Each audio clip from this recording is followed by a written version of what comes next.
Ladies and gentlemen, sometimes you just have to act like you are drunk, like you are crazy. Confuse your enemies, confuse them.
Since I was born, but now I am getting old.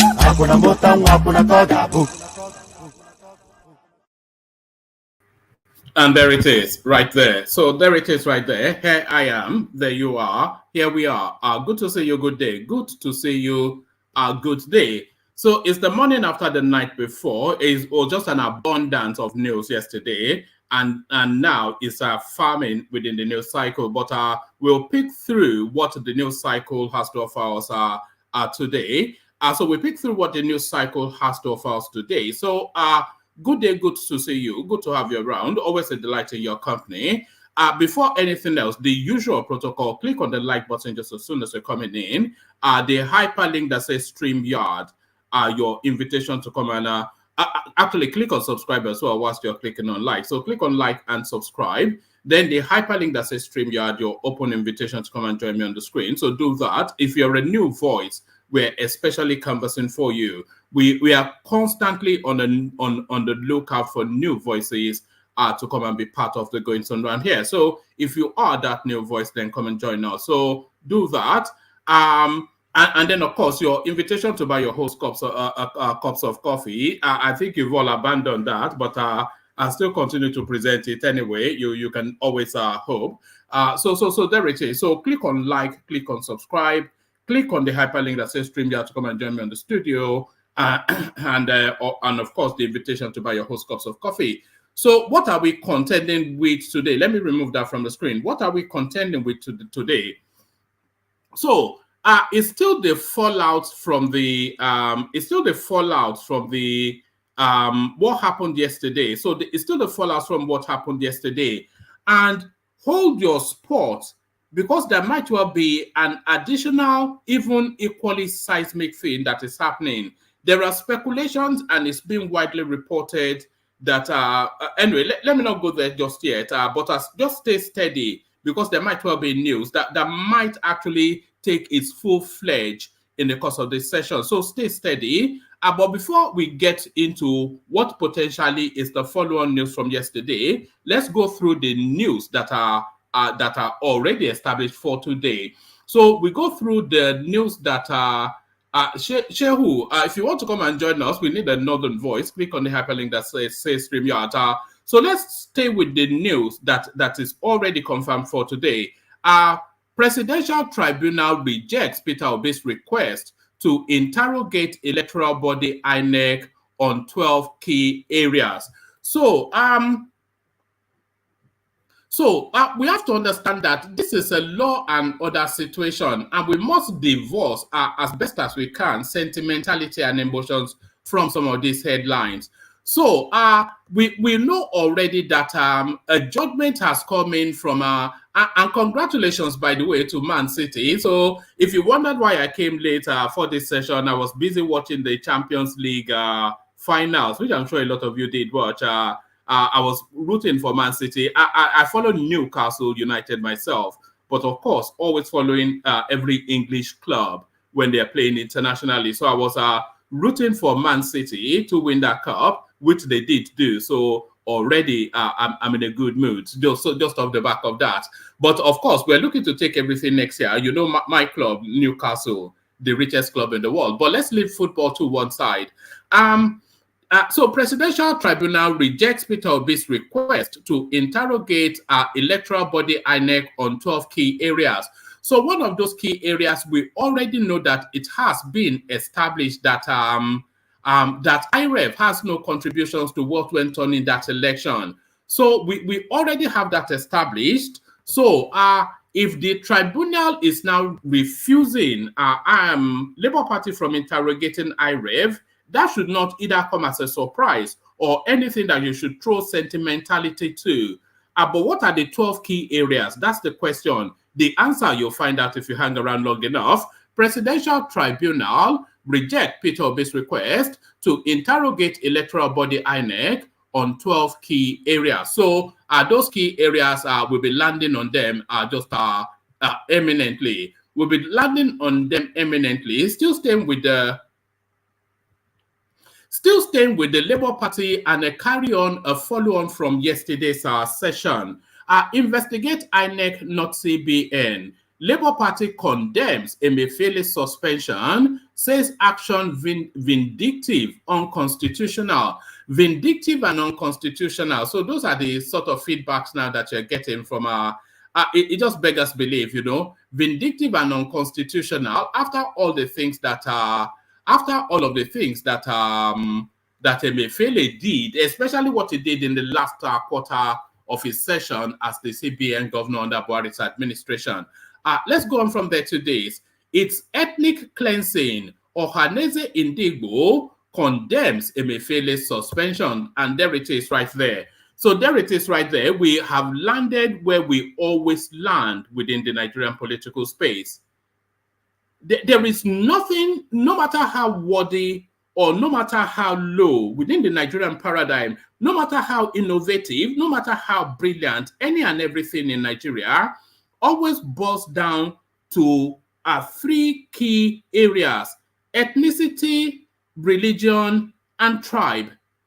So they're now trying to tribalize now, ethnicize the arrest of Emefiele, who should have been arrested from his second day in office under the Goodluck Jonathan administration. But then, of course, this is where we always land within the Nigerian space. Ethnic cleansing. Onanaeze in Igbo condemns Emefiele's suspension. So quite what the business of Onanaeze in Igbo is with Emefiele's suspension. You ask that question because to all intents and purposes, Emefiele is not even an Igbo man. So Emefiele, not even an Igbo man, So we'll probably land on this. Like I said, it's a very Spartan news cycle, and we'll see how the session goes, but it's a very Spartan news cycle. We'll go to this one as well, actually. We'll go to this one as well.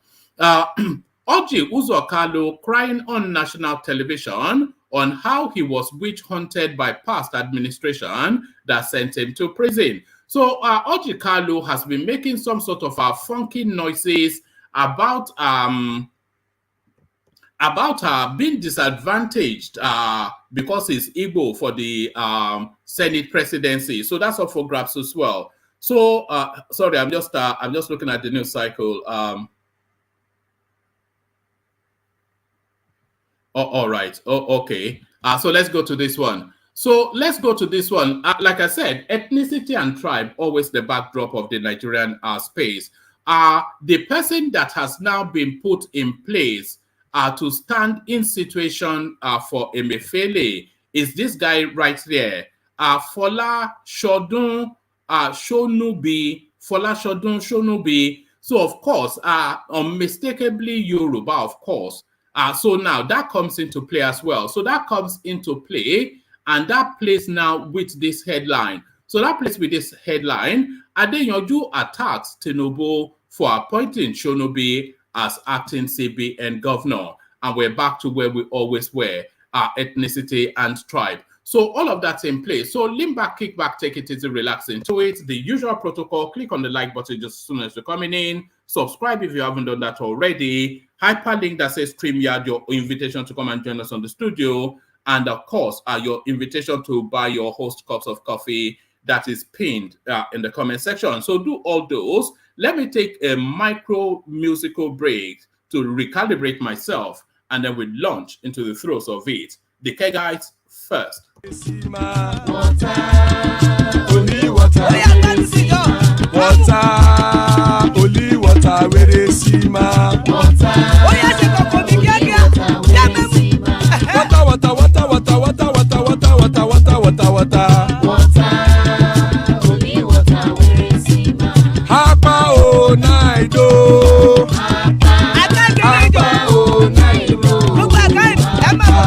Hapa you don't come oh.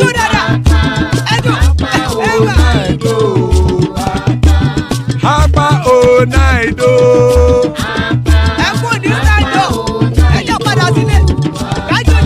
Oro keke elemu ye o. Ide shodi ya keke elemu re o. Obi master keke elemu re o. Chifu Waila ti keke elemu re o. Erukulele elemu de. Erukulele egbe elemu dodo jare o. Erukulele Ghana ti de egbe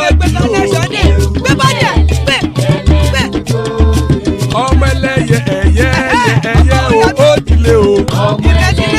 Odúyẹ̀lá ẹyẹ o ó dilé o. Petrosoname ẹyẹ o ó dilé o. Petrosodunke ẹyẹ rẹ ó dilé o. Ẹlẹ́kọ̀ ọ̀run mú ìní o.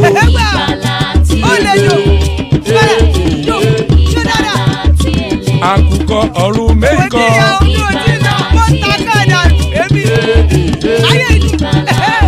Ikú kò ní ríwà gbéṣe o.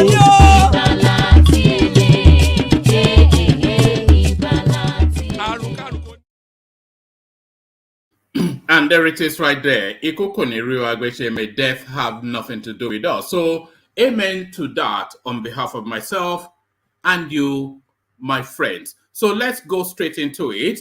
Our Presidential Tribunal rejects Peter Obi's request to interrogate electoral body INEC on 12 key areas. So this is anyway, everybody is hopeful that this whatever it is that is going on with this Peter Obi space, everybody is hopeful that it will get out of the way as quickly as possible, because there's something interesting going on in governance in Nigeria, and this rather whispering noise in the ethers that we're constantly hearing from the Peter Obi space is somewhat of a distraction from the seismic moves that is going on in governance. So as quickly as this can be shut down, it needs to be shut down. The Presidential Election Petition Court, PEPC, sitting in Abuja on Saturday, struck out an application of the candidate of the Labour Party LP, Peter Obi, filed to interrogate the Independent National Electoral Commission, INEC, on the technology it's deployed for the conduct of the general election. So we're at that IREV space now. And like I said, anybody that is claiming that this is either some cheating or whatever language that they use in those wild spaces, that person must be suffering from water on the head. So water in the brain, anybody that feels that there's any sentimentality to this, because we already had the judgment from Osun State, so we knew this was coming.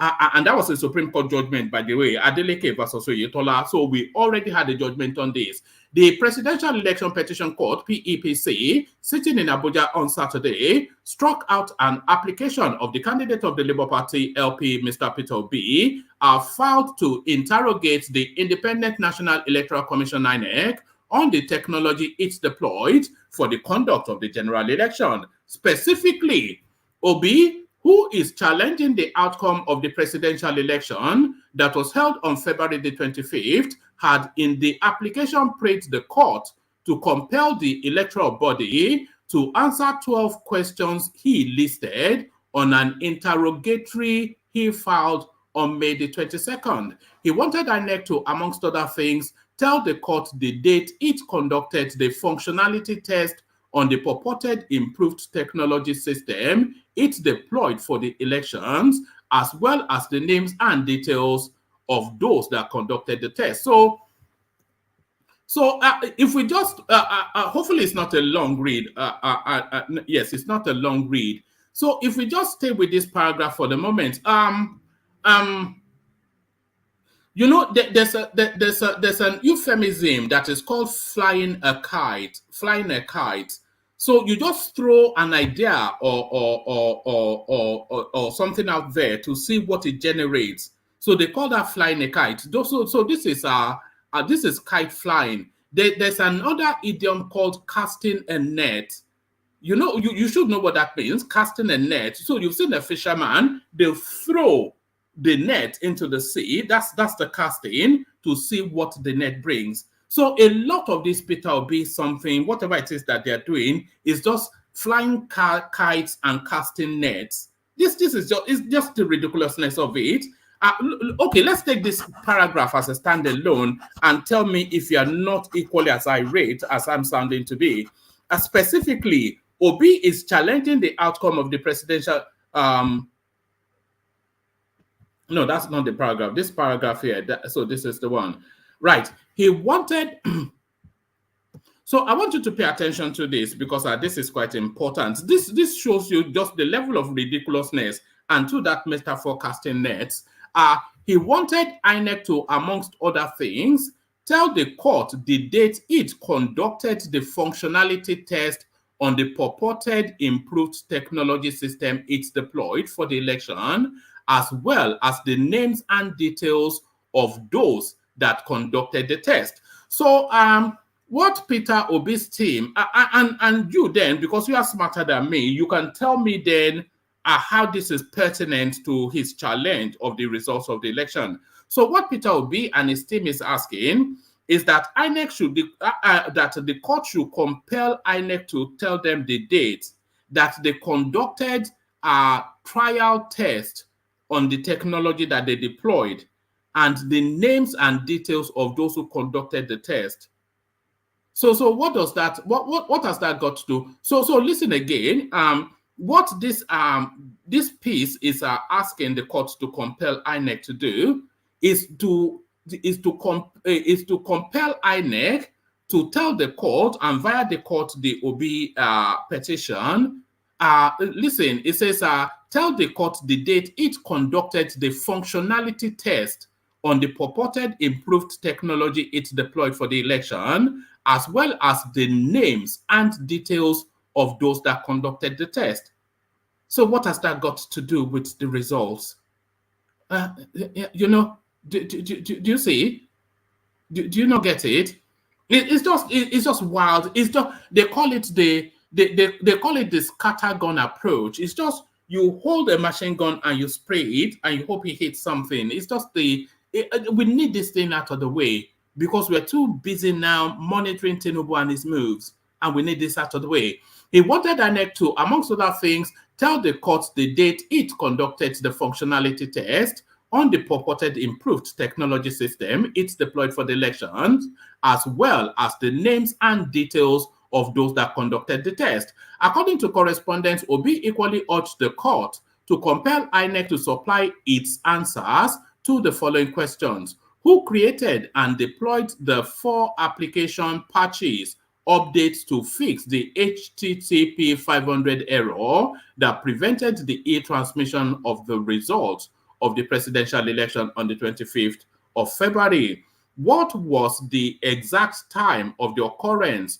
of the technology glitch which prevented the e-transmission of the result of the presidential election on the 25th? I'm almost minded. It's just, I don't want this to drag on to be a long-winded thing, but I'm almost minded to go and dig up the Oyetola versus Adeleke a judgment by the Supreme Court where all of this was put to bed.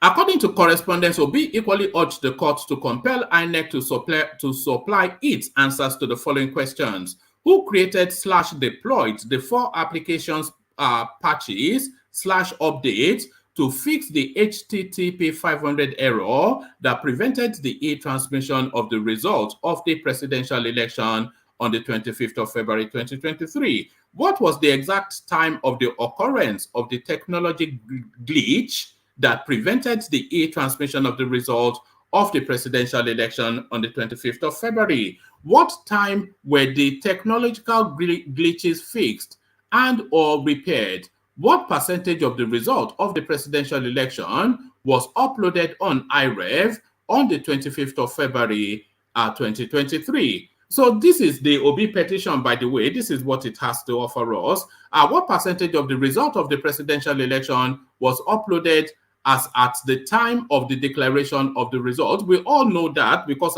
we all saw it. It was in real time. If the presidential election was conducted concurrently with the National Assembly election on the same day and at the same time, using the same technological devices, why were these glitches only with respect to the presidential election? Obi and his party added. So this is the gotcha of their application. It's just I'm sorry that I have to torment you with this. It's quite a grind, isn't it? They maintained that the answer the commission would provide to the questions would be very vital to the determination of the petition they filed to challenge the declaration of Bola Tinubu, etc., etc. However, all respondents in the matter urged the court to dismiss the application for want of competence. Cited as first to fourth respondents in the petition are INEC, the President Tinubu, Vice Shetima, and APC. Meanwhile, in a unanimous decision on Saturday, Justice Haruna-led 5-member panel struck out the application on the premise that it was filed outside the pre-hearing period. And by the way, this was some of the things that Ogbeni has been trying to highlight to us on this platform, that are all these add-ons to the petition outside of the time limit that the petition should be filed will be thrown out.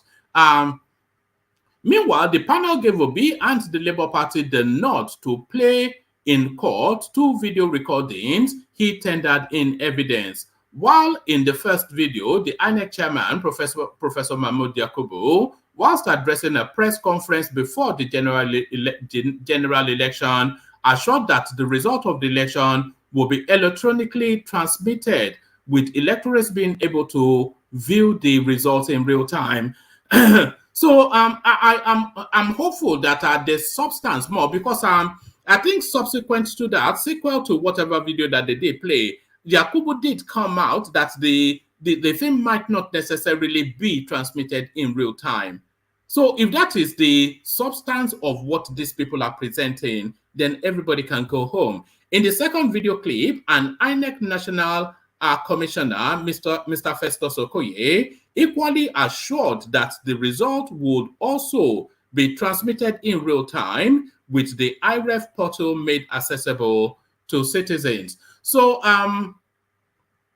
how quite does that substantially alter the elections? That's just the simple question. How does that? How is does that then mean that because INEC did not transmit election results quick enough so that everybody can view it, that then means Peter Obi is president? I don't quite know. It's just a farrago of nonsense. A farrago of nonsense, but this equally nonsensical. This equally nonsensical. It's ethnic cleansing. Onanaeze in Igbo condemns Emefiele'S suspension, and there it is right there. But then, of course, you will recall that when that Naira swap thing happened, a lot of people that thought it served their political narrative at that time, they rallied behind it and were championing it. And it's pretty much that cusp again that are gravitating behind Emefiele. But what is the ethnic cleansing? Let's find out. Ethnic cleansing, Onanaeze in Igbo condemns Emefiele'S suspension.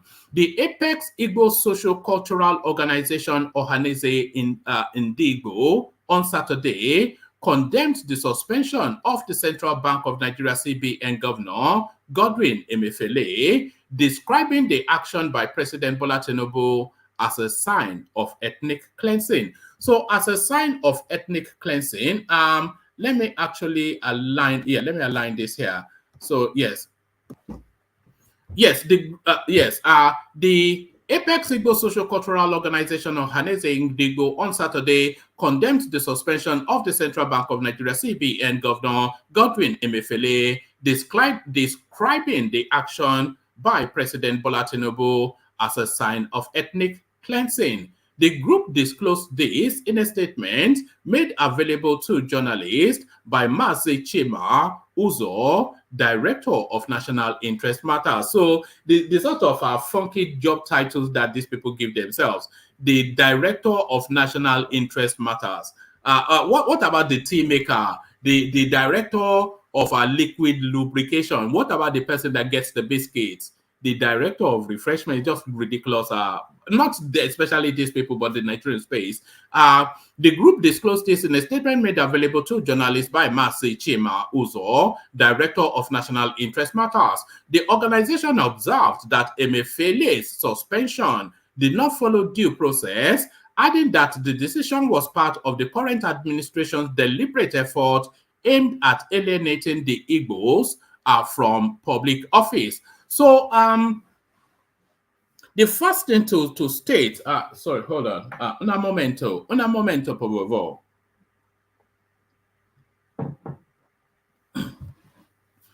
The first thing to state is that by my understanding, Emefiele is not an Igbo man. They say he's from the Delta, they say Delta Igbo and all of that, so it's certainly not an Igbo man, but then more to it, Emefiele has done more than enough to have been suspended. The organization observed that Emefiele's suspension did not follow due process. So there is let me just speak to this space. We'll probably still speak to it even more if there are panelists assembled. Otherwise, you know what happens. Just to speak to this space, the organization observed that the suspension of Emefiele did not follow due process. So the due process for the central bank, because the Nigerian constitution tries to make the central bank as autonomous as it can legally make it, in order that then the monetary matters are not overly put upon by politics. So to remove the central bank governor, I think you need 2/3 from the parliament and all of that. So there's a lot of safety net baked into that space before you're able to remove the central bank governor. But what we saw in, was it 2014, Goodluck Jonathan versus Lamido Sanusi, what we saw then was that even though all of this independence is baked into the constitution to protect the central bank, what we saw in that period of time was that the president has supervisory oversight over the governor of central bank. So the president, he has supervisory oversight over the governor of the central bank. And that's quite crucial. Pay attention to that. So if the president has supervisory oversight over the governor of the central bank, then the president is empowered to suspend him. Do you understand?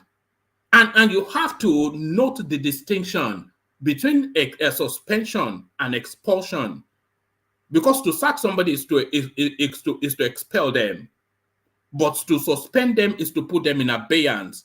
And that was what Goodluck Jonathan did in 2014, Lamido Sanusi, and that is what TINUBU has done now. So no constitution was flouted. Maybe some people don't have an understanding of what they're talking about, but some people don't have an understanding of what they're talking about. But certainly the ethnic inflection that they're trying to put pardon me, is all this talking, it makes you purged.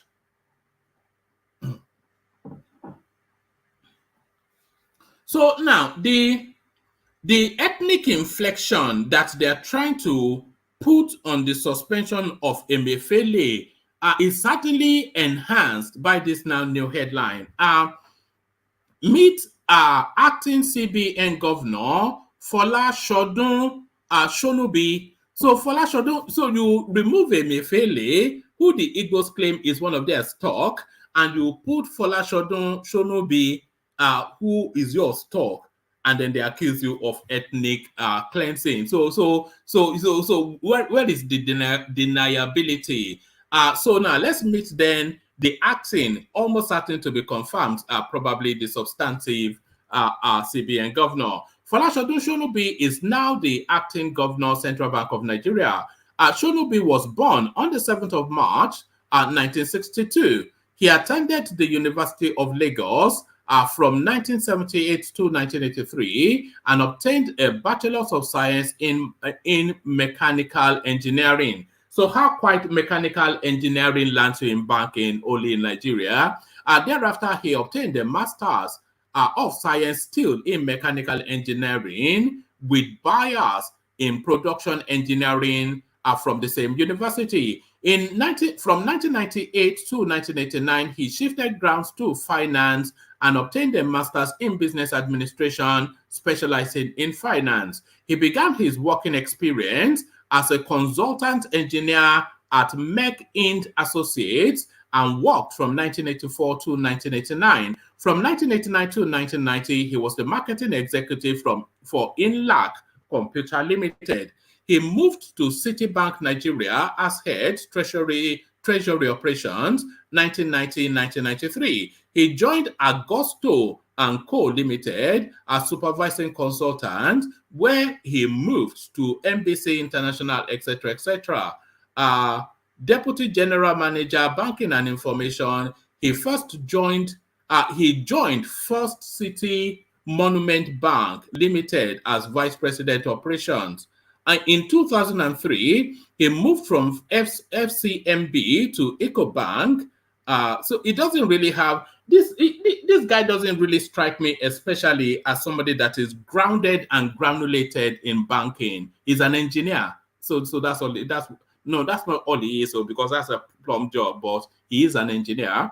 In 2003, he moved from FCMB to EcoBank Nigeria PLC as Executive Director, Operations and Information Technology. And by the way, well, you have to look at because most instances, you just hear that the guy works in banking, and from that you think it's a banker, but you have to look at his job title within that banking. He was the Executive Director, Operations and Information Technology. So he was a technician within the bank rather than a banker. In 2007, he became the Director. Information Technology and Corporate Services, Renaissance Security Nigeria Limited. He was recruited by Union Bank Nigeria as Executive Director, Operations, Technology and Services, September 2009 to 12. He became the Managing Director, CEO, Nigeria Interbank Settlement Systems PLC from 2012 to 2018. Mr. Folushodun is the deputy governor operations of the Central Bank of Nigeria, representing the governor of the Central Bank of Nigeria on the board of FIRS since the 9th of December 2019. He is married with children. So it's not substantially, essentially a banker. But then, of course, now that undertone of ethnic cleansing now. So that seems to be the narrative there. That seems to be the launch pad. So that seems to be now the strategy of launch against the TINUBU administration. So there it is right there. So that is the direction. So that sets the backdrop then, I suspect, for the next 4 years. So the backdrop for the next 4 years: investigate INEC, not CBN. Labour Party condemns Emefiele'S suspension, says action vindictive, unconstitutional. So we've already dealt with unconstitutional. I'll probably just give you a few paragraphs of this. The Labour Party LP on Saturday condemned the suspension and investigation of the Central Bank of Nigeria Governor Godwin Emefiele. Correspondence reports that President Bola Tinubu on Friday approved the suspension of Emefiele over an ongoing investigation of his office and the planned reforms in the financial sector of the Nigerian economy. Emefiele is currently under the custody of the Department of State Services for investigation. I remember when we broke that this guy was arrested yesterday and people were arguing. And we have clips, by the way, of the arrest. We will play to you in a moment. Reacting to the development, in a statement on Saturday, Acting National Publicity Secretary of the Labour Party, Obiara Ifo. Sorry, I promise not to do this too often, but in too many instances, most functionaries of the Labour Party of this name, Obiara Ifo, described the president's action as vindictive and unconstitutional. It described the entire action against Emefiele as a punishment for the Naira redesign policy that was meant to check the vote buying. So, and of course, reports from Nigeria now that the new Naira currency is no longer in circulation. So that then tells you then that that's entirely and purely a political move. And to have changed that Naira at that short notice, we're talking about a $2 billion waste right there. So another $2 billion just thrown in the bin. According to the party, if indeed there is any government agency that should be investigated with utmost urgency, it is the Independent National Electoral Commission, INEC, and its chairman, Professor Mahmoud Yakubu. The statement reads, Mr. President has the right to ask the CBN governor to resign. Same way Nigerians have, it's just this thumb-thumping and jingoistic nonsense. In the same way, you know, I'm reading this actually in the accent of Niger Watch, or that Edo Watch space. I'm reading this piece in the accent of Edo Watch, because this is how they speak. Mr. President has the right to ask the CBN governor to resign, the same way Nigerians have the right to ask him or anyone to resign. However, he does not have the power to do so. Sorry. Anyway, Emefiele was not asked to resign, and Emefiele was not sacked. Emefiele was suspended, which is perfectly within the rights of the federal space. Having a right is one thing, having the power is another thing. So what's the distinction that's been drawn there? Many have asked Mr. President to resign, but lack the power to compel him to do so. Femi Gbadabe-Amila, the minority leader of the House of Representatives, 2014. The leadership of the Labour Party is disturbed by the decision of the President Bola Tinubu to suspend/sack the governor of the central bank, Godwin Emefiele, albeit unconstitutionally, without seeking the permission of the National Assembly, and we insist that that action was not in good taste and sounds punitive. Drawing inspiration from what Femi Gbadabe-Amila, then a minority leader, had said years ago, over a similar situation when President Goodluck Jonathan sacked former CBN Governor Sanusi Lamido Sanusi wherein he questioned the power of the president in sacking the CBN governor. The opposition leader made it clear that the president lacks powers under the laws of the land to sack the CBN governor. What wondered what has changed between that time and now? Agbadabiamila is the current Speaker of the House of Representatives and also holds the enviable portfolio as the Chief of Staff to President TINUBU. He had then argued that the law requires the President to seek the approval of 2/3 of the Senate to be able to sack the Governor of the Central Bank. Reasons being essentially to enforce the doctrine of checks and balances, and to avoid the abuse of powers of a capricious and arbitrary president, while at the same time guaranteeing the autonomy of the CBN. But under Agbadabiamila's watch, Emefiele was fired in the most unconstitutional and vindictive manner. It is only in Nigeria that we find people that are appropriate and reprobate at the same time. People say one thing from one side of their mouth and another from the other side, especially when it favors them politically and otherwise. So it goes on and on in that vein. So I think that's already been addressed. Emefiele was not sacked. So, and please don't take my word for anything. Just go back, just reverse back, teleport to 24 hours before and read what was said. He was suspended. So there it is. So that settles that. But certainly, a lot of people after Emefiele, but who are they? Central Bank Governor, prominent Nigerians who asked for Godwin Emefiele to be sacked, and why? So a lot of people have been, even the person now championing that it's not constitutional, Falana, he was one of the people wanting him suspended. So let's pick it up from here. Before the suspension, some prominent Nigerians had called for Emefiele's sack. Here are some of them. Femi Falana, human rights activist Femi Falana, urged the immediate former president Muhammadu Buhari to sack Godwin Emefiele as the Central Bank of Nigeria governor. Falana said Emefiele could not be trusted with sensitive electoral materials. So that was when Emefiele was wanting to be, he wanted to run for president, but he wanted to run for president. But then, of course, INEC materials were also stored at the CBN. So he's then sitting on top of the materials that will be conducted, to be used to conduct the elections. Concerned Northern Forum, CNF, once issued a 7-day ultimatum to immediate former President Buhari to sack Emefiele and his team.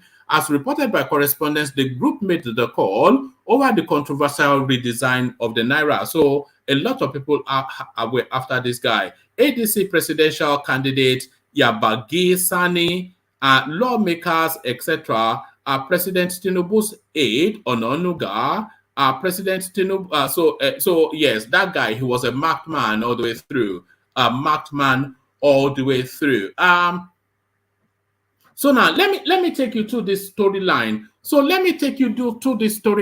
this storyline that I'm about to take you to is one of the breaking news that is coming through this cycle today. But where I am taking you to is a narrative that debunks it. But then, of course, this story is often debunked, but it is my estimation that by this time tomorrow, this will be what we're talking about, because this guy will be gone. So this guy will be gone because there is absolutely categorically no justification for sacking or suspending Emefiele and not suspending this guy. Ignore fake news. Kyari still substantive GCEO of our NMPC presidency. So we've seen this sort of storylines before. Contrary to speculations making the rounds that President Bola Tinubu has directed the suspension of Malam Mele Kyari as the Group Chief Executive Officer of the Nigerian National Petroleum Company Limited, there is no such directive from the president. Presidency sources confided in correspondence on Saturday night that the president has not given such directive for the suspension of Kyari as the NNPC boss. Social media platforms were abuzz on Saturday evening with several posts claiming the president had directed the immediate suspension of Kyari as a NNPC GCEO.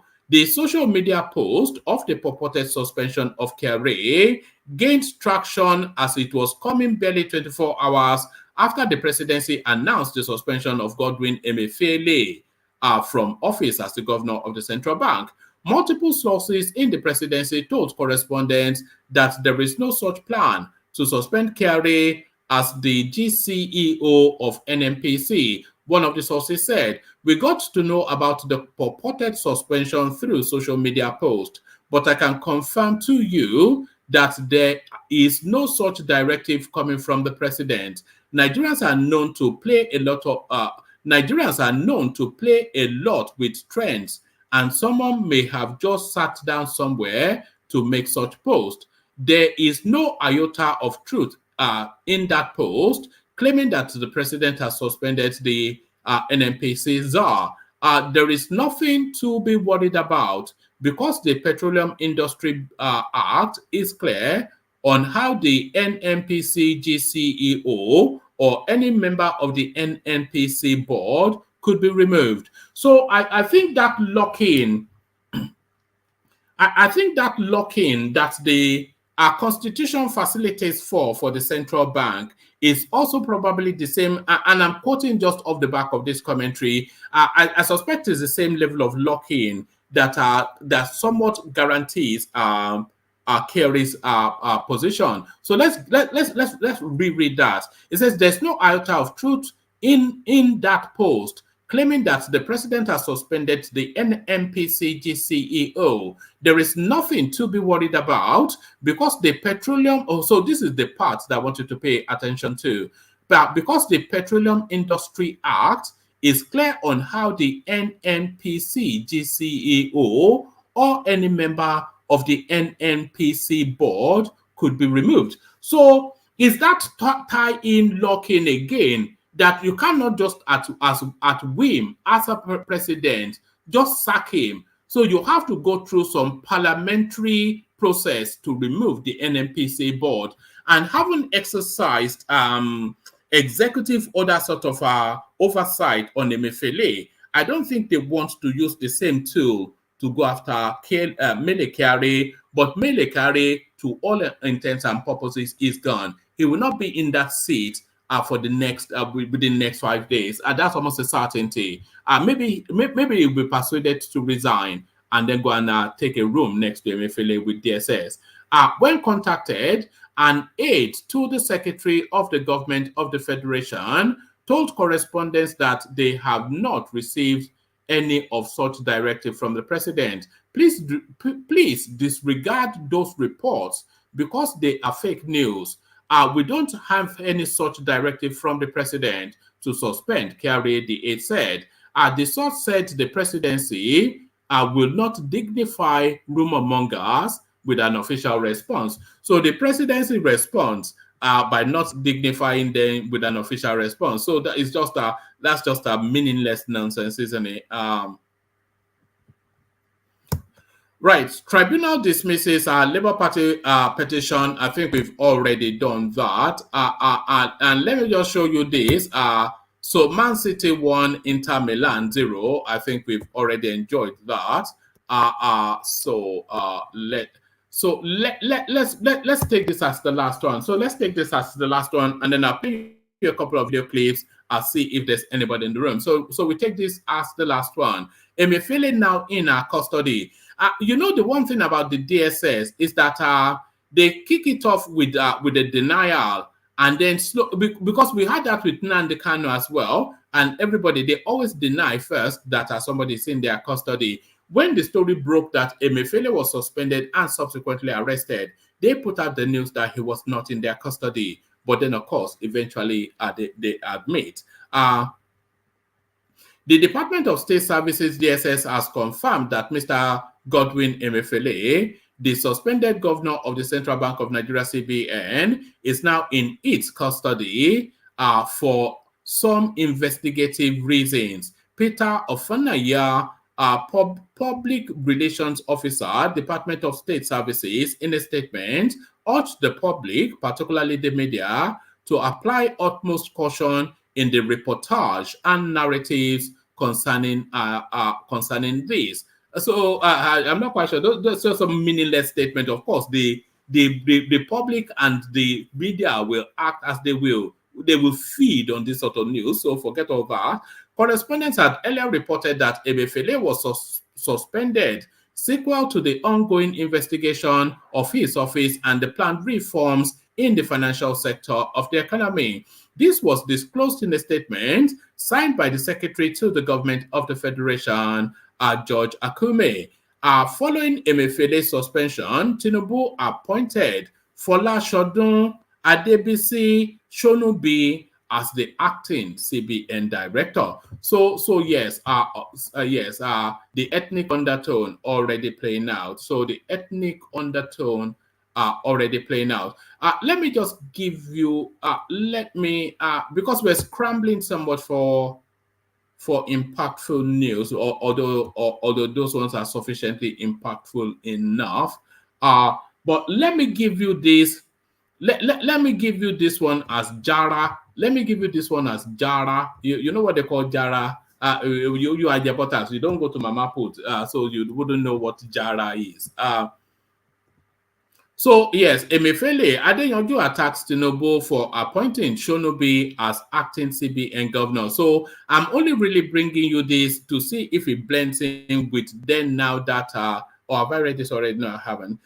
Yes, to see if it blends in with that now ethnic inflection that they are giving to the sacking of Emefiele. President Bola Tinubu has been criticized for appointing Adebisi Shonubi as the acting governor of the Central Bank of Nigeria, CBN. Deji Adeyanju, it's been a while since we landed on this joker's name.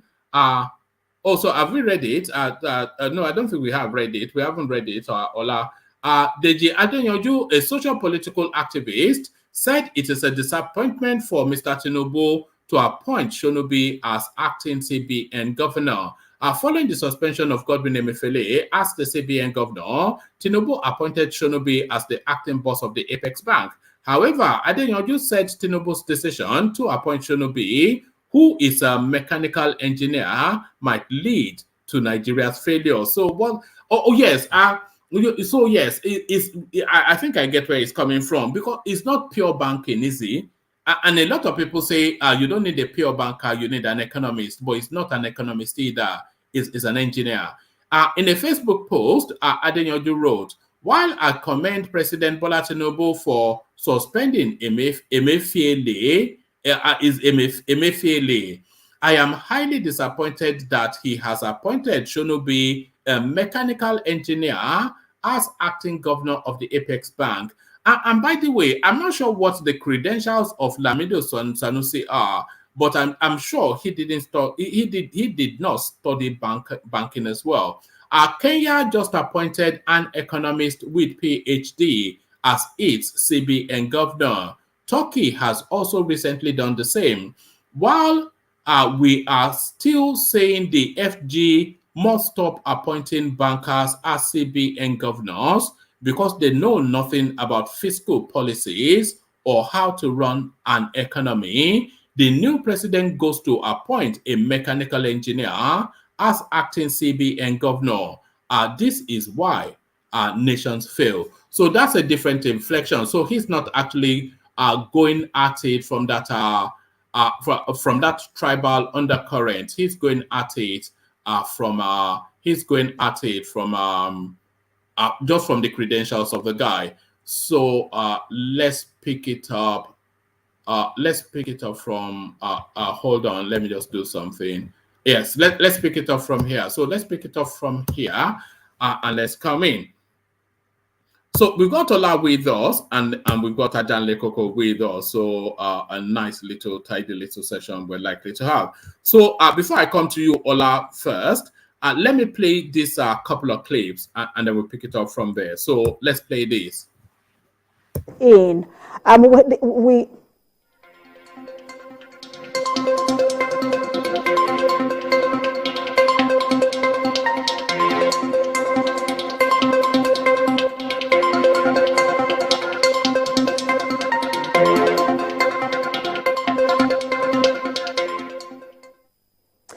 We're still on the coverage of the suspension of Godwin Emefiele. We can now confirm to you through an exclusive footage obtained by TVC News that the former governor is now in DSS custody. In a press statement by Public Relations Officer, Department of State Services, the Department of State Services hereby confirms that Mr. Godwin Emefiele, the suspended governor of the central bank, is now in custody for some investigative reasons. The public, particularly the media, is enjoined to apply utmost caution in the reportage and narratives concerning this.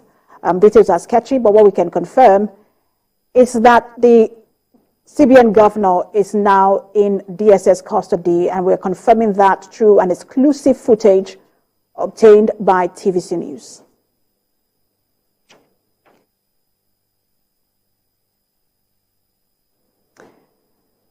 All right, that's the footage there, the exclusive footage obtained by TVC, where you can see that the DSS now has the former governor of the, or suspended governor of the CBN in custody. There was a press statement released by the Public Relations Officer of the Department of State Service, where he's enjoining the media to apply utmost caution in the reportage and narratives concerning this. He's also confirming that the DSS now has Godwin Emefiele in custody. You'll remember that he was suspended yesterday by the president, and that's because of investigation around some of allegations, about him and policies he took while in office. We understand he was arrested in Lagos and is off to Abuja.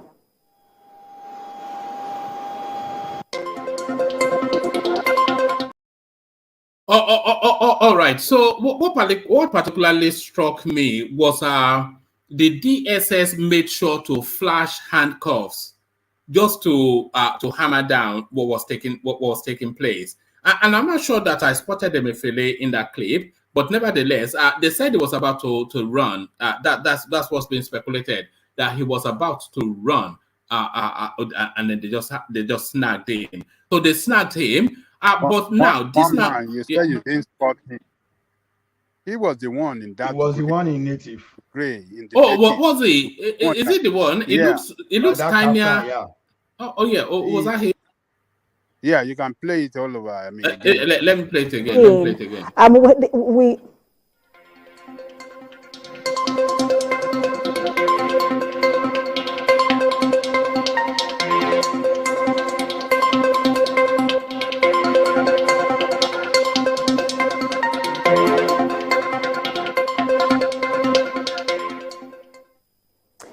We're still on the coverage of the suspension of Godwin Emefiele. We can now confirm to you through an exclusive footage obtained by TVC News that the former governor is now in DSS custody.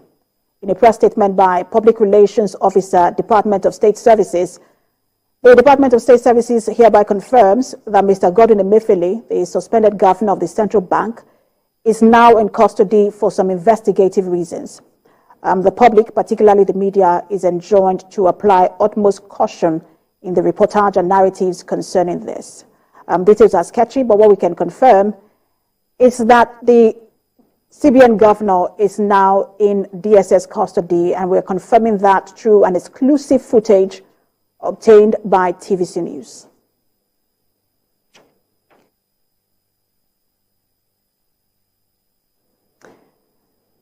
All right, that's the footage there, the exclusive footage obtained by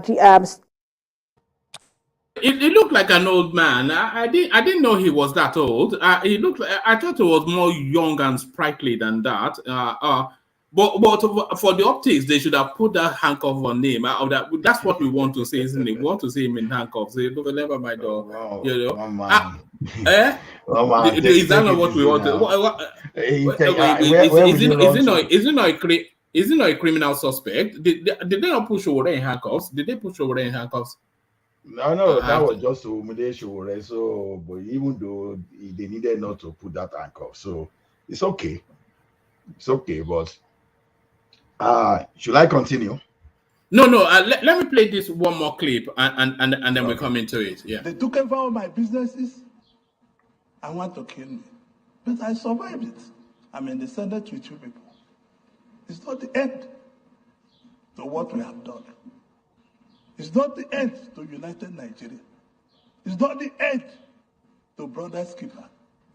But these senators I called were with me. I never lacked. When the PDP that I was governor for 2 terms was being formed, I brought every money they used in forming that party. Every penny in 1997 and 98. And I later became a thief. And people I gave transport money from my house in VI became agents. This is what Nigeria represents.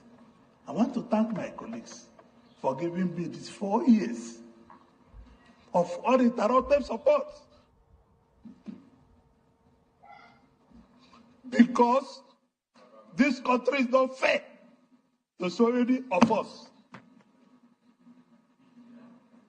I built this country, I employed 13,800 workers. People employing nobody. And nobody asked them their source of wealth. I have 3 factories in Lagos, Nigeria. I have 2 factories in Ota, build manufacturing. I have 3 factories in Aba, manufacturing. And I'm a thief. And people that cannot explain where their source of wealth come from, they are not thieves.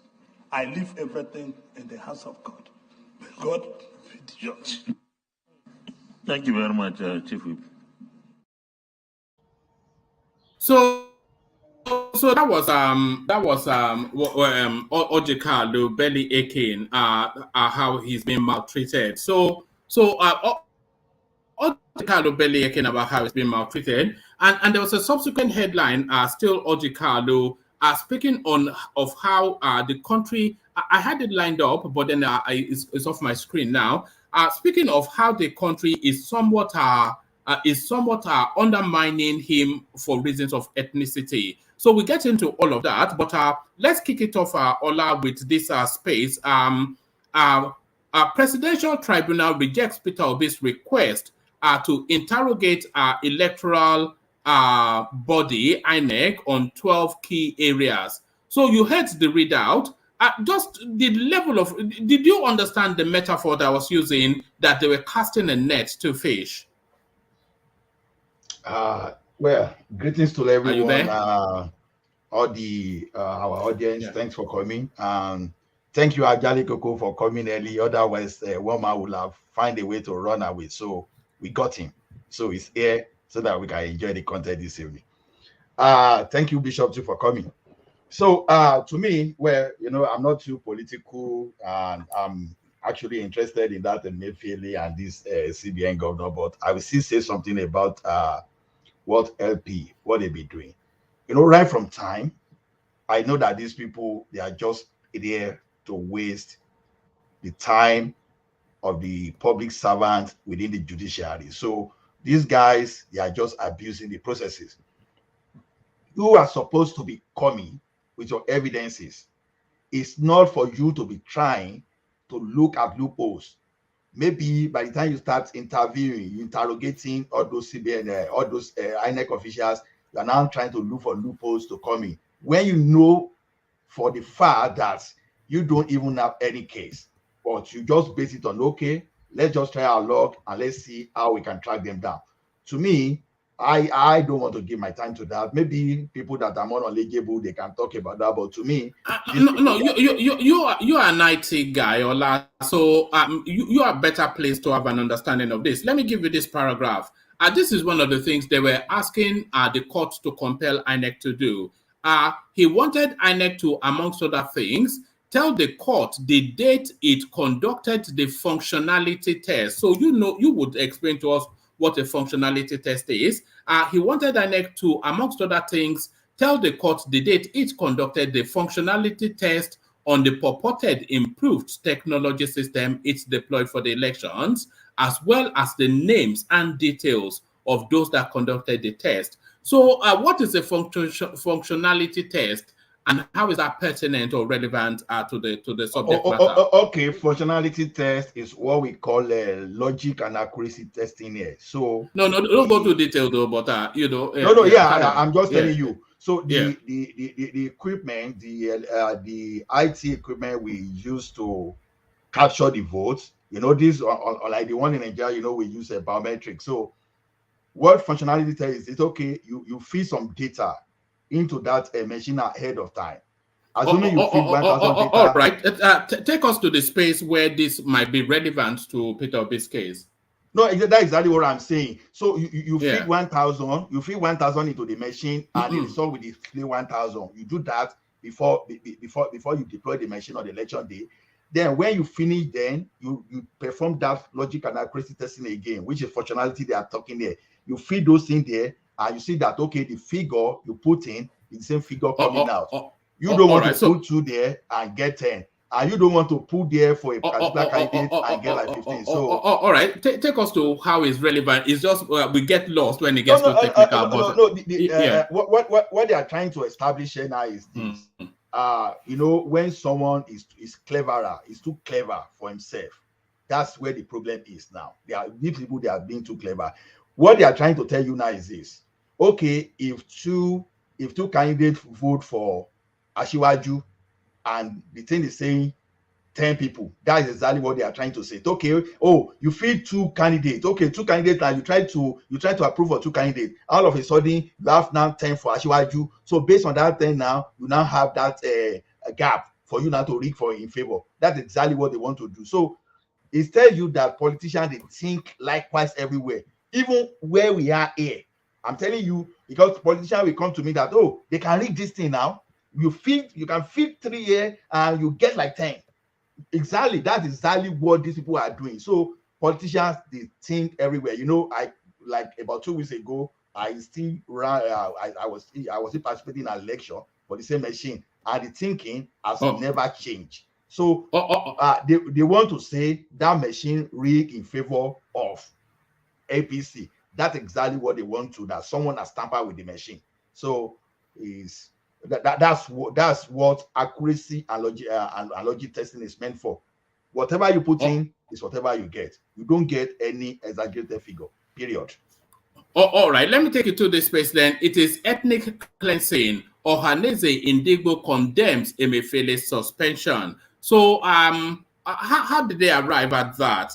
Because a lot of people feel there are countless reasons outside of ethnicity to both suspend, then sack, and arrest Emefiele. But of all of the reasons that people can come up with for the suspension of this guy, Onanaeze and Igbo have boiled it down to ethnicity. How do you think they've arrived there, Ola? To me, with due respect to Onanaeze, I think it's unfortunate that those people that are supposed to set us on the right path are the one trying to mislead us and the one trying to create unnecessary disunity. Because when you call this one ethnic cleansing, you are not trying to tell us, and you are not trying to be sincere about the crime that this old man has committed. We are talking of someone that is holding the critical part of the economy of Nigeria. Knowing quite well that if our monetary policy fail, the entire economy of that country can crash. Because in some aspect, our monetary policy is even more important than the fiscal in some aspect. And this guy now got to that office, and I can even say that he did beyond Abacha, the way he was managing that place. All of a sudden, you destroy a currency to make some people rich overnight.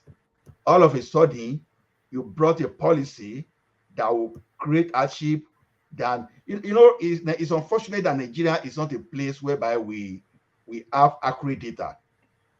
Otherwise, we could have measured fatality in what happened. Because don't think that Naira redesign policy didn't send some people on the mission beyond.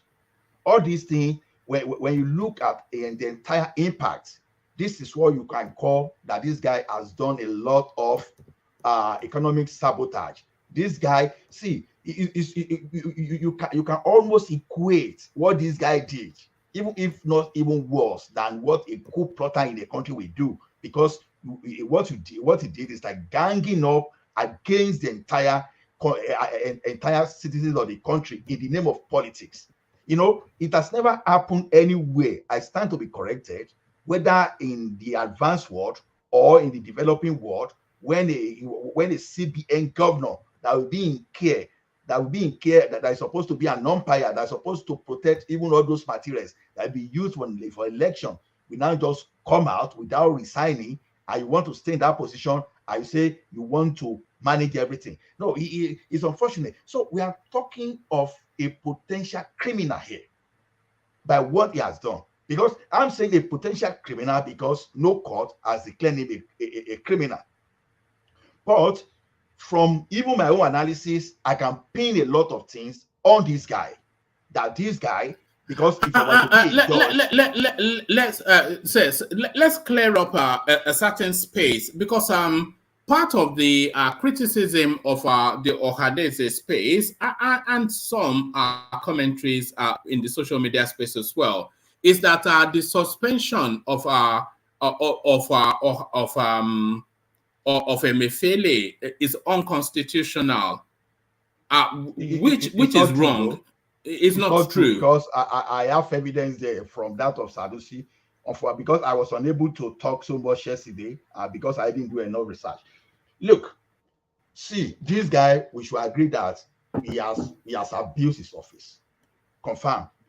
Now that this guy was suspended, the suspension is illegal. What is illegal is that if a president cannot remove Emefiele, not that he cannot suspend.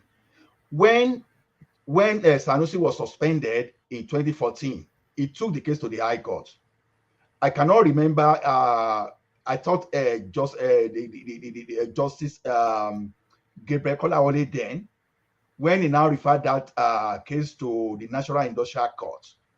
So even referring it to Industrial Court, it still even cited two parts of the Constitution then. I think Section 255 and 25 for that. And he established that CBN is an act of the National Assembly, and Sanusi is a public officer. That by virtue of that, the president can discipline Sanusi, because that they should see that suspension as some kind of disciplinary action that is within the capacity of the president to discipline him. That what he cannot do is to remove him, because that we need two-thirds of the National Assembly. So people say it's unconstitutional, and you know it baffles me too when lawyers are saying this, because if a person like me can follow the event, I can see what is happening, and to the best of my knowledge, a judgment not set aside is a precedent that anything that you want to even rule tomorrow, you still cite that as precedent, because no court, as far as I'm concerned, has set that judgment aside. So for this guy to be suspended by the president acted legally. You know, I was saying it yesterday that I'd be shocked, I'd be surprised that TINUBU, with the level of his experience, will be so daft and so naive to the point that he would just act like that at the beginning of his administration. So to me, I'm totally convinced, based on the judgment in 2014, that this guy, the suspension is absolutely legal, except another court of higher jurisdiction will say otherwise. So to me, they can shout from now till tomorrow. Any lawyer, because if a lawyer tells me that rubbish, I will first of all question is competent, because I will always refer him to what Justice Gabriel Kolawole said in 2014. So then moving to this guy, they cited one man. This is funny really, because if someone says this guy is not qualified, then I'd be surprised, because now even let's look at this from this angle. Even this is not even the final appointment. A person a lot of the commentaries about who should be the CBN governor has always recommended that the CBN governor should be an economist. So that's what a lot of people feel should occupy that space, an economist. So that's one. And this guy is a civil engineer. So that's one. He has a bit of a history in banking, but his history in banking, because we just went through his CV now, his history in banking is not robust enough, and is more being on some sort of a technology operational side of banking rather than financial or economic side of banking. So there is nothing in that backdrop then that inspires confidence, and that's somewhat is what Deji Adeyojo's criticism is. You didn't look at that profile very well, and I'm sure I can tell you. Now, I work in a bank where accountant was our executive director, strategy and finance, and IT was other finance. People forget that IT in a bank is a strategy. It's not. So don't look as IT in the bank as just one kind of a technical this. So we are talking of the management of that sector. The management of that particular section in the bank is not your regular PC that will be carrying PC and screwdriver around. No, it's a strategy, and that strategy. No, it's not. No, hold on. Don't get too technical. I'm not getting too technical. No, can you hold on, please? The criticism is more that it's not core pure banking or economics, which is where people envisage that the because people didn't look at the situation. Now we are talking of we have 4 deputy governors, right? And even some people raise the sentiment that, oh, the guy is not the most senior. And I asked the people why, because he was appointed September, while some people were appointed in March. But when you look at the entire industry, this is most experienced. The other guy I would have normally prefer is a PhD holder, which is Obiora, Kingsley Obiora, because he's an economist. Because a person like me too, I normally prefer economist, someone that has not dealt with any bank at all, a neutral person like in the league of. So there are no economists in the CBN for them to have gone for a civil engineer. Okay, now look at it. Look at this. How much did ethnic? Hold on, because there's another Fulani woman that was a lot of people thought will get the job. How much did ethnicity play in this guy being put forward? How much did ethnicity play? This is not the case of ethnicity. It's the case of the most senior person, the most senior deputy governor. Yeah, but he's not the most senior, is he? But how do you know that it's not the most senior? That's exactly what I'm saying. It's the most experienced in the industry. Because okay, look, that they employed someone in January and they now brought another person in December doesn't make that the person by the appointment in January doesn't make the person senior. It depends on the negotiation and your appointment letter as at the time they were bringing you in. That's exactly the way you look at it. Forget about the date of appointment. So now people don't say this guy is not an economist. Mohalu had PhD in law. There's no way it's written that this guy attended anything on economics. But this guy, as far as was a good economist to the Central Bank of Nigeria, given the opportunity, he could have easily become the CBN too and be carrying law degree. See, you have economists by practice, you have economists by experience, and you have economists by academic degree. Now, this guy moved to finance in 1989. And we should not forget NIMS, Nigeria Interbank Settlement, that handle all the settlement, every operation, interbank operation, because this is the whole by CBN and all the banks in Nigeria. This guy was the CEO of that place. And this guy was in charge of treasury of a bank for a very long time. Not only that, this guy went through MBA. I stand to be corrected. Any serious MBA that knows the honor, you have 3 cutting you deal with in MBA: economics, finance, and strategy. So that way now. Because it took economics as a model in university, that qualifies him to be central bank governor. Well, I want to challenge you, woman. Have you taken any serious stuff MBA before, and you see how people cry whenever they do economics. Economics in MBA in the top school is not a joke. It's not a joke, because I know sometimes people will be expecting, oh, okay, they should have PhD. It's only when you have PhD or they expect economics openly that is when they see you as an economist. The CBN governor of Kenya has a PhD in economics. Wait, you can even have bachelor degree in economics. Then the question will now be, what type of module do you take in economics? You can take some jargon of economics, and yet they see you as economists, but you can still perform. But don't forget, people are seeing TINUBU as someone with just a BA in business administration. If TINUBU is an economist, you can't do undergraduate degree in business administration. Now you say you don't know of economics, then I will doubt the type of school you attended.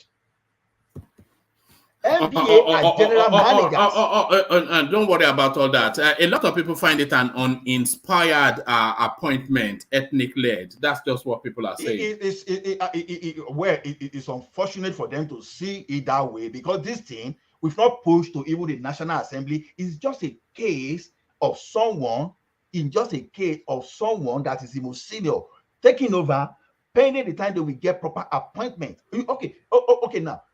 You take, like we were saying yesterday, DSS were just respecting the position. They didn't want to light. They didn't want to light the country up.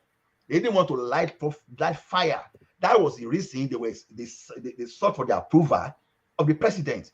Otherwise, normally there's no immunity. Once you're a criminal in a country, it doesn't matter your position as long as there's no executive immunity. This guy was supposed to be arrested.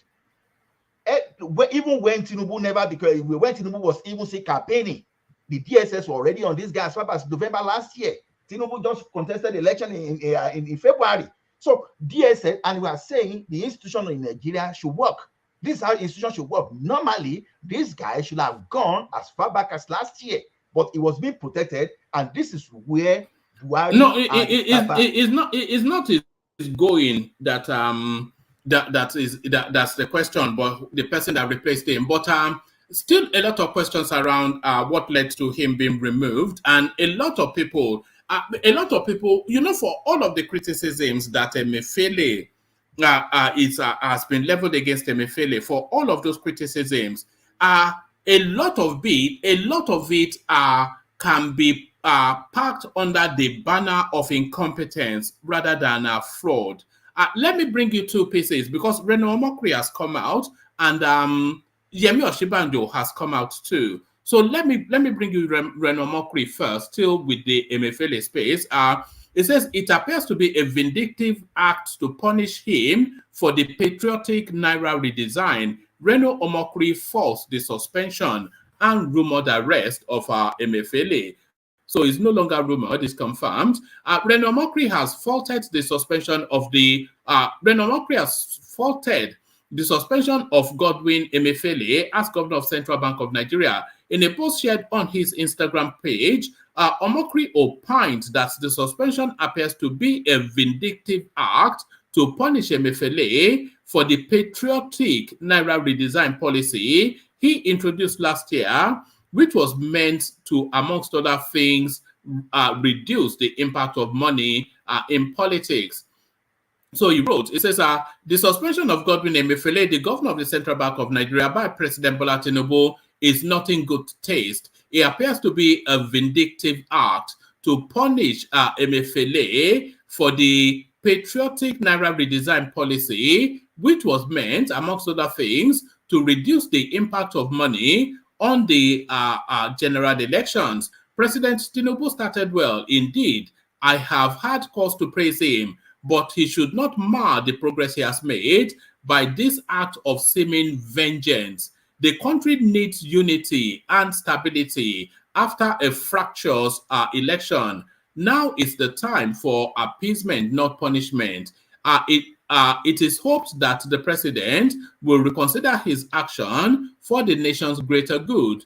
And then he went on to where is Emefiele. So we'll know where Emefiele is now. So that's Reno Omokri launching into that narrative of it being a vindictive act.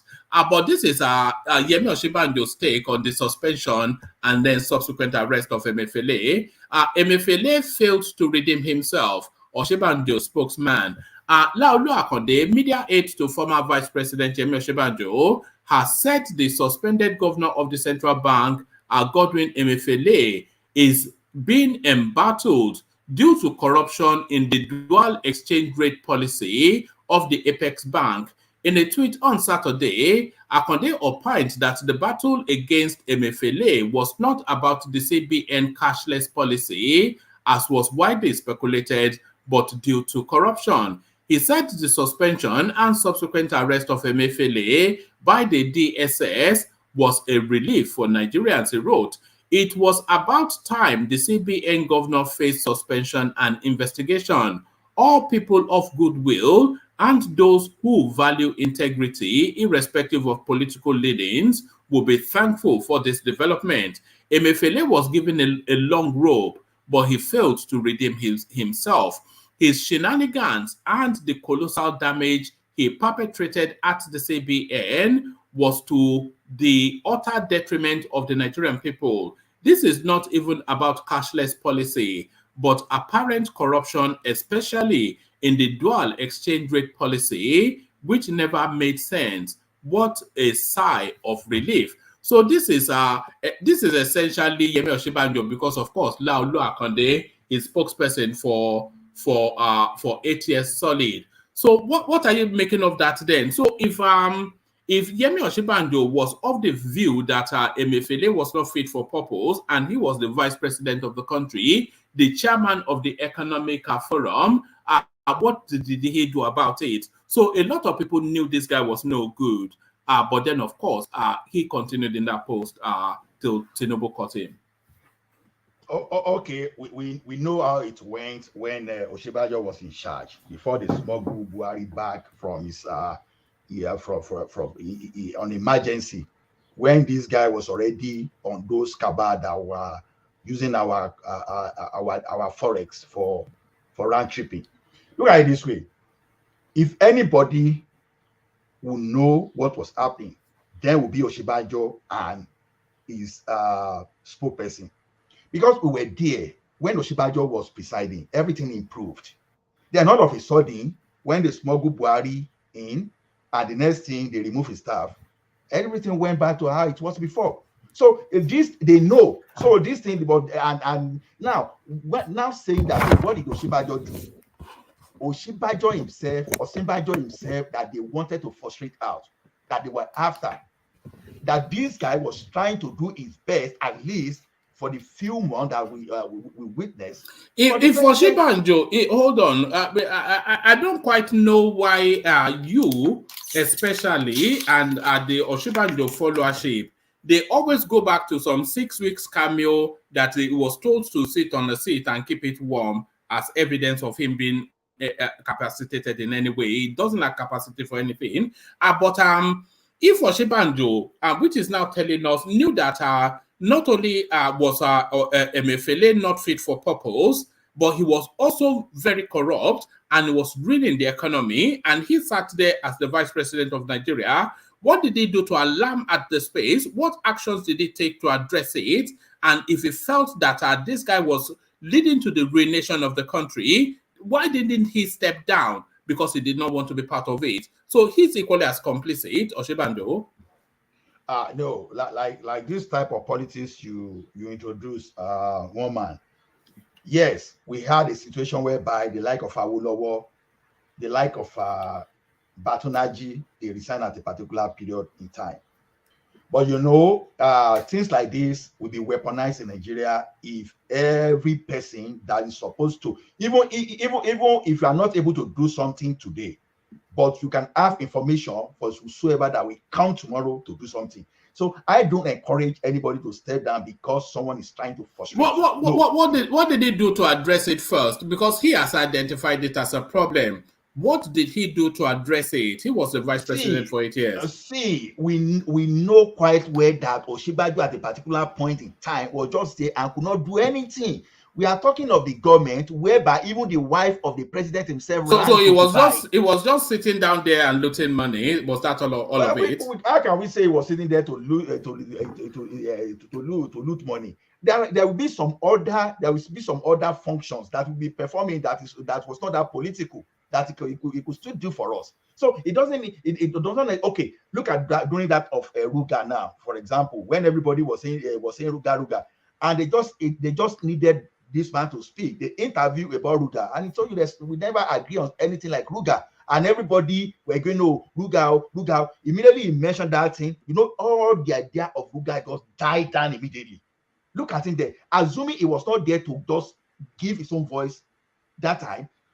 Probably Lekki Phase 1, VGC today will be Ruga. So to me, this is just too political, because we are looking at the situation whereby Buhari himself was already. Is Oshibanjo trying to exonerate himself by coming out in this way? When you are saying he's trying to exonerate himself, I don't know what you mean by that. But the thing is that if you have anything criminal to pin on Oshibanjo, go ahead and pin on him. Of course, I will support you 100%. But I'm saying that his boss was there, which was the one that had the sole authority. Because sometimes Oshibanjo will only act based on what his boss asked him to do. Okay, look at this. Okay, Oshibanjo maybe went to the president, for example. I said, okay, boss, this guy is dangerous to our economy. Okay, let us do something about him. Okay, well, it's okay, I will do something about him. Okay, and then maybe Kyari comes and say, don't mind that guy, they are just trying to remove you from power. Okay, let's just go this thing. I want to trust my cousin. And the thing will just change that way. So it's not as if this guy will just go ahead and override his boss. Even when Atiku tried the same thing against Obasanjo, we all know the consequence. So to me, I would rather focus more on this guy, on Buhari, than now start finding a way to blame Oshibanjo. No, we deal with the issue. And people that are saying they are wish-hunting this guy, like one guy will say, I say, if someone is trying to wish out to them, don't be a witch. The question now, because people are now saying, okay, this is now heading on that tone. The question the person you ask, say, I know mockery is flip-flop, we still flip over time. We still flip. Because the question you ask yourself is this: did this guy do all these things? Even in advanced world, in fact, less than 50% of the crime committed are successfully prosecuted. So it simply means that the significant number of criminals escape with some things. But the fewer you can, the few people you can get across to, make example of them. So if we start talking about it's a political issue, so we are simply saying, okay, TINUBU should just stay. Okay, so that they won't say I'm doing political I'm being vindictive, I should not do anything. No, that means that it's free for all. Even if it's like Obasanjo did to Tafa Balogun and Alabesi, it just made example. Those examples are clear example to set signal that don't mess up with me. So all these ethnic and all these things they are bringing or these things, okay, I can say shame to those people that are trying to bring that. Let those people come and tell us that, okay, Emefiele did not this thing, that his arrest is politically motivated. To me, all those things are BS. So they should not come with that kind of thing. Did this guy commit that crime? It's glaring that he committed it. So now take the case to the court and prove it. That's the only thing we want. So as TINUBU acted the way it should act, yes. So to me, nobody should come and do this kind of emotional blackmail or political blackmailing that is wishing. Otherwise, if we go that way, nobody will want to do the right thing because you'll be afraid that people should not shout that you do the same thing. Is this not clear to everybody? But people not suffering. But all of a sudden, our dollars move from around 200, just jumped to 700. Okay, when Buhari was not available, the thing came down. Immediately he arrived. All right, let's not. This guy went to Caribbean to celebrate birthday and hire creatures. And how many private jets followed that guy to that place? Dangote was part of the people that went with him. Okay, at least we know what Dangote is doing. But the CBN governor, the person that's supposed to be prudent with our monetary policy. Hold on. You know, part of the there's a lot of speculations about why this guy was arrested, and one of the speculations is some billion-dollar deal that he did with Dangote. So Dangote's name is also part of the wrap-up of these things that is going on with Emefiele. That's just one of the things being speculated there. One man, I will not fall for all those gimmick. Let us see let us see that thing. Okay, what you do with Dangote is what they want to hide. Okay, we can see what Dangote is put in place in Lagos. Let's even assume that he supported Dangote to put that thing. Okay, take that one out. Is Dangote well, no, he did support Dangote. Dangote made special mention of him that the thing would not come about without the support of Emefiele. That arrangement to support Dangote has always been there as far back as 2013. So take Dangote out. Are you saying Dangote is the only person? I want to see other people that were mentioned in this thing to come and put the physical thing they put on ground in Nigeria that warranted that depreciation of a naira just to favor some ranchers. So put Dangote there. If you need to publish anything on Dangote, publish it. I remember when Sanusi was doing the banking reform, immediately they mentioned Dangote name. You know what Dangote did? He just said, what a nonsense. He just ordered that they should go and pay all those things and they were performing debt. Dangote was just angry. Say, okay, please go and pay it off. The bankers were even the ones say, okay, no be like that. So we are going to solve all these things. So to me, publish Dangote and let's see the reaction, what Dangote will say. So no, I won't fall for some kind of cheap political collusion and all those head-on collusion just to bring this thing. Publish it and let's see the fact. Then when you publish that Dangote, we want to see those portfolio political portfolio here investor that you cannot find the investment somewhere that became billionaire or multi-billionaire overnight because of the way they ran triple currency. So to me, whether political or not political, the only thing is that if you didn't commit a crime, I'm okay. But if you commit a crime, nobody should come and tell me some kind of BS about it. It's annoying, honestly. It's very annoying. But what do you mean is annoying? He has an association with Dangote, which Dangote publicly acknowledges, and there are speculations that the length of time it took Dangote to bring that refinery into being, that it was all wrapped around the narrative of round tripping. And now the Laulu Akonde piece from Oshibanjo is telling us that the dual exchange rate policy is the key reason why he has been arrested. So all of that wraps around the Dangote narrative. So I'm not sure. It's more, when I read that allegation against him, it's more than dual. It's more than dual. Because part of the what allegation against him? Sorry, what allegations against him?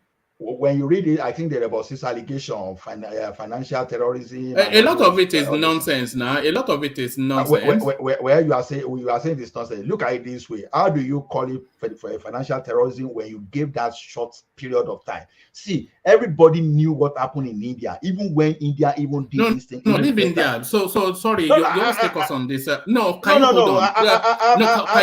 hold on? Hold on.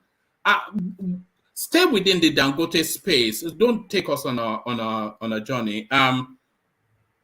What people are saying, and we have from Laulu Akonde, who is the voice of Yemi Ashibanjo, the vice president of the country for 8 years.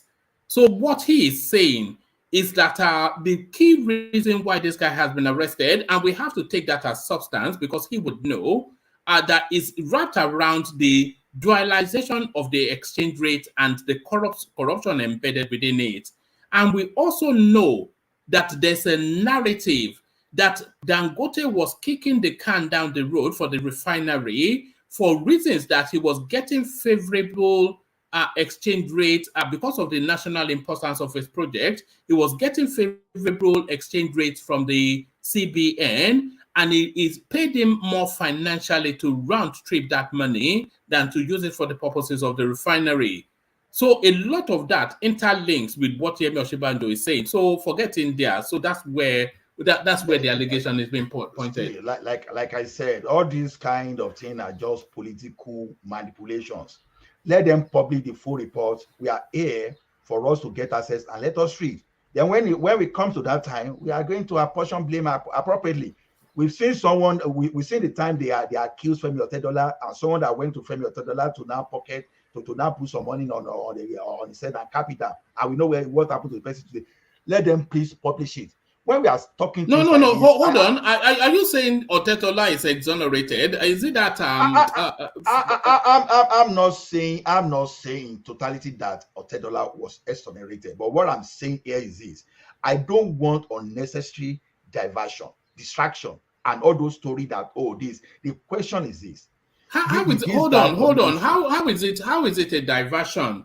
The guy has been arrested. The guy has been arrested for financial impropriety that significantly impacted on the economy of the country, and the narrative is that some of these big names are wrapped up within that those allegations. One man, I was in Nigeria when Soludo said banks should go and recapitalize, and we had so many big men that were standing on his way. What did he do? He had an option to compromise, but he booted everybody out. Judas had the tendency of corruption before he betrayed Jesus Christ. So Yoruba will say, whatever you have within you, that is what when you drink alcohol, the same thing you were going to speak out. If Emefiele was not going to have his own benefit to this, he had every option to say, I will not do. We saw Sanusi, how he was being a talkative when he was there and was playing everything. We knew how he was running after the big men in Nigeria instead of romancing them. So Sanusi was there, and Dangote needed money that time, and he didn't give him money. So how come that it is when it is Emefiele that we now have justification? So to me, what I'm saying is that let him go and be prosecuted and let him state all those things there, and we can take it from there. But as far as I'm concerned, I want to base it on what I have now. I don't want some kind of sympathy for a crook. I don't want us to start, no. I don't want to go to that route. Let us stay by what the DSS guys are saying now. Let us find a way to say, okay, is there any merit to this arrest? And let us prosecute it to logical conclusion. I don't want any political undertone there. Please, I want it to be purely legal. So Dangote or no Dangote, for now, I don't care, and I don't even want to entertain it with those people in the social media. I don't want to. This guy created economic crisis, and from what we can discover, or in quotes, that this guy benefited from all those activities. So those are the things they need to establish. So when they establish it, if you can deal with him. That 10 of us are going, police now pull me down when all of us. No. That's not the business. Police will tell you, say, okay, my instrument can only catch only one person at a time. So there's no business with other 10 people that escape. You that were caught. All right. Let me take you to this space. Let me take you to this space, Ola. So off the back of the capture of Emefiele, the whole of the social media and news cycle space, it was awash with the information that Mele Kyari, the lead person of the NNPC, that he has also been suspended. So now, very quickly now, they've come to address that it is fake news. But is it fake news is the thing. Because, of course, they were talking about that it requires a process to remove Mele Kyari, but it also required the process to remove Emefiele. He has been removed. But fake news or not, all of the reasons that justified the removal of Godwin Emefiele, are those reasons not even more amplified to require the removal of Mele Kyari? And whether this is fake news or not, is it your estimation and expectation that Mele Kyari should be gone before the end of the week? To me, Anybody that his hand is caught in the cookie jar should be dealt with accordingly. But when I got this news too, I jumped just to look at it, because normally I could have forwarded this thing to you, so assuming I believe in that. So I tried to search to see how concrete the news was, but I couldn't find anything. So I'm just looking. To me, if there are enough evidences to hook this guy, why not? These are the kind of thing we want. You see the thing. I have this mentality that you don't necessarily need to spend your energy to go after every crook in Nigeria, but there are some strategic crooks that you need to pick up. The CBN governor, we know that monetary policy can crash the entire economy of Nigeria. The NNPC, the GCE, because of the revenue coming to that place too, if the country will not have revenue, that thing can collapse the economy of the country too. So people like this, if you find something concrete on them, you have to go very hard on them. Yeah, do I believe that the DSS guys, do I believe they are still working on capturing this guy? I want to believe so, but it's just an assumption. But as it is, so if you ask me, is it my expectation? Of course, yes, it's my expectation for the government to go after people like this. So you go after the big guys, those people that are holding on to the key parasitas that can easily cripple the economy. So it's my expectation, but unfortunately, or should I say, I don't know whether it's the right thing, in the right mood to say is unfortunately they've not been able to pick him. So I won't be able to say anything about it. So to me, if he has some questions to answer, yeah, pick him up. That's what I will say. But I insist now, it's never in news because they've never picked him. So I won't talk so much. Woman, are you there? All right, brilliant to oppose. No, I am here. So brilliant to oppose. So stay there. Let me go from Yola and go to let me go to Bishop, who hopefully is there. So Bishop on mute. Let's see if your connection is Bishop. Yeah, I hope it's good enough. Yeah, it's brilliant, actually. It's a lot better than yesterday. So I want to hold you still to the Yemi Osinbajo space because I've come across now, it looks as though Yemi Osinbajo has expanded on just this Emefiele space. It says, Emefiele freely looted Nigeria's treasury, sabotaged economy under Buhari, Osinbajo. So this is Laolu Akonde. Laolu Akonde, of course, the spokesman for Yemi Osinbajo, so he would not be coming out except directed by his principal. Laolu Akonde, media advisor to former Vice President Yemi Osinbajo, on Saturday decried how Godwin Emefiele had free reign over Nigeria's treasury under the erstwhile administration of Muhammadu Buhari, using policies to steal money while sabotaging the nation's economy. Mr. Emefiele was ousted from office as the head of the central bank on Friday evening in a move critics said was unconstitutional since President TINUBU was not allowed by existing law to remove the CBN governor. Mr. TINUBU's move was also expected to rile up investors who have long expected a CBN free from political interference in Nigeria. Mr. Emefiele was arrested in Lagos on Saturday and transported to Abuja by the State Security Service, which said the former CBN chief will be answering questions about his role at the CBN since June 2014. Mr. Emefiele could not be reached for comments, and it was unclear if he had retained lawyers since being taken into custody. So now let's get into what he said. So we've gotten one bit, but let's get the fullness of it. His shenanigans, the colossal damage he perpetrated at the CBN were to the utter detriment of the Nigerian people, Mr. Akonde said on Twitter. This is not even about the cashless policy, but apparent corruption, especially in the dual exchange rate policy, which never made sense. What a sigh of relief. Mr. Akonde served as presidential spokesperson attached to the vice president's office for 8 years, starting from 2015. He once issued a statement for Mr. Osinbajo, criticizing Emefiele, who regularly courted public controversy for his handling of the nation's exchange rate regime. So this is the new bit now that adds on to the narrative. In October 2021, Mr. Akonde's statement for his principal said Mr. Emefiele was supervising unbridled corruption in the forex exchange market in Nigeria. Mr. Emefiele denied the allegation, and it was unclear whether Mr. Osinbajo proposed any official measures to investigate or exact sanctions on the CBN chief to the president.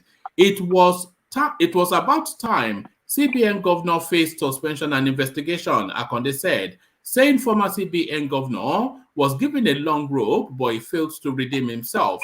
Mr. Emefiele appeared to be the first Buhari regime official to be arrested and held on fraud charges by TINUBU's administration, with anti-corruption experts saying many of Mr. Buhari's aides are likely to be held on similar charges for their year-long looting of the nation's treasury. So apparently, Yemi Osinbajo had tried to alarm at that space as far back as 2021, but unbridled looting is how Osinbajo described it. So Emefiele, the ethnic undertone, the replacement with the Yoruba person, and Osinbajo coming in with his commentaries, Bishop. Thank you once again. Good evening, compatriots. Mr. Compatriots, and kindly do the needful. As we used to say, click the like button, share, subscribe if you have not done so. Thank you once again, woman. On the Emefiele's space, let me try and separate it. And let me start from this. What I will call undignified outburst now. I wouldn't know if he was speaking for himself or on behalf of his former principal. Whichever one it is, I think it's a little bit too belated. If he was speaking for himself, then I can kindly tell him to please kindly shut up. If he's actually speaking on behalf of his principal, I'll say that's a little bit too tardy and a little bit too late. If the focus was Nigeria, and the man was rowing us to a shipwreck, and you had opportunity of doing something, and you waited until probably the doomsday Armageddon could have come and gone before you announced shouting Eureka, hey, hooray. I mean, how did they say? You're not singing Kumbaya. I think it's very foolish. I'm disappointed. If you noticed that the man was driving us towards an economic doom by some of his policies, what action, critical, real action did you take? Did you go to your principal, the president? I'm talking about the vice president now. Did you go to him? You have about 2 or 3 different committees that you should pretend that the CBN governor is a member of those committees. At least I know he's a member of the National Economic Council.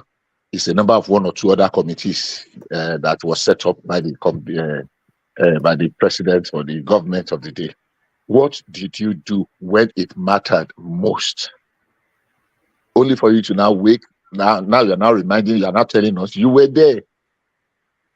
You had a front row advantage, how do they call it? Front view advantage to be able to comment, not only just to comment, but to be able to help formulate. The president was away. You acted as a president for about 6 months at an instance. So if you are aware, I know Emefiele had done a lot of damage. I'm not a fan of his, frankly so, because I saw him as a mole, being an appointee of the former government that was removed, and the pain really did not go away for some people. So, but if you see him even taking on policies that are not beneficial to the country, and you kept quiet for that long, I'm tired. Yeah. Bishop, Yes. you know that the vice president doesn't have any control over the That's what governor. he doesn't have control. He might not have control. Done. There's not when the president is there. Okay, hold on. What I'm saying is this. Best position. What I'm saying is this. To If he's not there. But president protected him. So what will he have done? No, what I'm saying, I said two things now. Yeah. I said one, there was a period of time he was the acting president for about 6 months.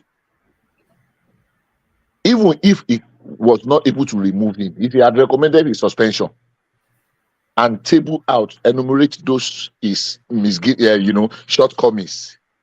Even if that one did not work, speak out at functions. I remember there was a point in time he spoke out about clashes between monetary policy and what do they call it, fiscal something. I know there was a time he spoke. Have more of it so that people will know your position. It is not just now. It's too late to cry when the head is off. This man caused more than enough damage that almost practically plunged the country into anarchy. I mean, the last straw of that naira swap, naira confiscation. Don't let us call it naira. So for me, I'm sorry. I don't pity the vice president at this time. I think he's very culpable. He's guilty of silence. He's guilty of silence when he was supposed to have spoken out. I won't deal with Lalu. I mean, well, it's just but him coming out now. That's why I separated it. If he was speaking for himself, okay. But if he was speaking for the vice president, do you think he's guilty of more than that, of just silence? Do you think he's somewhat complicit, Oshibanjo? Well, maybe there's a lot of allegations of financial impropriety against Oshibanjo as well. Maybe I might be too hasty or in generalization if I go that far. I don't have evidence to that fact. But this one now that is coming out and what we saw that Emefiele perpetrated. Look, the thought of I said something in my page when that the Emefiele bought the presidential nomination form for 100 million naira under a president that asked all his ministers and appointees to resign if they want to contest, and they did. We had 4 ministers that resigned and other people that went to resign to want to go and contest for House of Rep, Senator, and the rest. We have minister of what do you call it now? This one that is building railway, minister of what? Minister of Transport, resign. Minister Amechi, Minister of State, Wajuba or something, Minister of State for Education, resign. I think this guy too was a minister before he resigned now. The one that wants to be Senate president now, the Akwa Ibom man. What's his name? Akpabio. Still, there was one or two other persons that resigned from their posts to go and contest. And you are a CBN governor. You bought form. You actually went for screening, and the president disappointedly, shamelessly did not sack him before, during, and even after that show of shame. I said it. I said, as much as I really love the president, on this matter, you dropped the ball, and I'm ashamed. Those were my statements, and I can pull it out with the date stamp and put you. The president dropped the ball the way he handled Emefiele's case. I was really, really disappointed and ashamed, and I documented my voice. So if Oshibajo has all these things, Yoruba used to say, how do they say this adage? If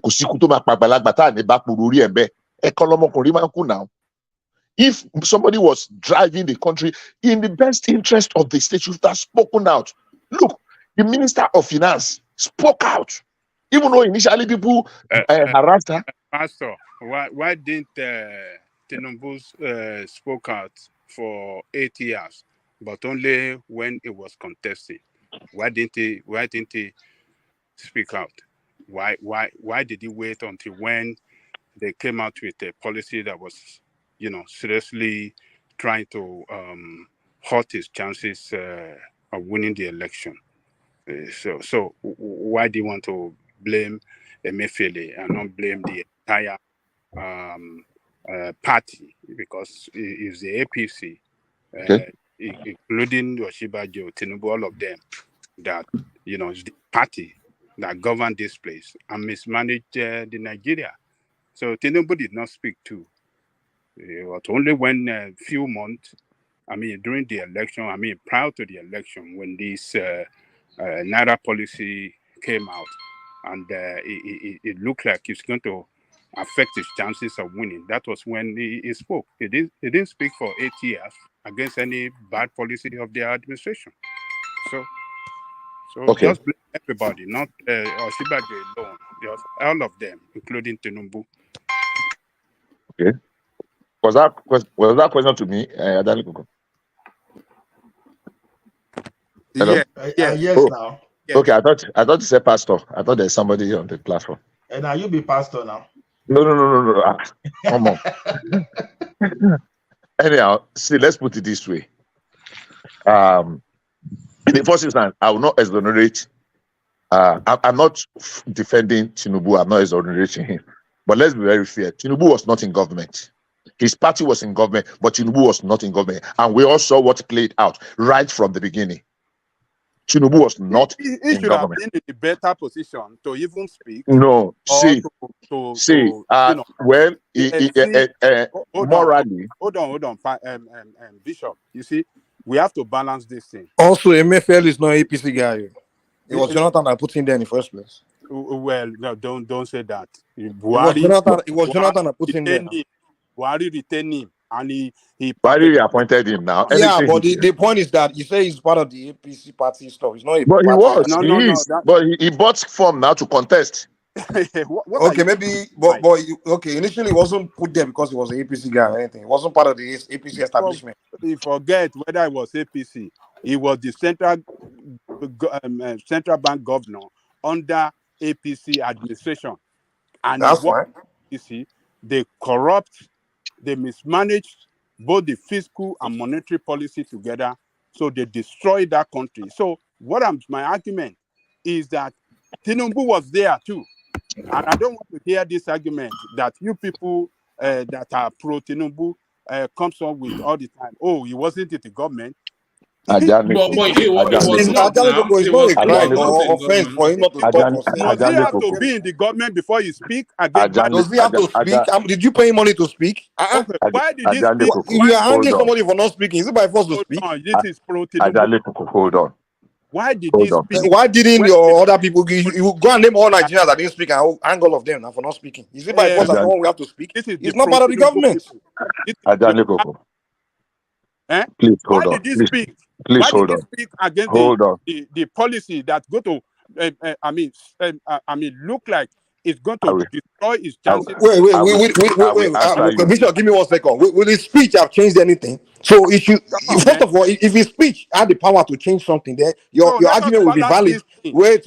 Your argument will make a lot of sense that, okay, he had the power to make a speech that would have changed something. But a speech that won't change anything, won't influence anything, he should make the speech and kill his chance of becoming a president. Is that what you're telling us? I mean, what kind of logic is that? Hold on. Do you know why Tinubu did not speak all for 8 years? He should make anti-party speech and kill his chance of becoming president, right? A speech that has no effect, that won't hold any weight to change anything. What kind of logic is that you presenting, man? Come on now. Hold on. Do you know why Tinubu did not speak? Because he's a member of the party. Simple. Because what? No, he was going to contest for president, and he didn't. Exactly. Okay, hold on. So, do you know why Oshibajo did not speak? Because Buhari protected Oshibajo. Oshibajo knew what was going on in the government, and standing up or speaking against Emefiele is like he's speaking against his master. And we knew what happened to Atiku when if I may ask you, how did you know they didn't speak to him? From the sake of the past. So that guy kept quiet. He was doing his own thing. He didn't want to cross the line against his boss. And you people want to No. Ajanico, let me ask you this. What evidence do you have that he didn't meet with Tinubu, with Buhari and speak to him? speak? How do you, do they have to come on TV before they speak? Before you know that they spoke? Okay. How do you know they didn't meet with him and speak? We don't know that. In the Why public. does everything have to be on TV before we know that he was fed? Okay, Oshibajo. I mean, should I go to Channels TV? Take the same argument, wrap up that same argument with Oshibajo. The argument in defense of TINUBU, wrap it up with Oshibajo as well. So let us balance this thing. Oshibajo is the vice president. Okay, let me just leave it. Bishop. So hold on. Hold on. Adane Koko, hold on. Who is under more obligation to speak? Oshibajo, who is the vice president and has supervisory oversight over somebody like Emefiele, or TINUBU, who though a party member, a private citizen. So who is under more obligation to speak? Go back there. We are not going anywhere. Go and sit down there. And that one too. I'm already sitting down. No, it's not. He knows. He's just being cheeky. Look. Okay, Ajane Koko, can you calm down? Hold on, Bishop. Yeah, hold on, Bishop. Autonomous agency is not under the control of what do you call it? Oshibajo. It's under the supervision of the presidency. The head of the presidency is the president. So, if at any time that Emefiele, the head of the Economic Council is Oshibajo. Oshibajo is just he doesn't have any control over him for a bit. One second of control, he doesn't have it over him. And the president is the one that have some control over him, and that was what played out during the cash exchange policy. Oshibajo was not part of the team. It was president and him and maybe one other person that colluded together to formulate this policy and carried it out together. So Oshibajo was totally out of them. And look, we don't put this blame on Oshibajo. It doesn't have anything to do with central bank at all. So I'm just advising Bishop to please balance this argument. It shouldn't be one-two-sided. Okay. Can I come back? Can I come back now? Yes, come back. Now let me correct you. Very, very.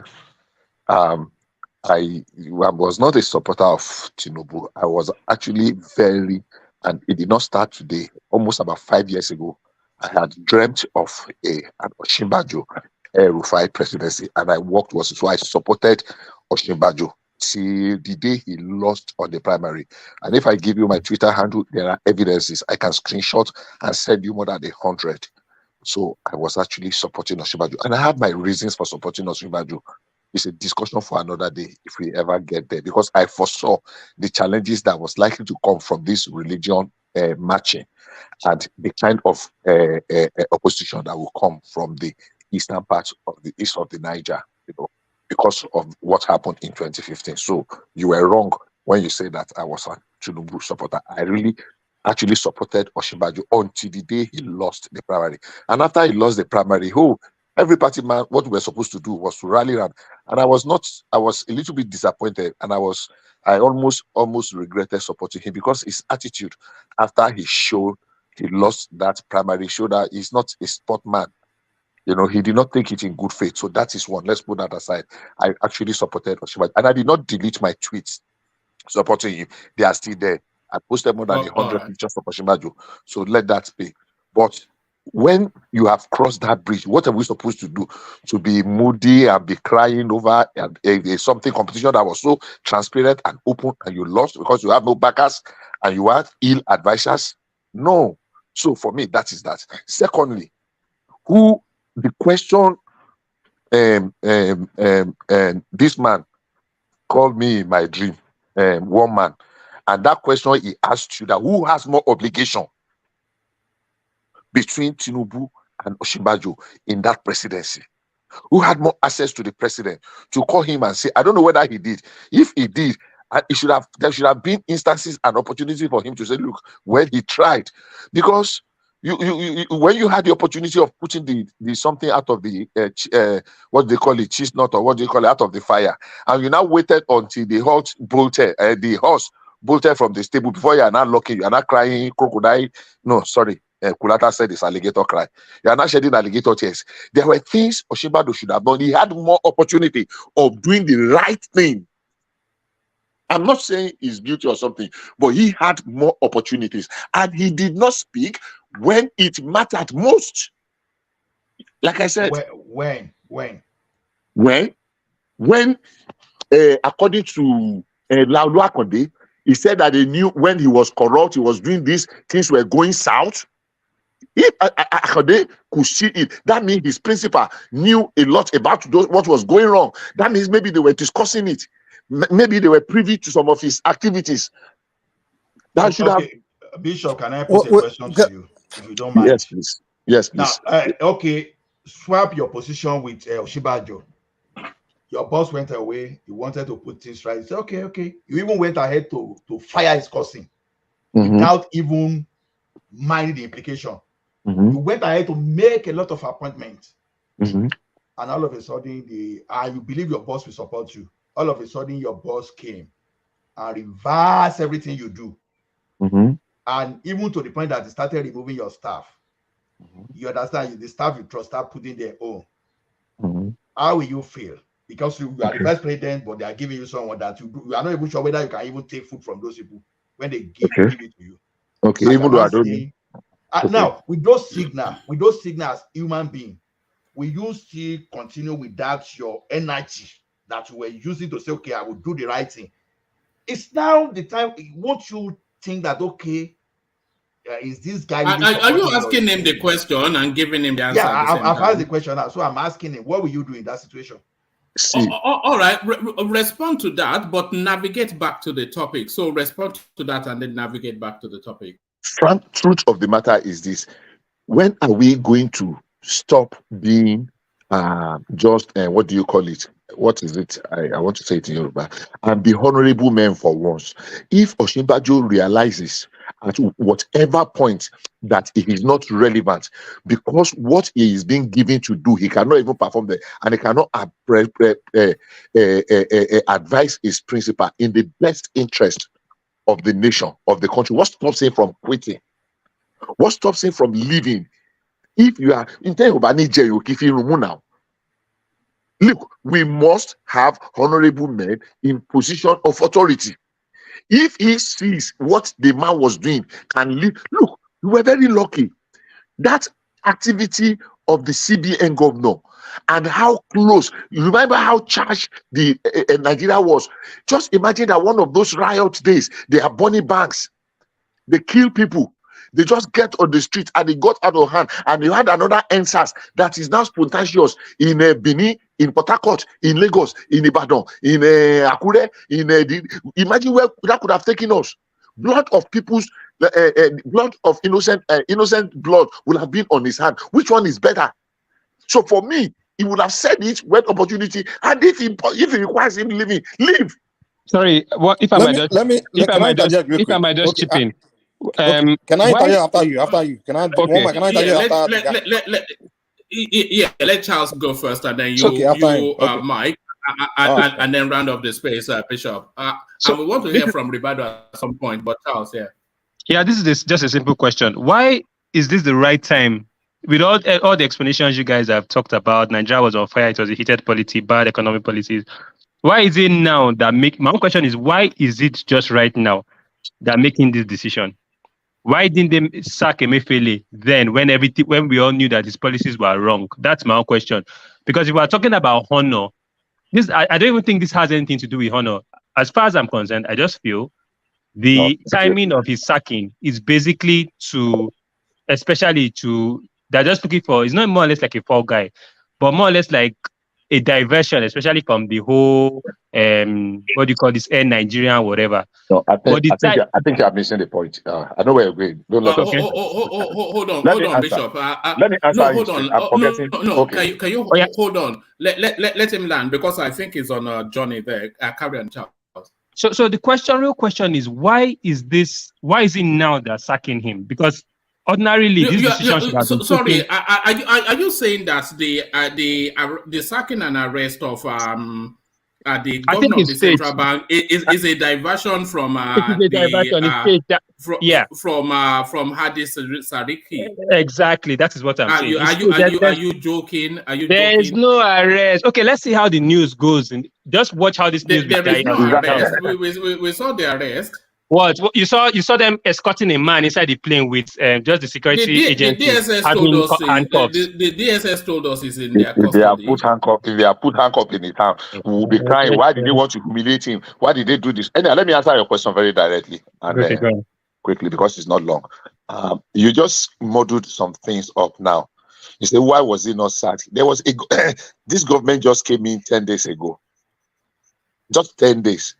This man was there with the last government. So if you are saying, why didn't they sack him? Who is that? Why didn't they? Who are those they? Is it the past government or the present government? So because you have just you have just supported what I'm saying, that Osinbajo should have exposed this guy. If he has that much information, why did he keep quiet? But we are not talking about that now. You have taken us on a different dimension. Why is it now? Now, this under the same government that they had the Sirika that you are talking about happened, that this won't happen. So we don't know whether they will get to the Sirika later. You can't do too many things at the same time. So if they are taking it, just like we were in the intro, there was rumor today that this man was arrested. I will want him arrested, Mele Kyari.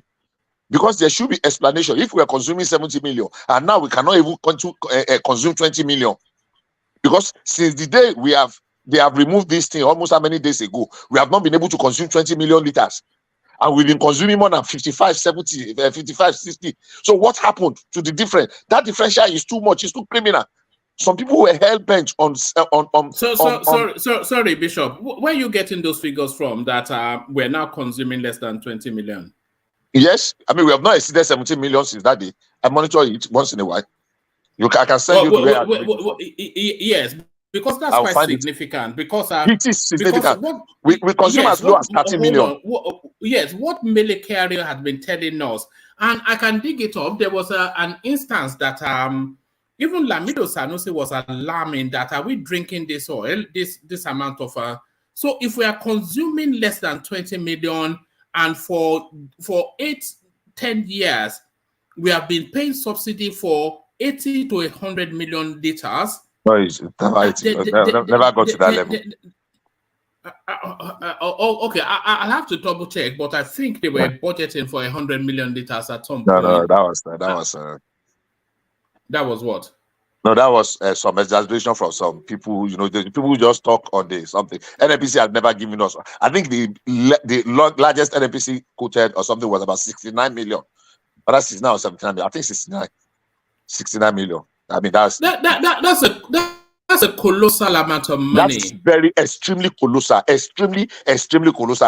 I'm just saying that it's not 100. I had the 100 too, but it's just for some random guy that spoke on TV, and people will always speak the higher, the upper limit. But even at 69 million, that's a colossal amount of money. Even at 40 million. Even at 40 million. Because if we are saying that we're consuming less than 20 million now, then that means close to about 40, if not 50 million liters was being stolen. Yeah. Yes. That is the crazy. That is the mind-boggling. That is the I don't know the right word now.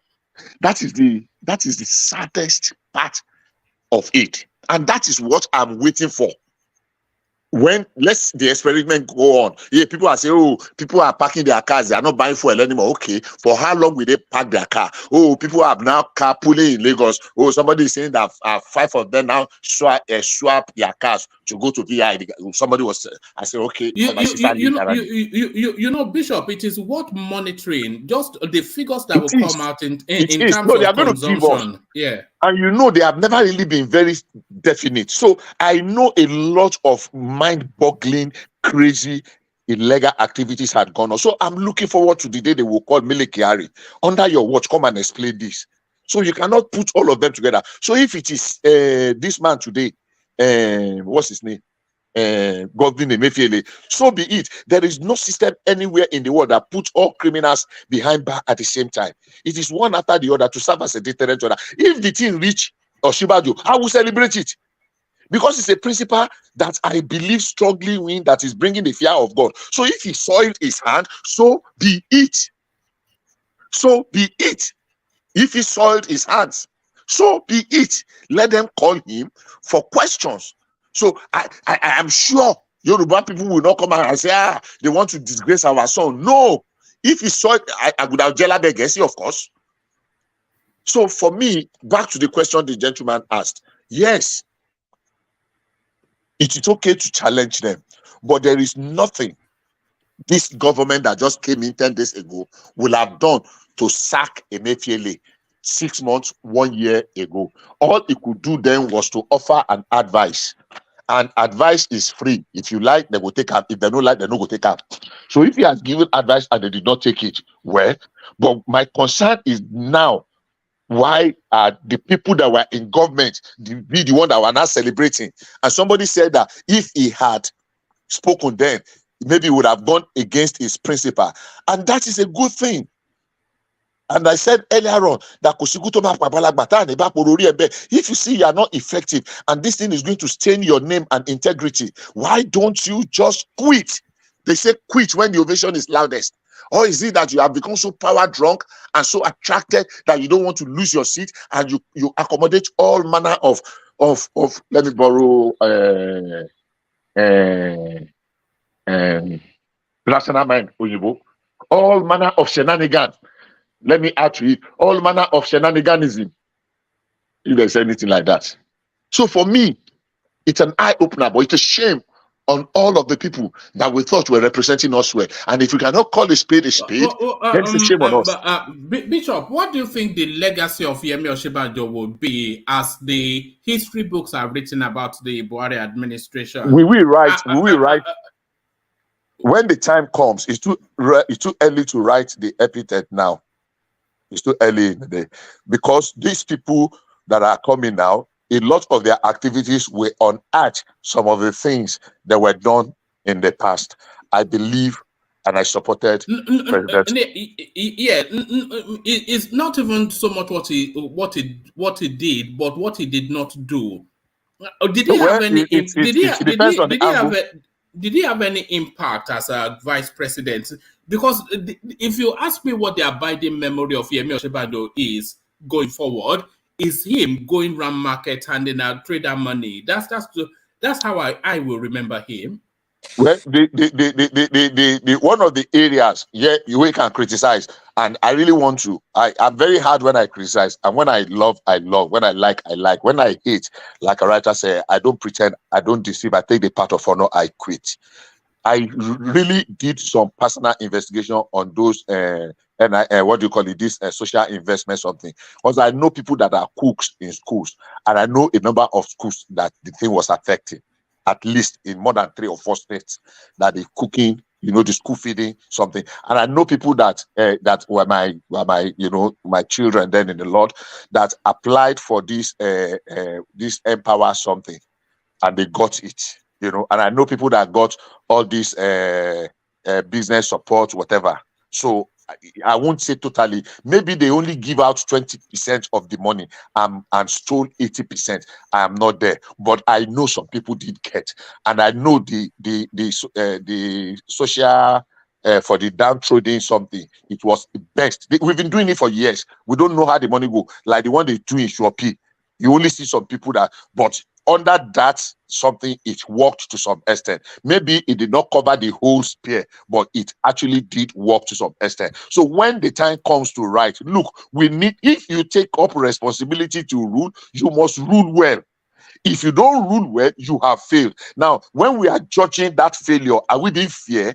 That's the question. If we are being fair and we look at things dispassionately, without any, being clouded or be clouded by any sentiment or, personal whatever, then we should be able to say, so they will write their history. Truth will always come out at some point. And as much as I really like Osinbajo, I said, and I've said it, the kind of vendetta that himself and the wife displayed after the primary, I've never seen a Christian display that kind of thing. I've never. So for me, I was put off. So if you say I'm biased now, well, you need just go to and read and see my record of how enamored I was with this gentleman, because I really, really liked him. I really, really liked him, and I know he was, and I was looking forward for a day he will be the president of Nigeria. So, but TINUBU had the opportunity. He cried out. When he actually cried out, it could have worked against him if he was actually trying to protect his ambition as an interest alone. He probably would not say those things. He said them because he was ready to damn the consequences, and that is the hallmark of a man. The honor. Where is a man where there is no honor? I mean, what is a man where there is no honor? So for me, in that area, so when a policy is was about to halt his political chances, that is when he cried out. So all the previous policies that have been destroying the economy, he kept quiet. Let me say something real quick. This man. Can I interject real quick? Hold on. Hold on, Bishop. Let Mike come in, and then you wrap up that space. So Mike, yeah. Okay. See, we all know a toothless dog is better to go and fight as a dog with tooth than a dog without tooth. Now, another way I can put it is, they say a real man, an intelligent person, when you see something wrong, it's better when you act with action than just act with mere just talk. Now, if TINUBU knew that what's going on, it's better he act with action. He act in a position of power than just a position of just a mere toothless dog. Because as a politician, as a party member back then, his action would have just been a toothless dog backing or fighting. Now, if the guy decided to wait till he actually gain power and actually fight with action, which is what we're seeing right now, arresting Emefiele. You understand? It makes sense. It tells us that this is a smart politician. He's not a low-dough politician. And a low-dough politician like Obidien are the one we expect to do something like that, where you know that it's best you wait to get power. Another low-dough politician I know is I'm a sure FM, or sometimes I just think this guy's a low-dough politician, but this guy will announce how many people he wants to arrest before he become president. You wait till you become president before you do that. So people saying TINUBU was wrong for not speaking back then. Come on.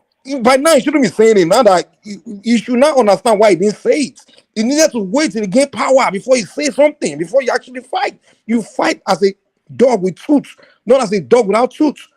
So you think that if Osinbajo is the president today, you think he wouldn't have acted like this, or even more harsher than TINUBU have acted? I don't know until he become president. We don't know what he will do until he become president. So we only go by what we know. Now we know. I think it probably would have is the answer to your question, Ajane Koko. Hold on. But you don't know a man until he gets power. Hold on. Hold on. A question to you, Ajane Koko. Do you think if TINUBU had been running the critical commentaries that you accuse him of not running, do you think he would be president today? If he had been saying all of these things that you are criticizing him for not saying, do you think he will be president today? He won't be president today. That is what I was saying earlier, that he kept quiet all this while until when a policy was rolled out that was going to affect his political chances. And that to me is selfish. He doesn't care about, he's a politician, Ajale Koko. Yeah, he's a politician. You need to go and take a political class, man. I understand. In politics, apply the same measure on Osinbajo. Because Ajale Koko, one main pillar of politics. Hold on, people. I'm one man. Everybody hold on. Apply the same measure on Osinbajo because Osinbajo had presidential ambition as well. So he kept quiet. He was playing along so that he will not hurt anybody. The same thing TINUBU did. So you guys just don't rubbish Osinbajo and just start to carry your TINUBU as if it's God. It's saint. Can I come back? So sorry, come back and wrap up that space, and then we'll move on. And then you come in next. Ekene, hold on, Ekene. Yeah. What Michael said now can be summarized in one sentence. The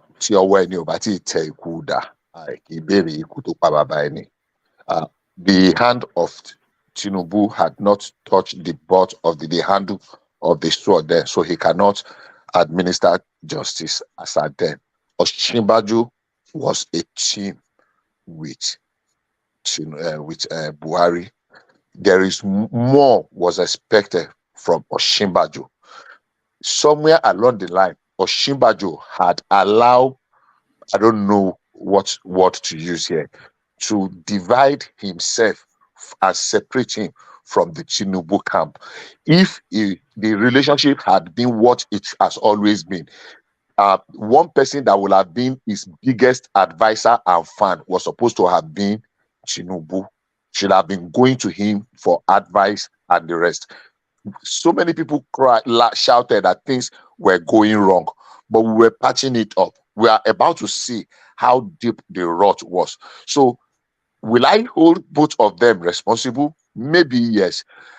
Will they have the same level, the same share of culpability? Absolutely no. I will say, if it is between Tinubu and Oshimbaju, Oshimbaju had 80% or 85% of responsibility to speak to his principal and call his attention to things that were going wrong. Because even Tinubu did not have access. Let me finish now, Baba.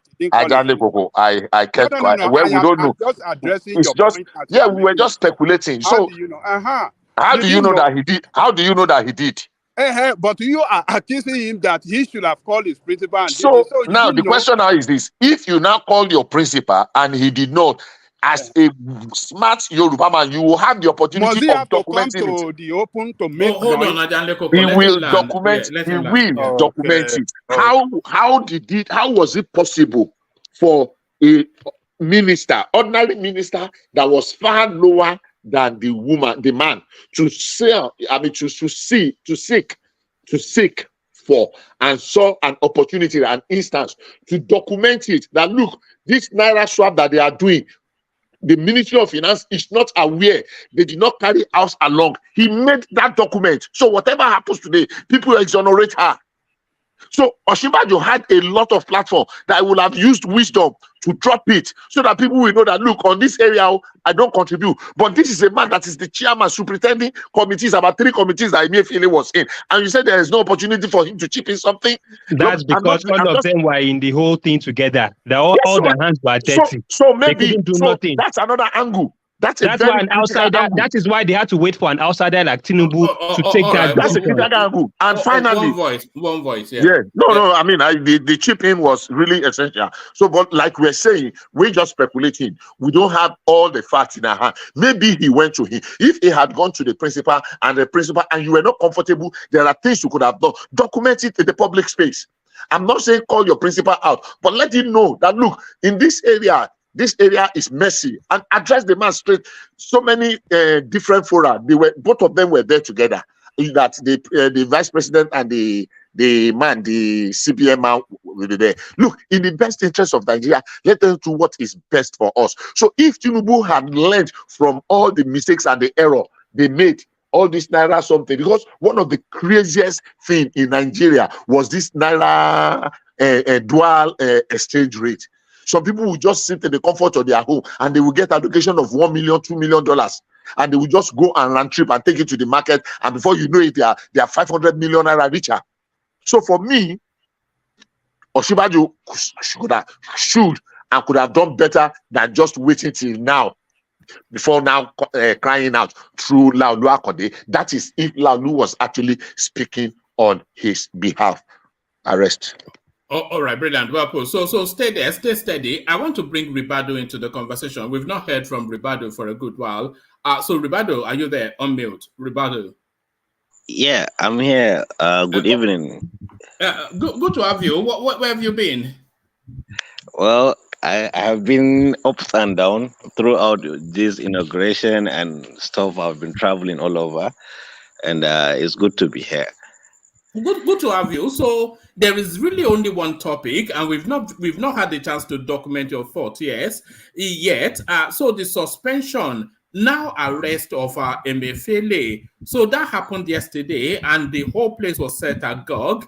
And speculations that they're about to suspend Mele Kyari as well. They've debunked that, but should they be suspended?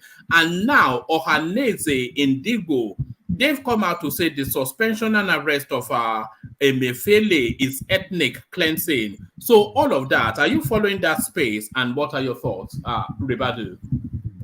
Yeah, I've been following it, even though not that deeply, but I've been in the platform for some minutes now, and I had the previous speakers and contributors. I think first let me start from TINUBU himself. I think there is this saying they said, actions speak louder than voice. Okay.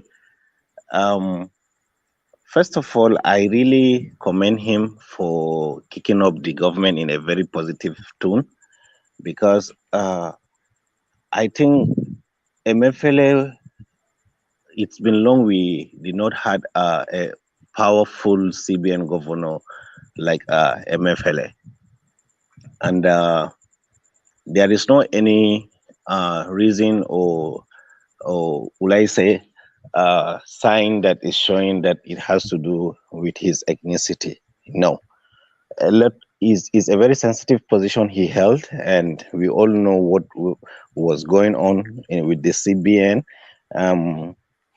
For him to get the government and get the critical information he needs and know how far, I think naturally that might need to be confined, one. And then secondly, I am eager to talk about Osibanjo, Professor Osibanjo. I heard all what you guys were talking about him. I would like to put a light to one or two things he did. I think Osibanjo was a good man in a bad position,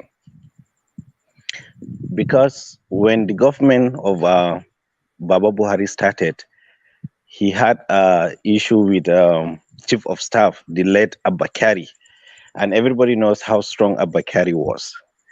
And because of the personality of Abba Kyari, Osibanjo couldn't do anything. But if you guys can recall very well, whenever Baba Buhari is out of the country for a month or weeks, we will see a positive change to the administration. For instance, when it comes to payment of salaries, when it's Osibanjo that is in charge, you will see they pay early, and a lot of things used to go smoothly. Even the fake Federal Executive Council meeting, all that. I think if you can follow the antecedent, is that Osibanjo was never given the real power to exercise and interpret his own style in governance. That is my opinion. And then secondly, they use his naivety, sorry if I can use that word, they use his naivety and the ambition, the political ambition he has, to kind of silence him from really putting out his criticism of the way things are being done. And furthermore, he was not diplomatic, because there is a way you can voice out your dislike or your disagreement on government policy without really getting in bad light with your principal. But also in Nigeria, we all know how precarious a VP position can be. If you can remember Atiku and Obasanjo regime, is a very delicate seat, is a very delicate position. They can easily sideline you. And do you think the position was too big for him? No. It wasn't big for him. I think he's a fairly a good technocrat.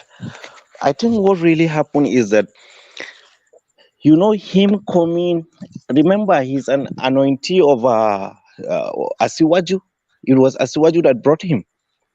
So I think he found himself in a place to prove his loyalty to Buhari, so that because I think from day one we all know that Buhari never liked TINUBU, even though TINUBU was play a very instrumental role in bringing him to power. And so the guy has a lot of challenge in proving his loyalty to Buhari first. And also, it's not just Buhari alone. All those people that are surrounding the kitchen cabinet of Buhari are always, you know, he has all that people around Buhari to fathom with. That is one thing. So before he was even given a chance to be taken into confidence with some certain issues, he's always in delegatory position. It's just when the president delegate this and that to him. That it's one. And the most damaging thing on his part, that he allowed his ambition to be known, and they use that against him softly, you know. And again, if you can, how will I put this?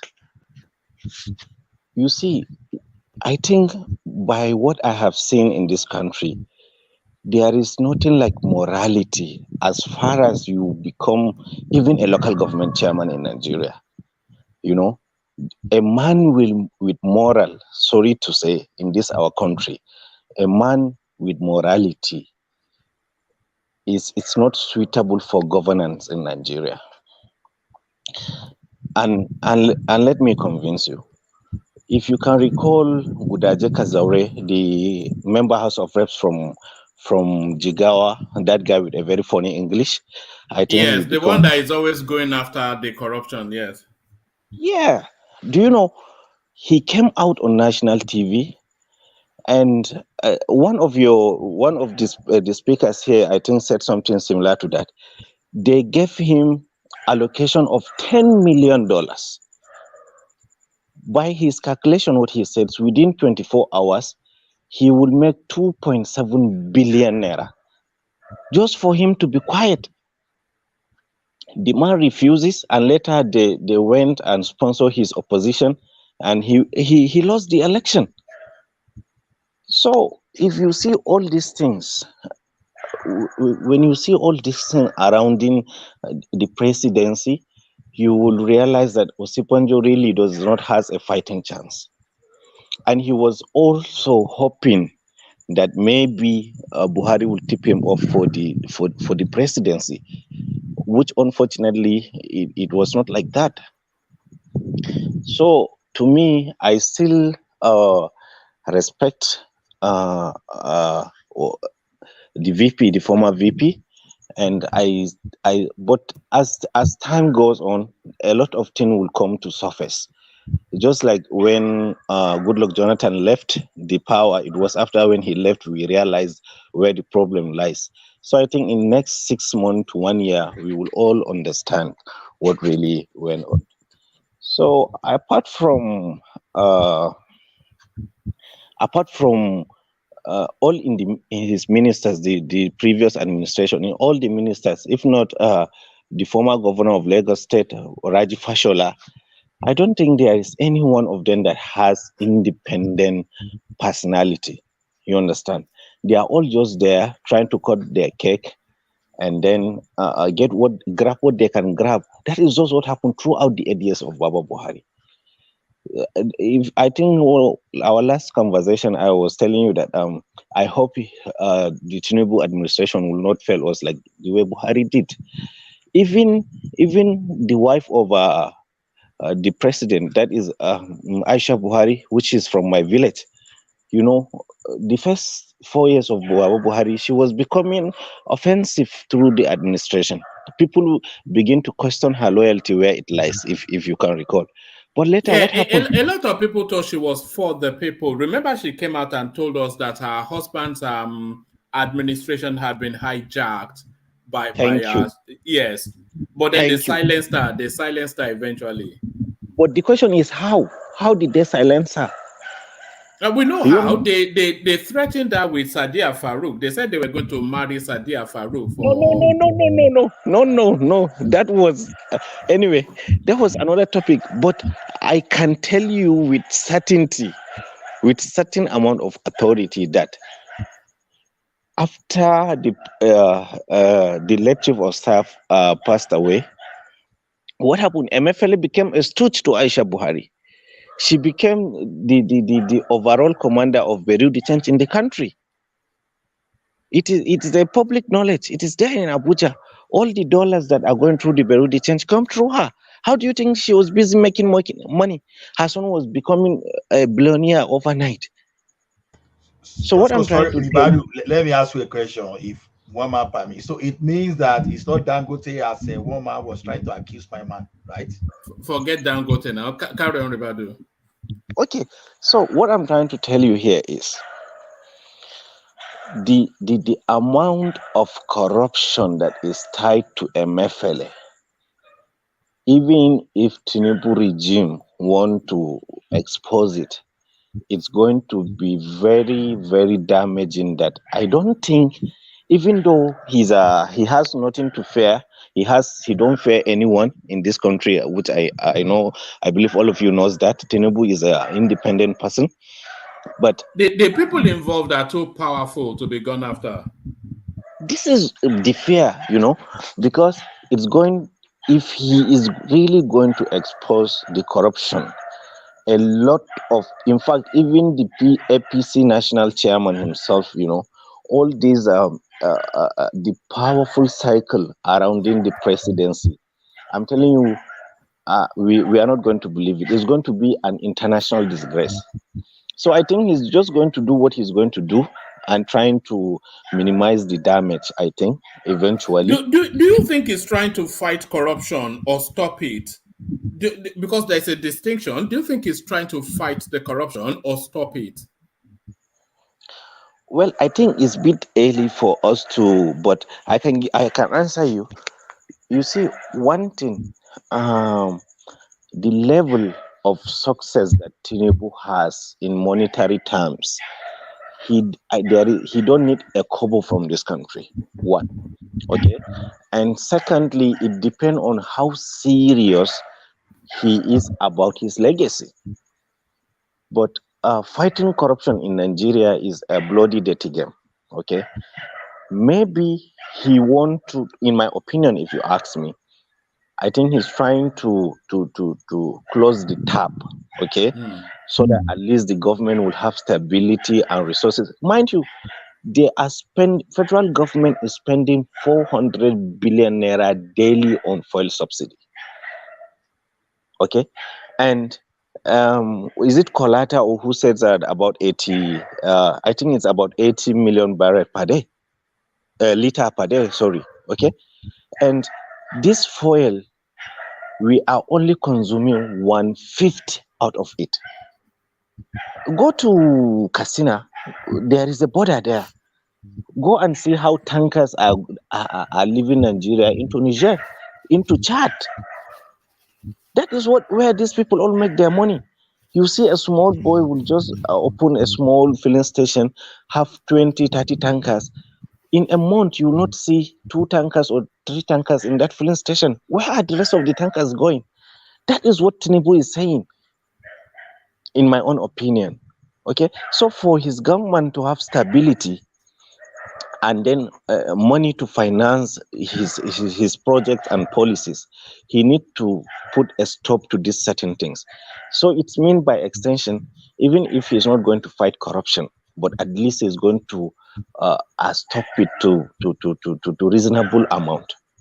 Because one man, believe me, this few, almost a month of 40 days of my travel, I was in Abuja, I was in all those places. If you see what is happening in this country, people like me that are coming from these states that we are not close to the center of power, you will not even believe you are in Nigeria. Because our big men, I was in the villa, I attended the inauguration. These people, they don't even carry naira in their pockets. You see $100 bills, bunch of it in their pockets. Come and see how they are doing transaction. Come and see how they are doing the networking. Where, for heaven's sake, you come out from your own village, maybe you were, by the grace of God and faith, you become a member House of Reps or a senator. Somehow you become politically relevant. The moment you went to Abuja, come and see what is happening. They are busy buying their girlfriends Mercedes C300s. They are busy spending money like madness. When they are used to that type of a lifestyle, there is no legitimate business that is going to sustain that lifestyle. This so is how are you expecting that lifestyle to respond to Tinubu's stance? Because, like you rightly said, Tinubu is turning off the tap, but they are used to living in a certain way. So that language of corruption fighting back, do you expect it to fight back, and how do you expect it to fight back? Well, it's all about demand. Okay, it's all, look, there is nothing. Murphy's law say what can go wrong will go wrong, right? The issue is this. I have always said it. It's depend on his intention or how serious he is. That it's one. Mind you, let me bring you comparison before I proceed. Everybody, when Buhari came into power, the first week he came into power, if you can recall, people started dumping money in the airport. Transparency International gave estimation, prediction, a statistic that corruption has fallen down 30%. Everybody was scared. Money was being thrown anyhow because they thought the Buhari people were expecting was going to come gun blazing, arresting this one, jailing that one, exposing this one. That was what all people were thinking. But unfortunately, he chose power over the country, over the integrity of his name. So, if Asiwaju, No, so sorry. I'm not a Buhari fan, but are you sure that he chose power over his integrity? Because there's a narrative. Remember when Buhari came in, he told us that he was for everybody and for nobody. But then very quickly after that, he fell sick. And he was hostage to that sickness for a very good while. And the people that rallied around him and guided him through that sickness, they then were able to, through that sickness, capture him. A lot of people felt we lost Buhari that we knew to that sickness. And then he just became a hostage to the people that surrounded him. One man, let's call a spade, okay? What Buhari is supposed to do at that time was, when he came to power and he realized how messy this country is, the most honorable thing for him is to come out and say, fellow Nigerians, I came with full intention to govern you in a best possible way, but I cannot do it because this is a situation, thereby I'm resigning. He will have done no, you can't do that now. A lifelong ambition. It's a choice. That is why I said he chose power over the country. Okay? That is why I said he chose his power over the country. And eventually posterity, Prof. IBB, right, that Buhari is not what we think he is. Anyway, let me not divert, okay? Oh God, what's the point I'm trying to make? Okay, what I'm trying to say is this. Even after that, okay, this man hijacked Federal Ministry of Petroleum to himself. What did he do? What difference does he make than appointing a minister? He made Kachuku a secretary, just like a secretary, the state minister for petroleum. At the end of the day, what happened? It went from worst to worst to worst to worst. So Buhari is a failure in 360 degrees, okay? He's the worst president that ever come to the corridors of power in Nigeria. That is certain. Everybody knows that. It's a general knowledge. Okay, so back to TINUBU. I think if people will be, if people will advise TINUBU positively, there is 2-3 things. Government is all about policy. Government is all about tools. Okay, just like the way his VP said, is not running a marathon. First of all, I hope he will do it, because by arresting Emefiele, he has shown he's going to do that. Bring EFCC, make what make it public what they did for the past 8 years. All this money they confiscated it's our money. We paid it. It's a taxpayer money. Okay, make it public. I mean, the constitution is there, the law is there. We have the right as citizens of this country to know what our government is going, what is happening. Make EFCC's book open, make it public, make NNPC public. Let us know where all that money that they collected from who and who and who and who oversee and order. What did they do with it? There is no accountability in this country. If he make this public, we will know who and who is involved. We have code of conduct bureau. How much do you have before you go into government? How much? What is the essence of all these? You can forget that code of conduct bureau, because there's so many vehicles that you can use to hide money. But let me ask you this question, Ribadu. Yes. There's the anticipation that there will still be more arrests in the course of this move that TINUBU is embarked upon. But which 3 names would you like to see arrested to give you the confidence that TINUBU is intent on effecting change? So we have Emefiele already in custody. Which other 3 names would you like to see in custody to give you confidence that the right thing might be done? Well, I if you allow me, I will say all the ministers. All the Buhari ministers should be held in custody and then be freed, unless when they are proven innocent. Because you know who did that? The Crown Prince of Saudi Arabia, when he wrapped up everybody and locked them up. Well, carry on. You understand? Look at Malemi. Malemi is the big. Oh goodness! If only investigation would go through the ministry of Malemi, Nigeria will hide its head in the desert out of shame. One man, see, this country is totally rotten from inside out. People that we are seeing them as our leaders.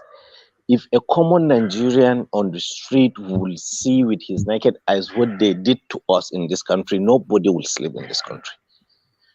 Do you recall the story when Mele Kyari came earlier, when he came early?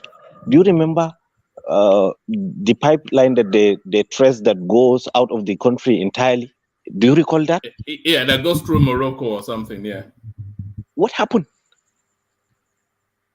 Do you remember all these oil tankers that they have been citing? We have seen oil tankers going this and that. I mean, what happened?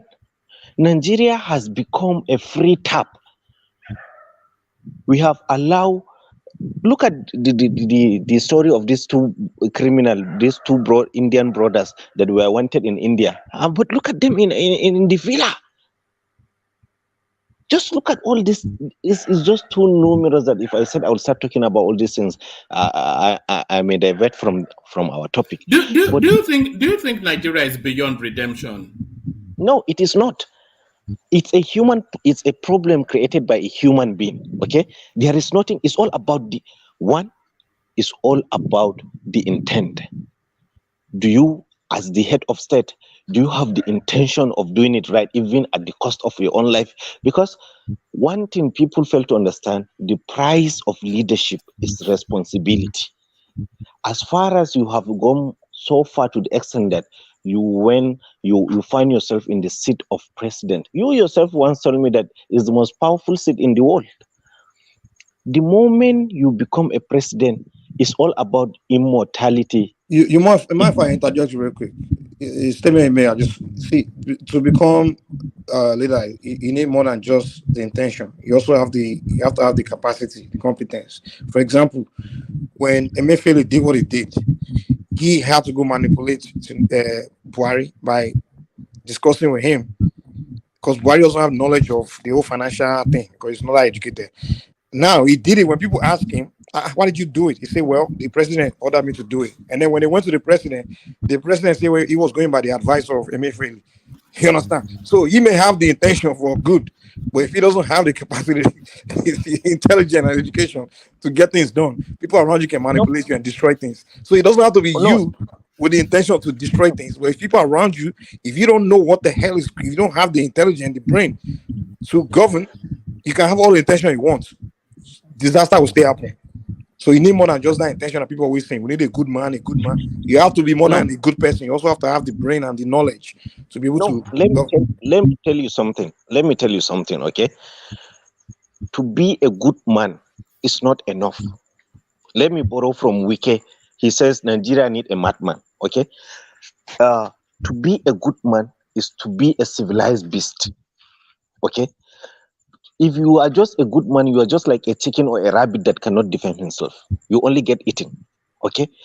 What if you want to tell me Buhari, he is the most experienced president we ever had, from a governor to a minister to chief of to the head of state to PTF. He know how this country works. Okay, he know in and out of this country. He only choose his own power. That's just it. It's not like he is not intelligent or he's not smart. No, he is. The only thing is he choose. Okay, if Emefiele come to you and say this, you want to tell me that he don't have the resources in his hands to delegate other people as a advisory role or as a committee to go and check things out?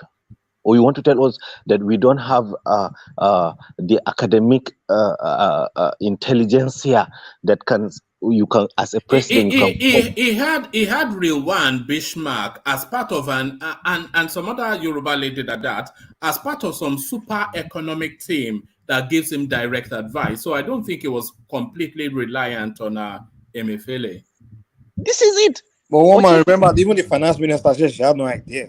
She had no clue. She had no knowledge. She doesn't matter. She wasn't kept in the loop. But I don't think that decision would have just been a conversation between Buhari and Emefiele, because I think Buhari would have sounded secondary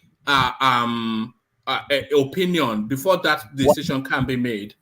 Buhari doesn't have the sense to do that. 1 month. Like Ribado said, he has governed that country for a long time. Let's not say he's an idiot. He's not. 1 month. Please, when we are talking, let us always keep it at the back of our mind that this is government we are talking about, not individuals. Anything that has to do with government, have memos, have memorandums, have proposals. It's all about paperwork. Anything that has to do with government, even you working to see you appointment has to be there, has to be lodged, has to be recorded, has to be approved, have to be scrutinized, have to be prioritized based on is it urgent, is it emergency, or So I don't know. I don't know. This Buhari of his thing will just give somebody headache, So in summary, I think we should excuse Osibanjo for now. Let us have patience to see how things will unravel, because a lot of shocking things is going to come up from here to next 6 months ahead. That is one. And then secondly, I pray to Almighty God, may He give Asiwaju the brave heart to stand the pressure that is going to follow all these things, okay? But believe me, all these ministers need to be seriously scrutinized, and I pray he will give us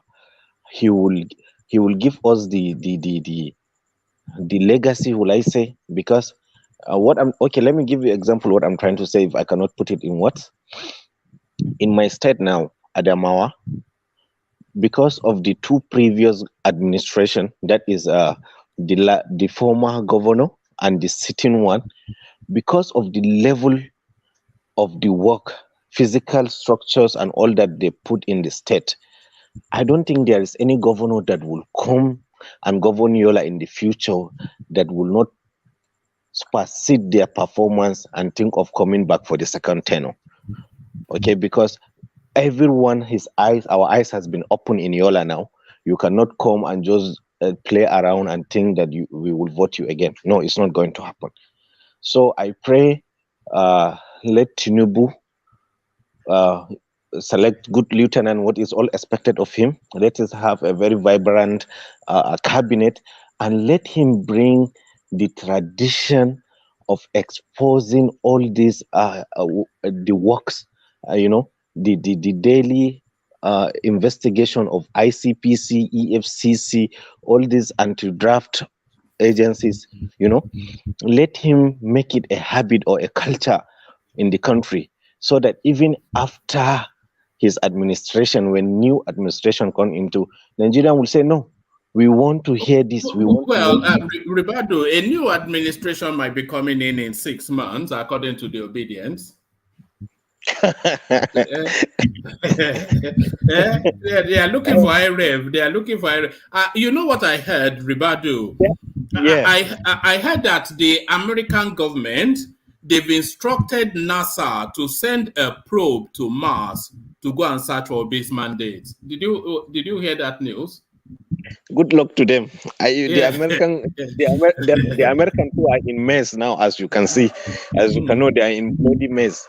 So the dollar is going nowhere, and BRICS is trying to take over. China is dominating the Middle East. So it's all crazy. Anyway, all empires come to an end, they used to say. So, all right, that was a joke, by the way. I'm sure you got that, but carry on. Yeah. I want to refer us back. Do you remember the last time we were talking about Konkoso?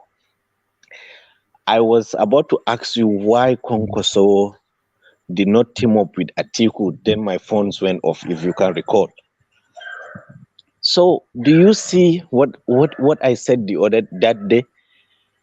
That Konkoso refused to back Atiku because of his political ambition. And look at it, it is happening now. He's trying to come back to APC now. He's coming and shaking hands with Bola Ahmed Tinubu. So it's all about political calculation.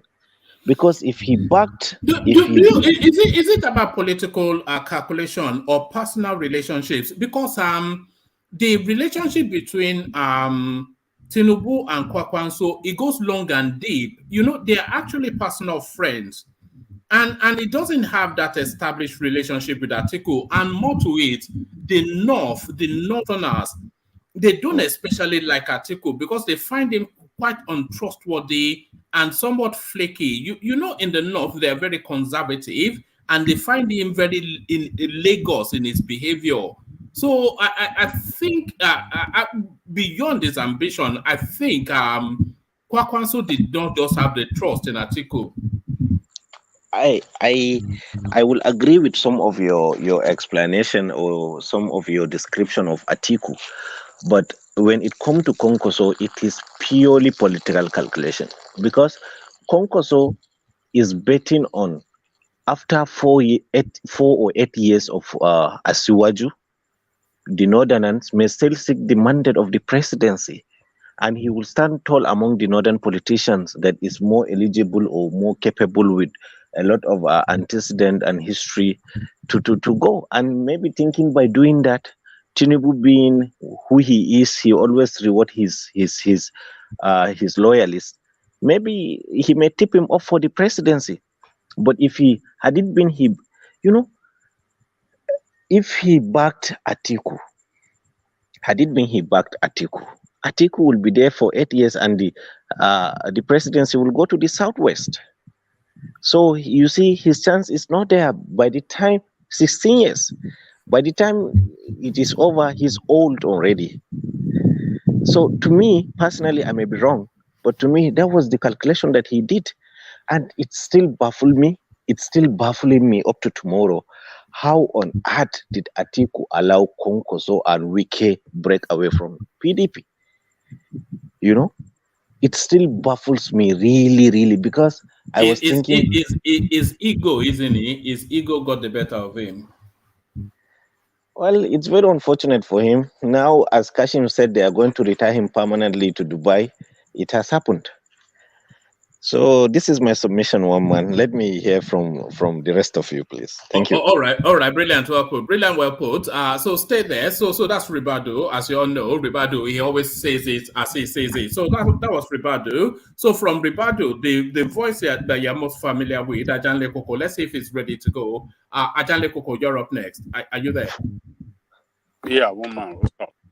Yeah. So Ajanle Koko. So to it then. Ribadu has a different inflection of it. He's somewhat a fan of Oshibando, who you are not.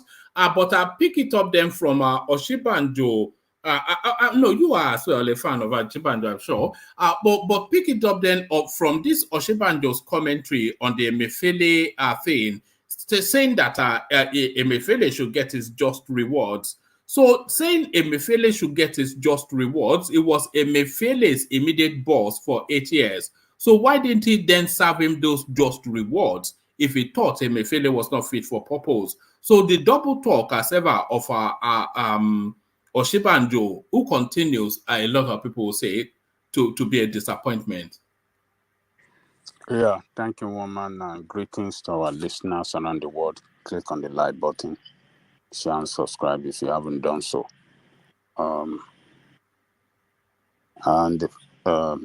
First of all, it wasn't Oshibado that spoke. It was his chief of staff, or what do you call it? His spokesman. Spokesman. Yes. And I'm not sure that he spoke on behalf of Oshibado. I think he spoke on his own personal... Are you joking? He's spokesman for 8 years? In that article, did he say that he was speaking on behalf of Oshibaju? They are both private citizens now. He's serving as a spokesman while he was vice president. He's no more his vice. Oshibaju is no more a vice president. He's a private citizen. The guy is a private citizen. I'm not sure if he's still working for him. I'm not sure if he's speaking for him. So we have to clarify that in the first place. So if he did not mention in that article that he was speaking on behalf of Oshibaju, I think we should not misinform people here. So Ajanle Koko, he was speaking for Oshibaju. Who else would he be speaking for? He's not capacitated to make those commentaries in his capacity as just a functionary, when all he's known for is to be an acolyte, a talking head for the vice president. So those were the voices and the words of Oshibando. Is that indicated in that article? It's implicit in it, isn't it? Oh, so that's by your own opinion then. Speaking for you are not very sure that he was speaking for Oshibaju. I'm pretty certain. But sure. Carry on anyway, carry on. So let's even agree that he was speaking on behalf of Oshibaju. Well, they are out of government. If Oshibaju is now speaking in the direction that it is time to fight corruption, I don't think he's doing anything wrong. That's how a citizen that is a patriot and patriotic to his country should do at all time. And that is why Obasanjo, even though that Obasanjo has his own candidate, his own way of doing things, but I salute his courage most of the time that he never sit back. He always come out to speak at any time that any leader is acting funny or directing the affairs that seems to him that is not good for the country. So if Osinbajo is acting in the same way now, I think yes, he's doing the right thing. Why should people be coming after him and saying that, oh, when he was in government, he didn't do this, he didn't do that? He doesn't have any control over CBN. Not at all. Not at all. If you have anything to prove that CBN was under his control, bring it on. Let us see. Then I will agree with you that, yes, he should have spoken. But if you guys don't have anything to show that CBN operates under his control, are you saying the vice president of Nigeria does not wield influence over the central bank? Not at all. No. Not a single influence. Not at all.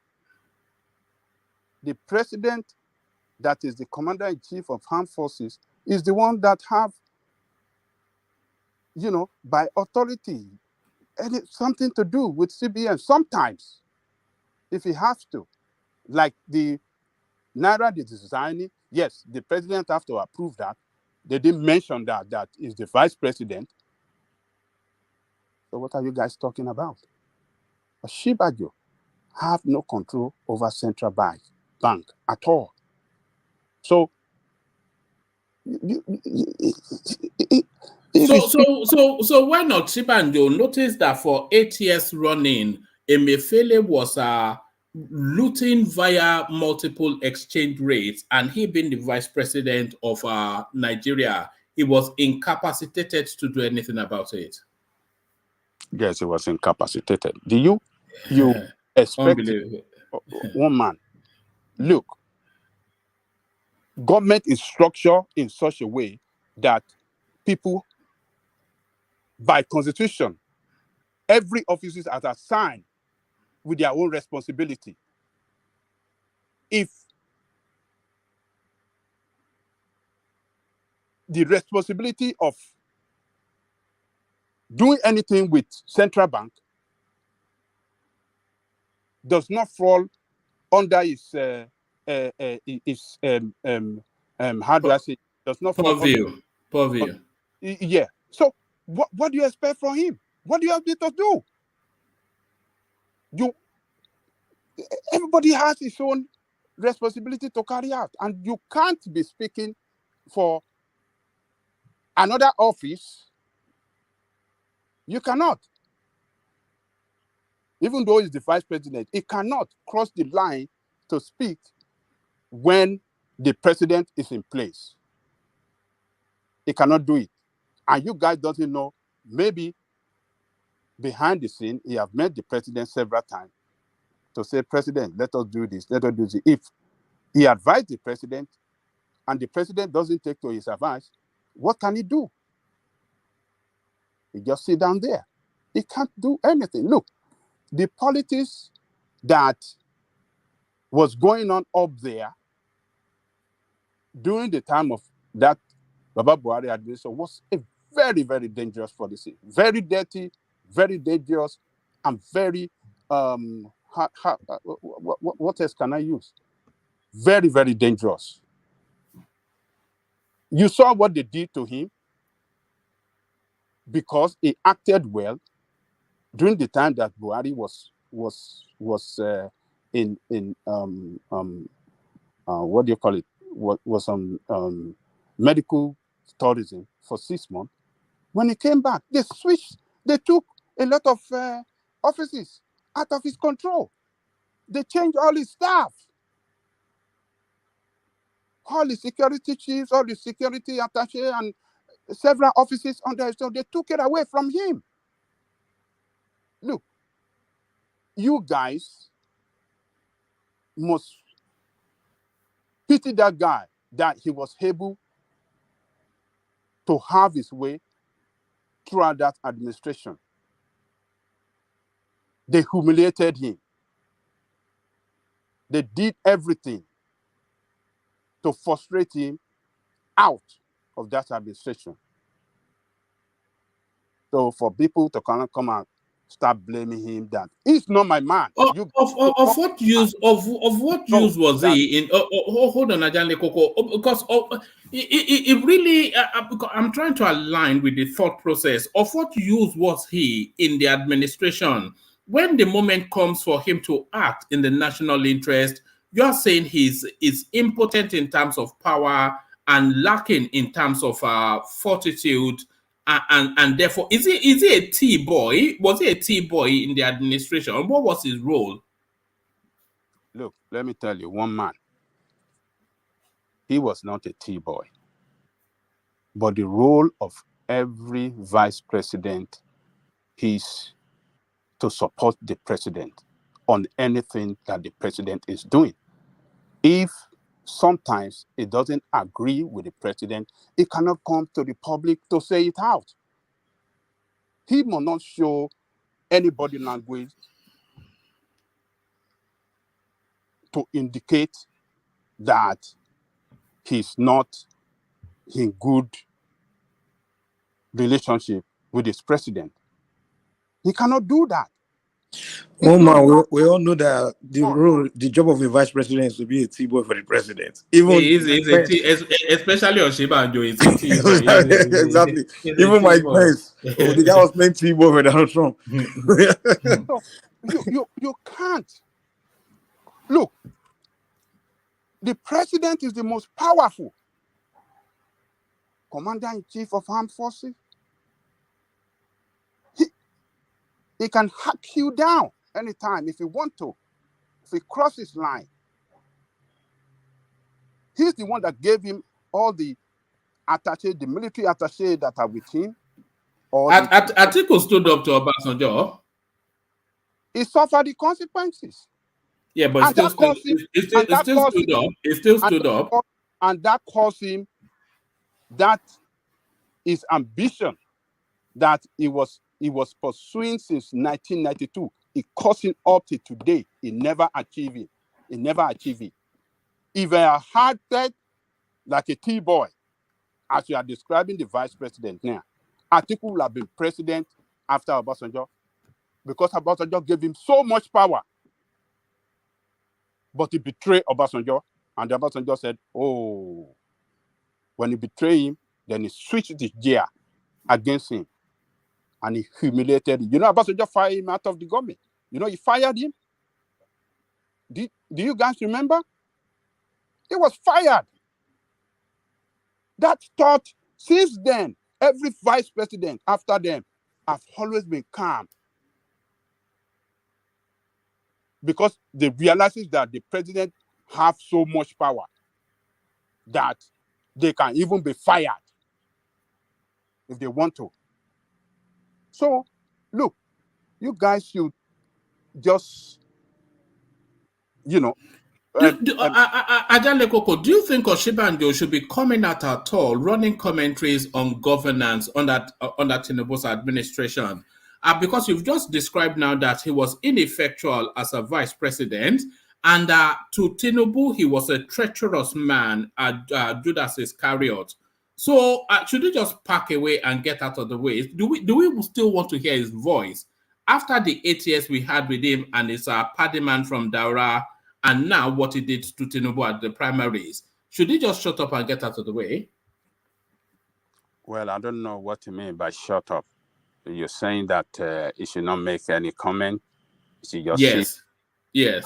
He should just go and spend the billions that he. Yeah. So, for me, I think every citizen in that country have the right to speak up for their country. So, if at any time that they feel that his former boss, is not directing the affairs of the state well, you should speak up if you want to. Every leader in that country must emulate Obasanjo. Every leader.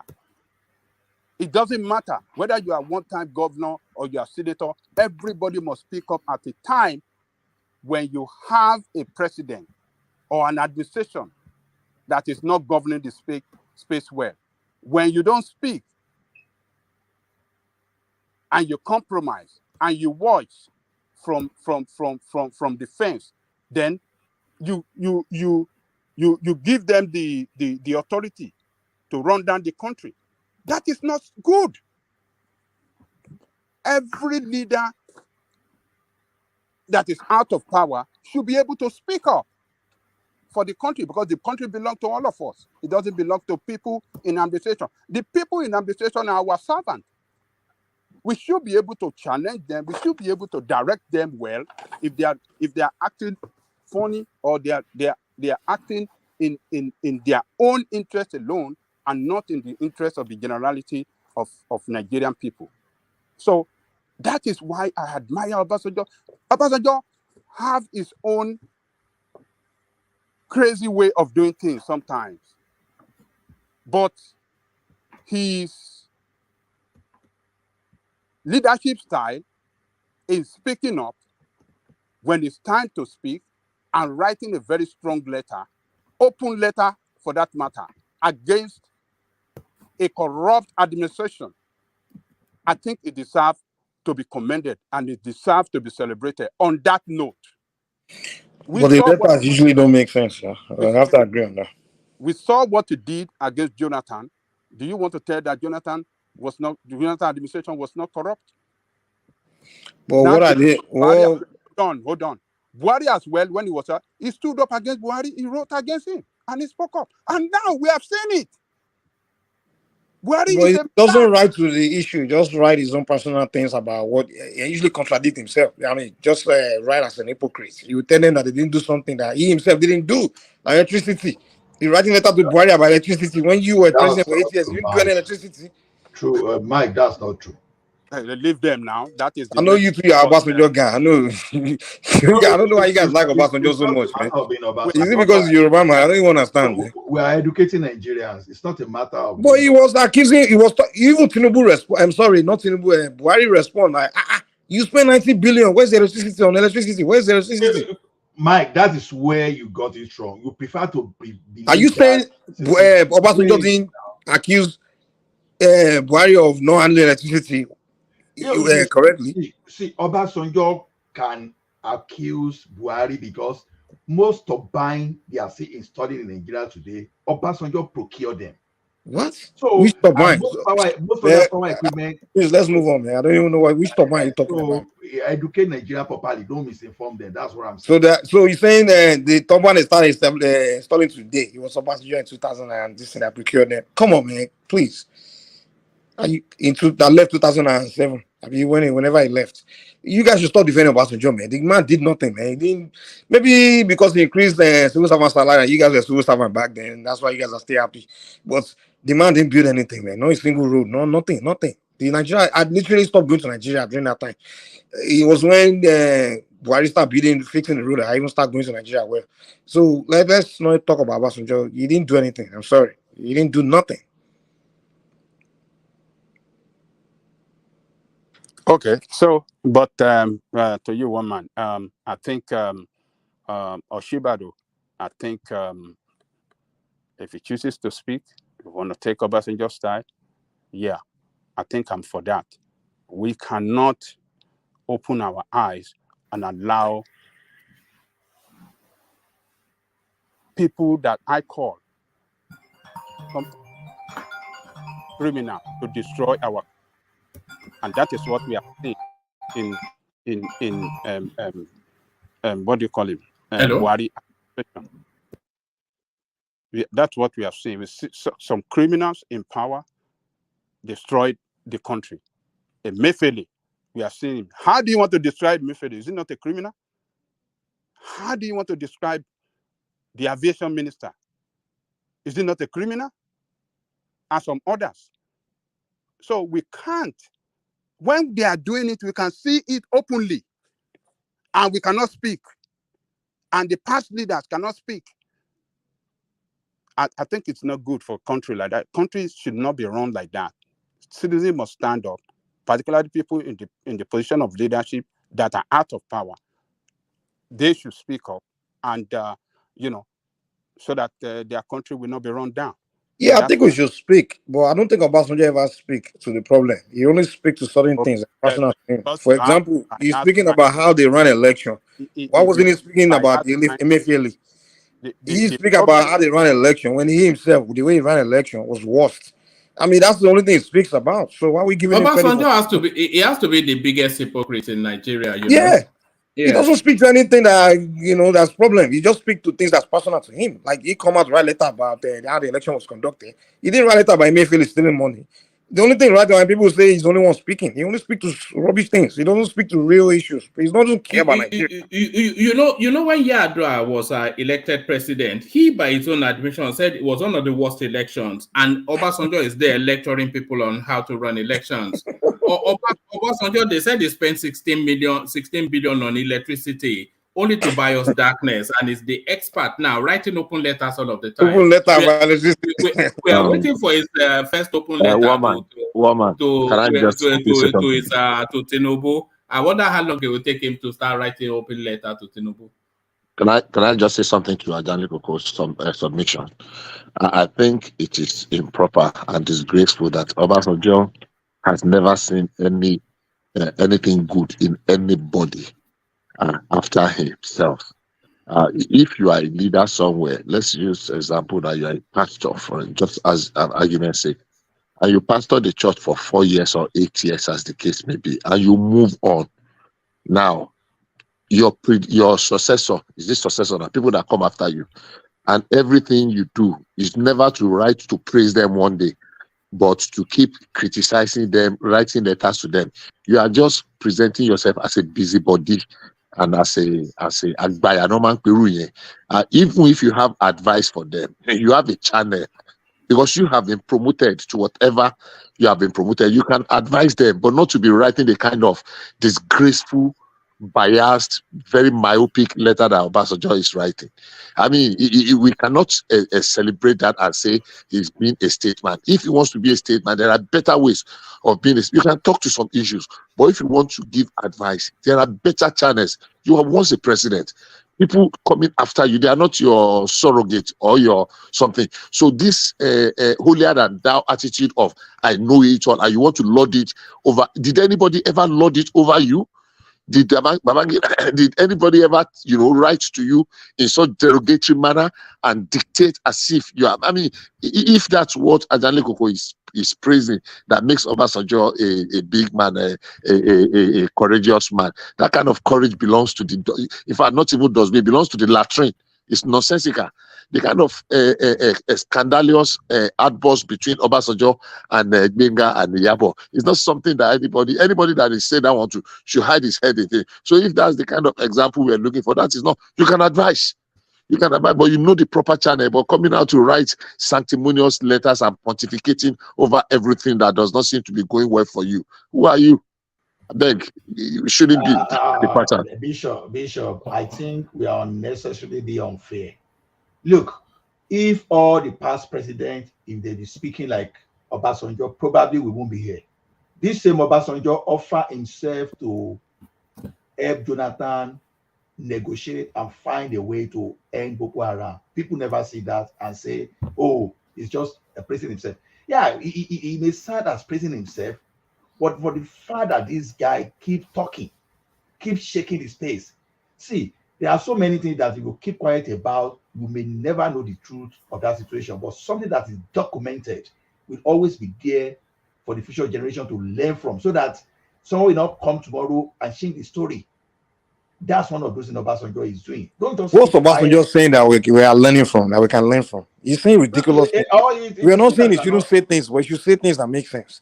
He's just coming out to say ridiculous things that are not relevant to the problem. One of those things that we find Obasanjo. He's even lying in his books about what happened in the Civil War. Wait, now tell me one of those things that Obasanjo said that was not true. Just tell me. All right. I don't want us to deviate too heavily into Obasanjo, but Ajanle Koko, take us back away from Obasanjo and back to the talking points. Ajanle Koko, back to you. Well, let me respond a little bit to people. Look, the problem with us, people that have problem with Obasanjo, particularly from these Yoruba people, because they fail at all times to separate the messenger from the message.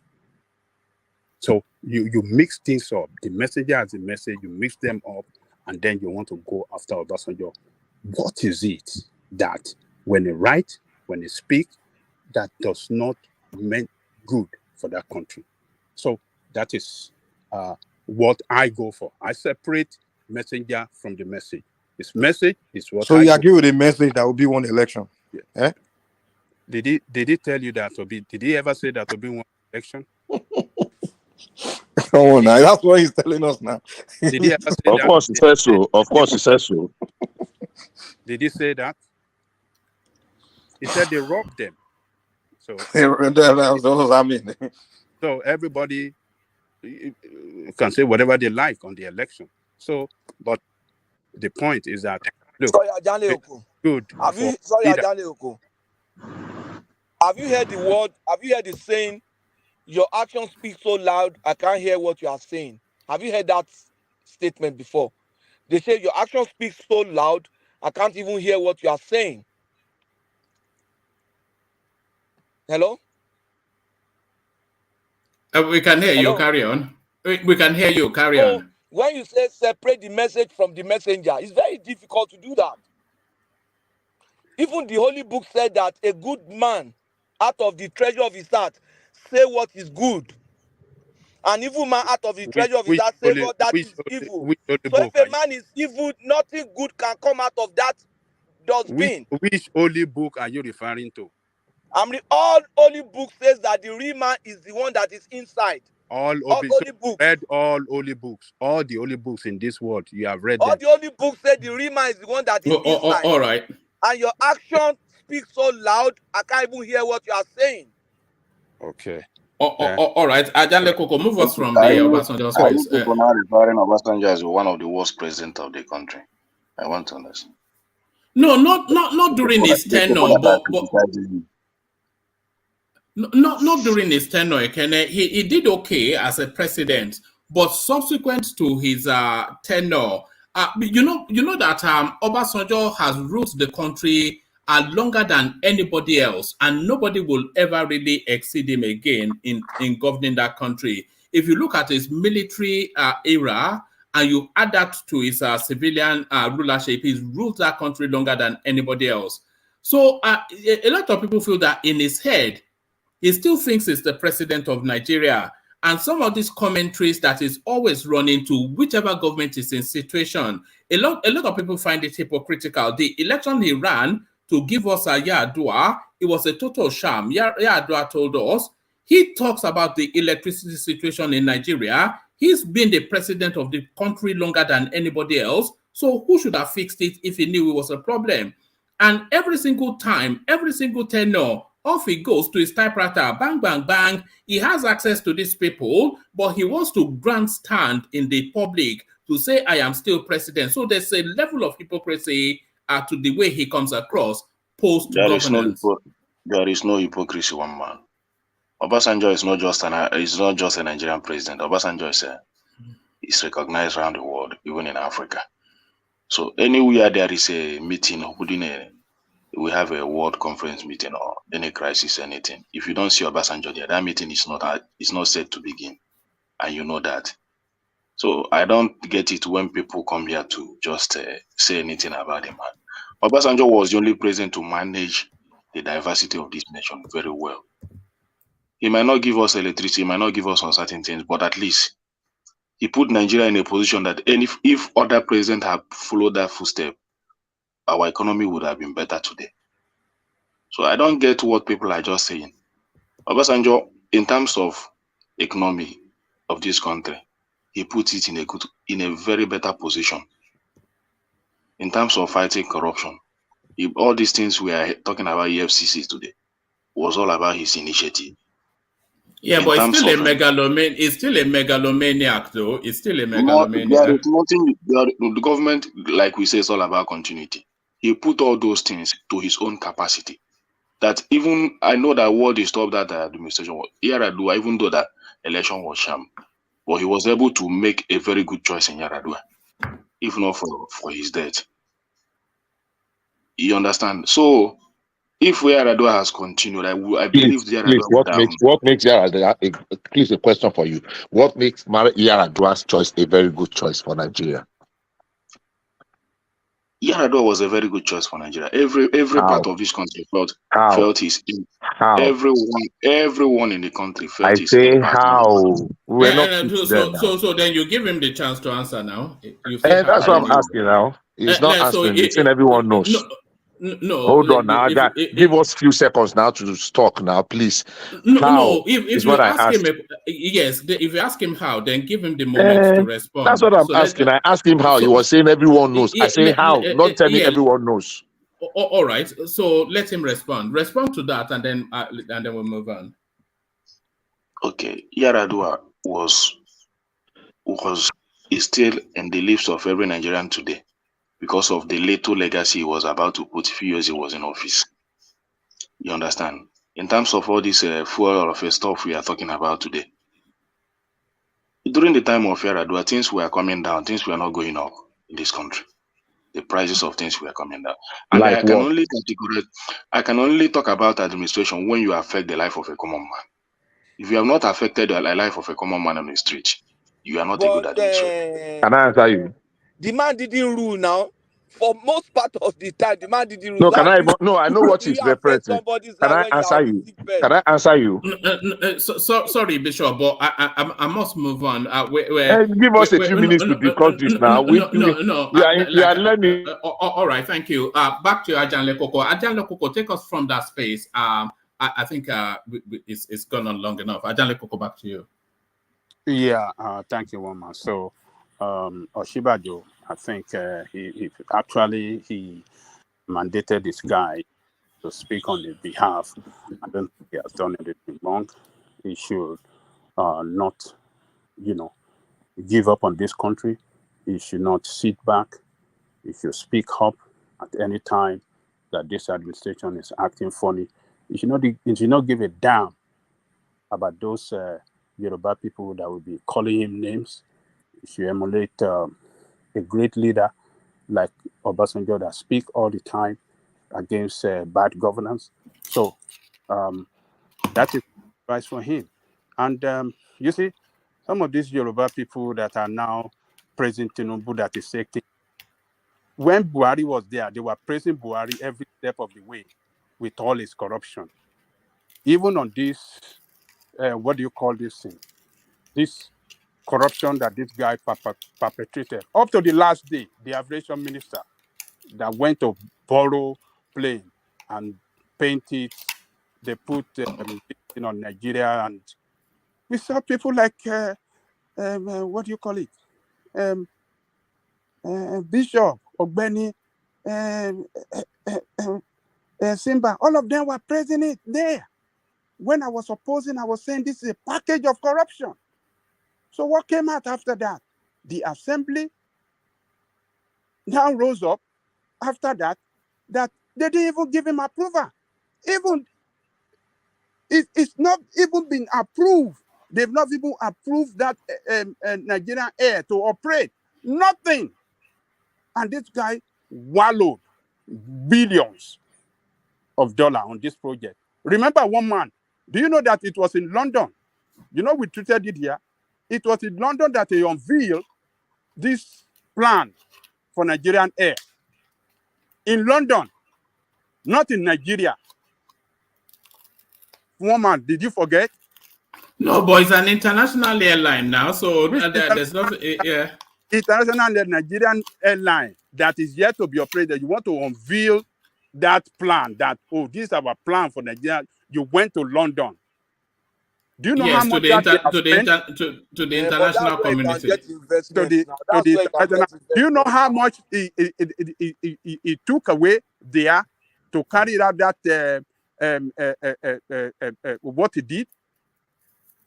It's just look. Ojibajo has done well if actually is the one that, the guy spoke on his behalf. He should not rest. He should keep speaking and salute his courage. The Emefiele have,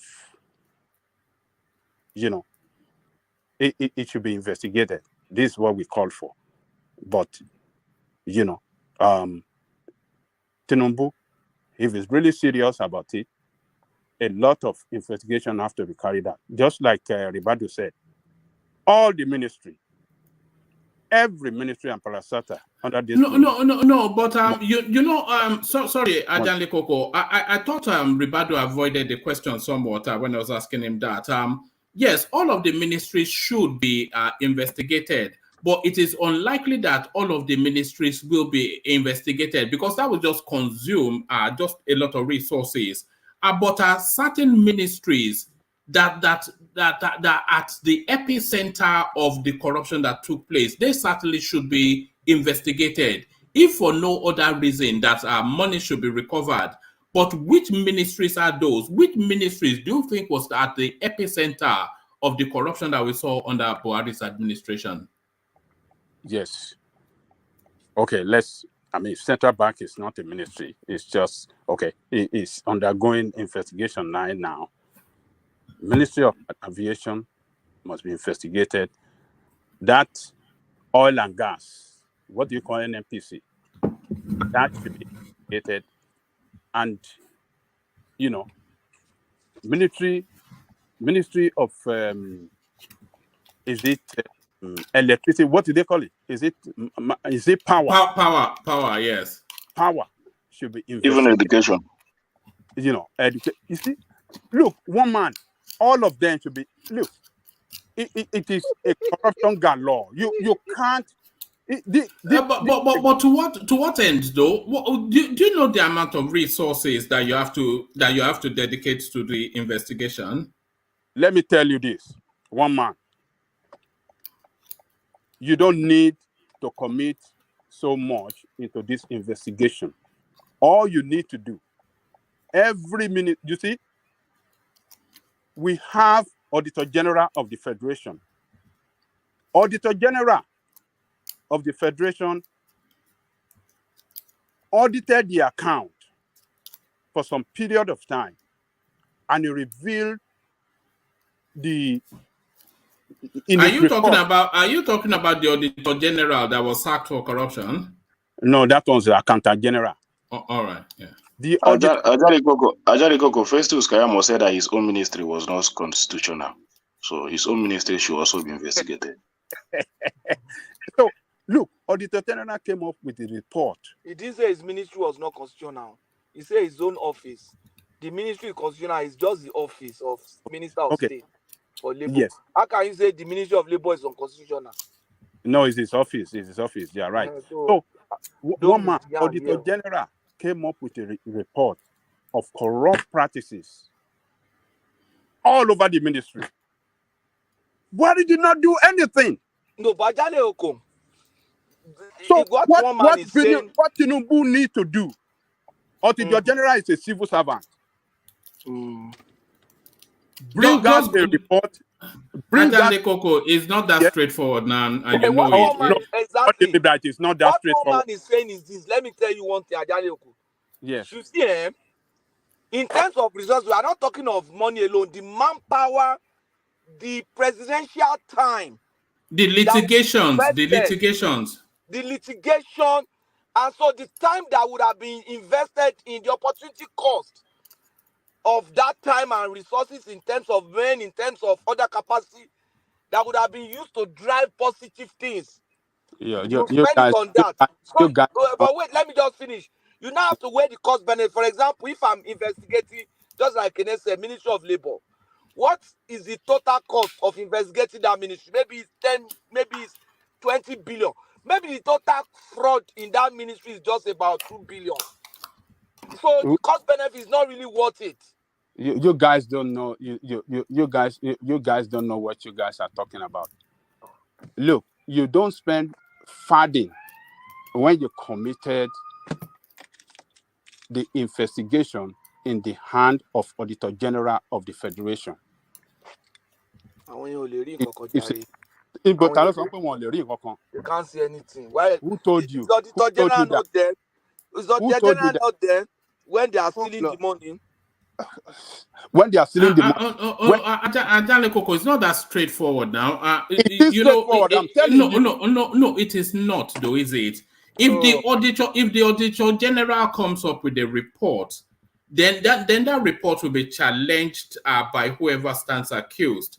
And then when that person that stands it accused challenges it, then a process has to be gone through to validate that report, which will be which will be an additional set of investigations. Exactly. Then the guy will get a senior advocate, which he will use all of his stolen monies to get, and they will start to put legal roadblocks in the middle of the road, and then those legal roadblocks they will continue to block.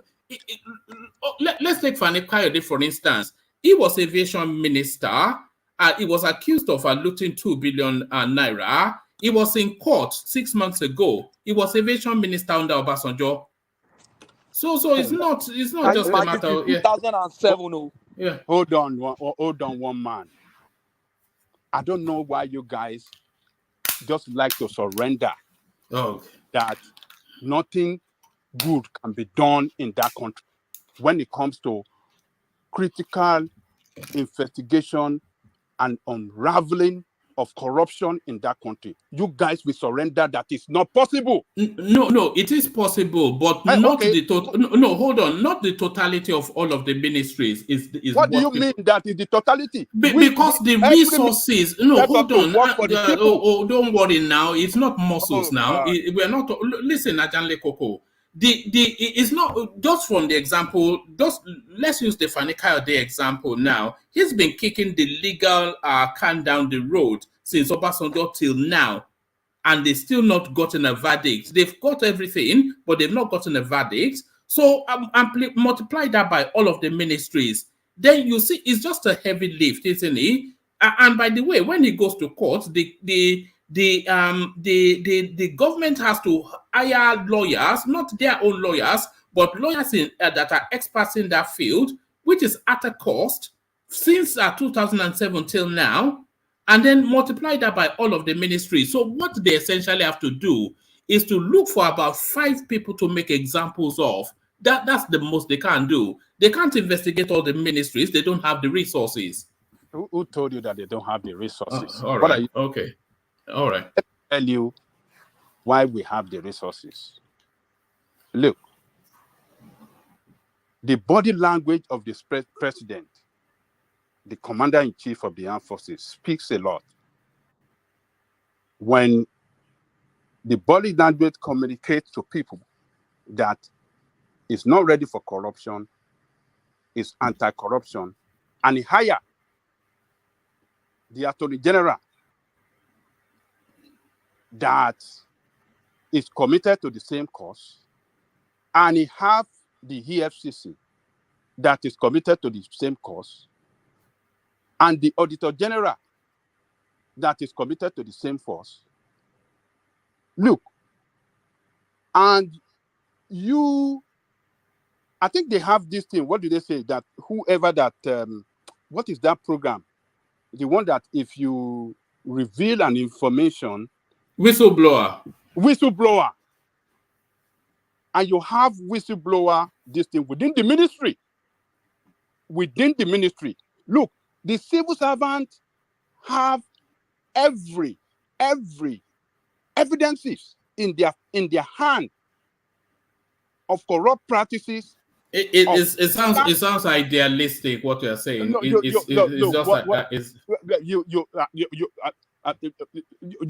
don't want to. This is. I mean, hello. Speak like Please. this one. It's like, let us just leave it alone. Let it go. Then another person will come and they will corrupt. You say, oh, there's too much money to spend to fight corruption, and let it go again. When will we fight corruption? So what we'll find. What I'm talking about. So sorry, Ricardo, coming in a moment. But what I'm talking about is scapegoating. They have to find about 5 scapegoats and make a real example of them. So that 5 out of how many? All right. Let Ricardo come in. Hold on. Let Ricardo come in. Okay, thank you. You see, in the issue of corruption, excuse me, can you hear me? Yeah, you are breaking up a bit, but carry on. It's echoing. I think I need to log out and log. All right. I think I think you may be logged in twice.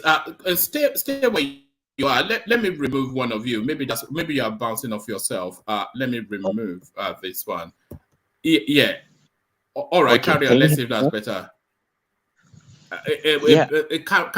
Carry on. Make the point. Yeah, make the point. You see, issue of this corruption is a topic that is very dear to me. Okay, one thing, it's not like we lack the competency or the ability to fight corruption, but fighting corruption itself is it's something that is dynamic with its own complexities. Okay, you cannot expect somebody that is sitting in a ministry, and then you appoint another parastatal from another ministry to go and hunt the other ministry.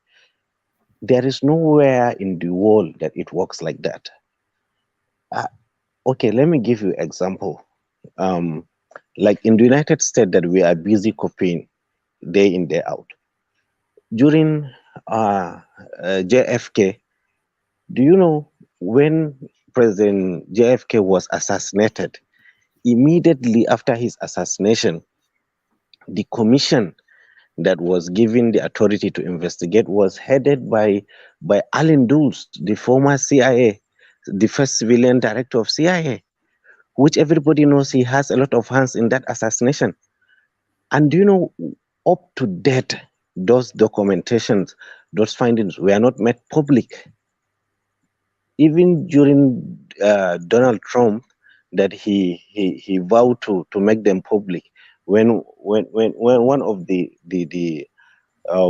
guy that wrote the Watergate book, one is a very fine journalist, he asks, you know what the Donald Trump tell him? He says, if you have seen what I have seen in that document, you will not even advise me to make it public. So in our own context here, there is no way. What the lesson I draw from that example is, you cannot make a thief to fight a thief. It will never, we will never get it right that way. There is so many templates across the world that we can borrow if we sincerely want to fight corruption.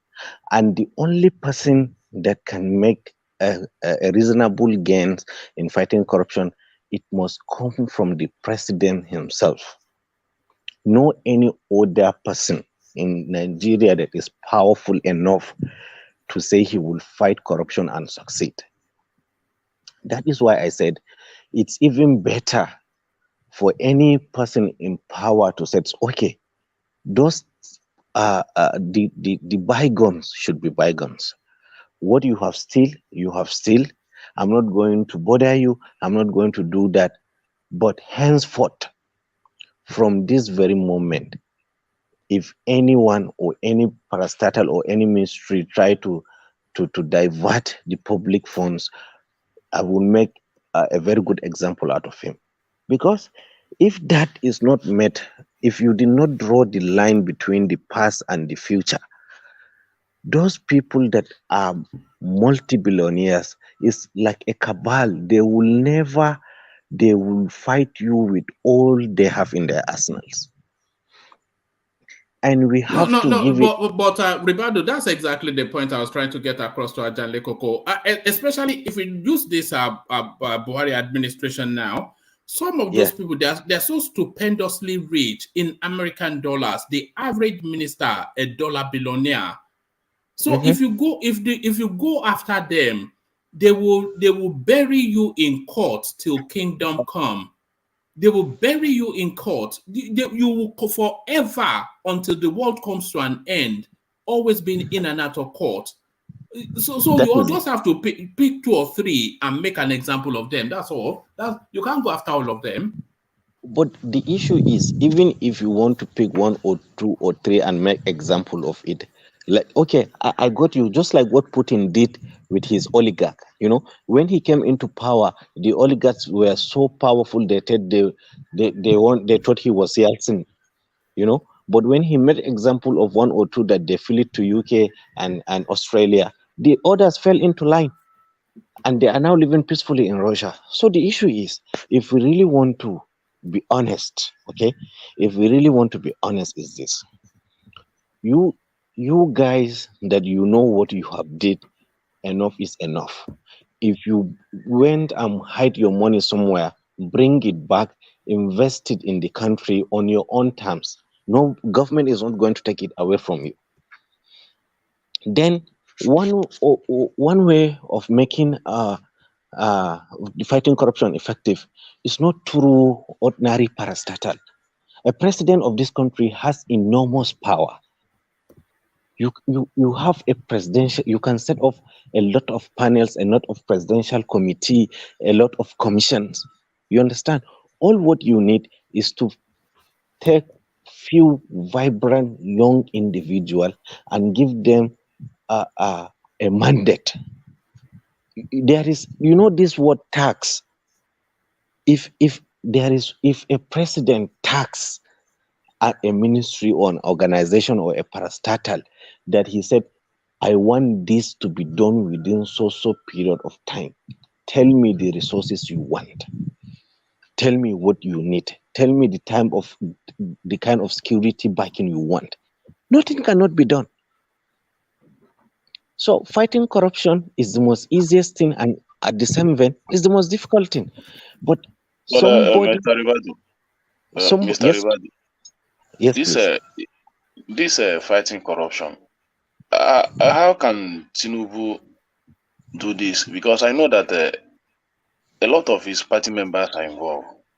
Another thing in this, how can he fight his party members in the form of fighting corruption? Then another thing is this individuals fighting corruption, I see them as corrupt too, especially the EFCC, because they're not living up to expectation. Let me have something to something, guys. Listen, see, one problem we have in Africa is we don't try to look at situation and figure like, okay, this thing is like this. Like, what creative way can we or invent a way to solve problems? For example, you guys are saying the people that are fighting the corruption, they can be corrupted themselves. Like someone can bribe them in the process of investigation, like the EFCC, for example. An EFCC agent are supposed to detect corruption and go after it. Sometimes he detects it, and the person that's corrupt, we find when he engages the person will bribe him money to shut up. He will take the money because he wants to be rich. But how about Nigeria come on with a system and say, okay, so in that case, it's a human issue. So you actually say, what kind of human being do you now have to put in that position that will not accept that bribe and, you know, reject it? So if someone like me would think, I would say, how about I take all these crippled people? They don't have legs, they don't have arms, so they really don't rely on, so don't want a desire to become billionaire because they can't do anything with that money anyway. They are crippled and they are begging on the road. We take those people, we train them to be the one detecting corruption.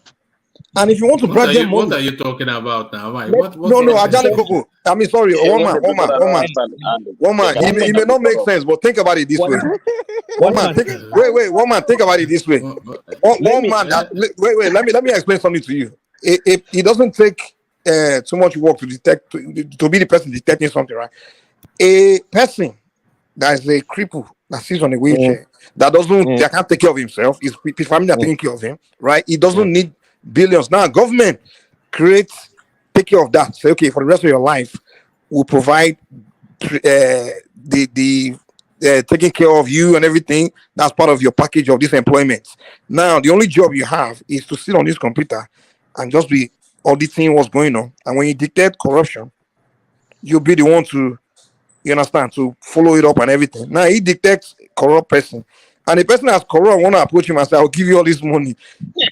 He's not interested in your money because, but compared to someone like me that, wait.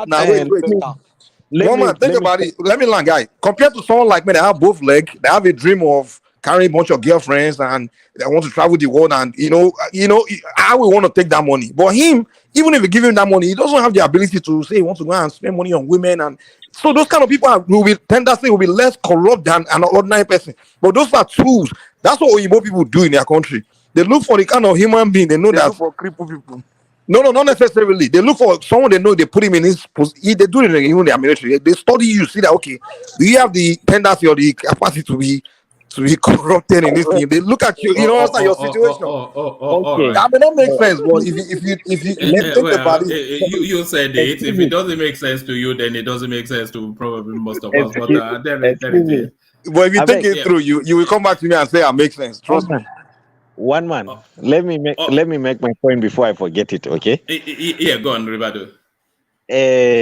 For the last speaker, let me tell you something. If history teaches us anything, is a poor man that come from, mostly, I'm not saying generally, mostly a poor man that come from the scratch, when get into power, he become the worst compared to those one that were doing well and when they came into power. But wait. You said that to counter my point. No, I'm not trying to counter anything. I'm just trying to tell you. No, it's not for my info. So let him just land. I think he thought I said a poor man, but he didn't pay attention to the fact that I said someone that's crippled, that's disabled. Maybe that's what he missed. He's thinking I'm saying poor person. No, someone that's disabled. It's not because he's poor. It's because he's a disabled person. So he doesn't have the aspiration to say he wants to become rich and travel the world and do things. He just want to be taken care of as a disabled person. So he all he wants in life is just to be taken care of as a disabled person. Let me ask you a question. Let me tell you, disability does not stop you. Hold on. Yeah, go on, Ribado. Yeah, carry on. Disability does not wipe away the human nature in a person. You understand? Anyway, let's keep this to rest. Before he came in, somebody was saying, how can we fight corruption or something like that, right? Yes. How can he still fight, being that most of the people surrounding him are still the members of the party, and you know that most of those, almost all of them, are corrupt in that party.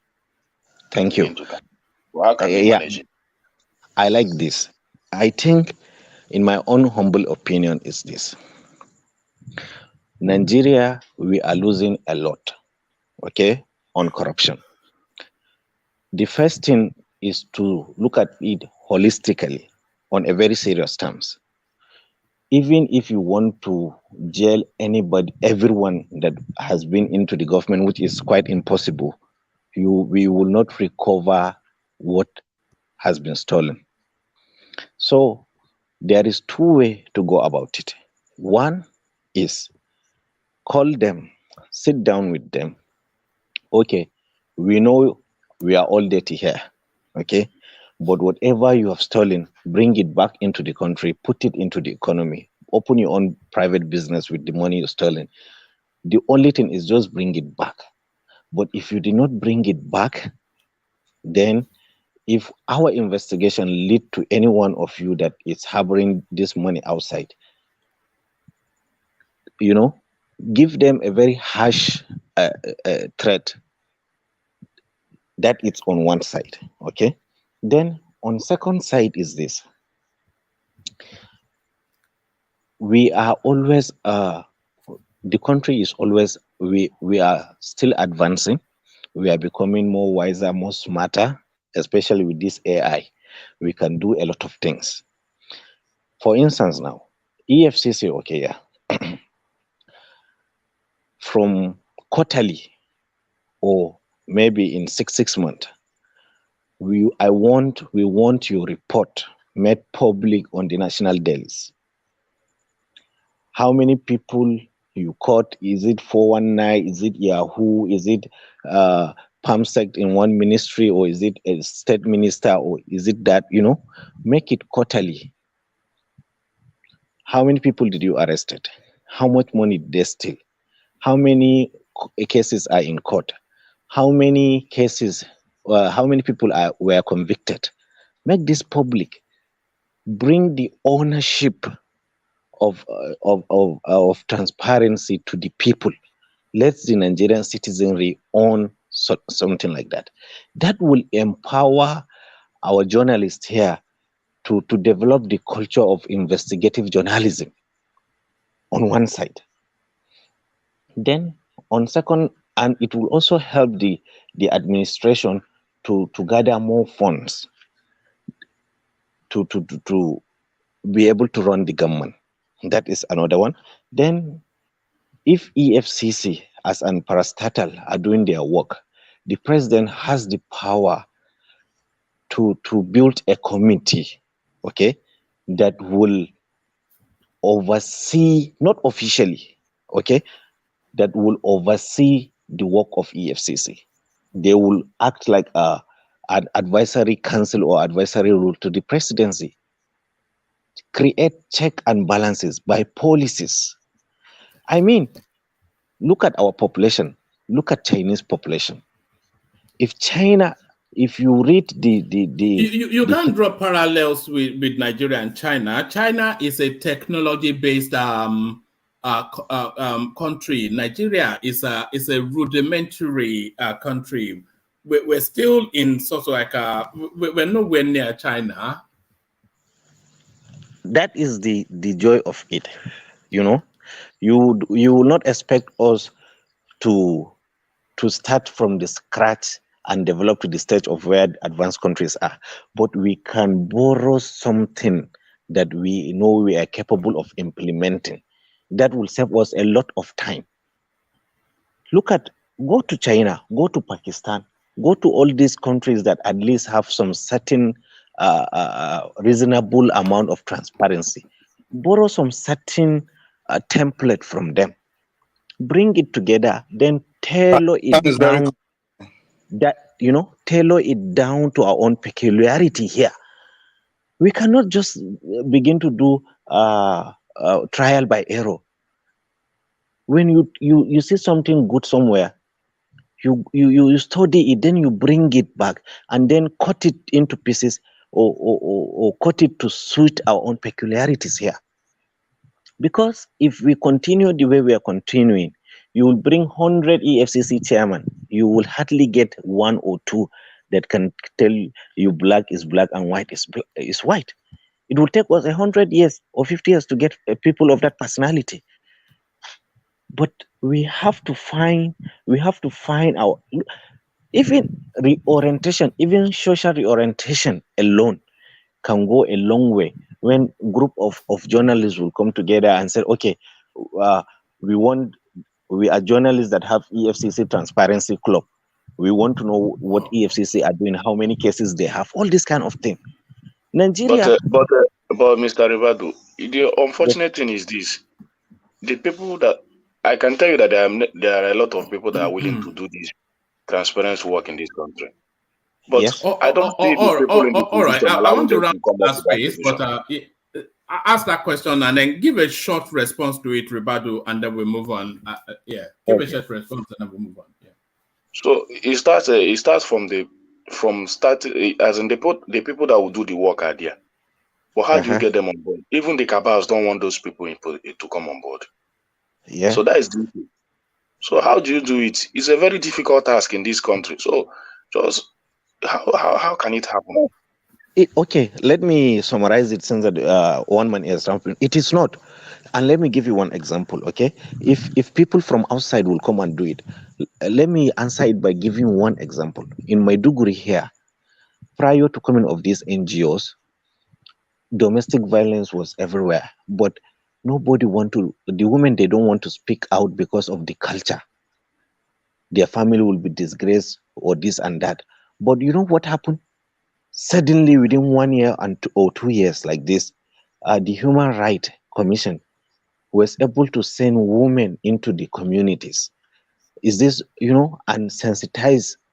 And before you know, if a young man went to his sister's house and found that the husband has beat her up, he will go to the Human Rights.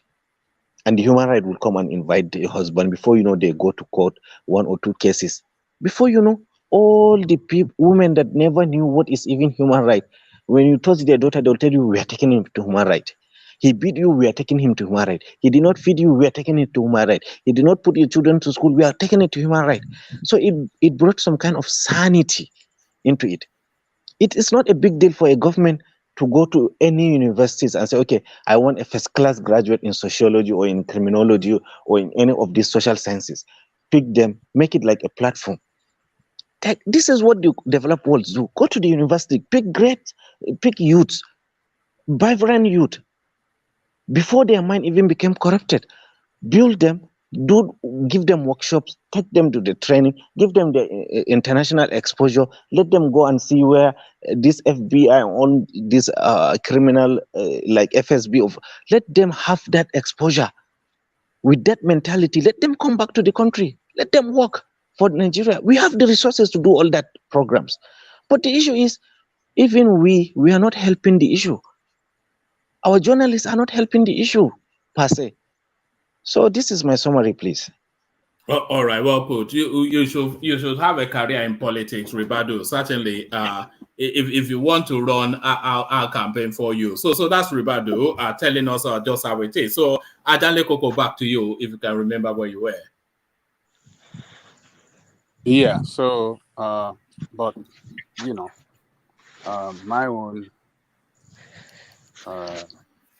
submission is that there's no way you transfer power from a very corrupt administration to another administration that is ready to corrupt and ready to correct the corruption of the past that will not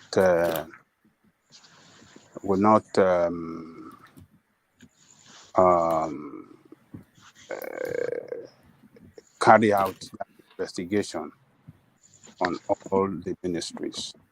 And like I was saying, the Auditor General, the body language of this president speaks a lot.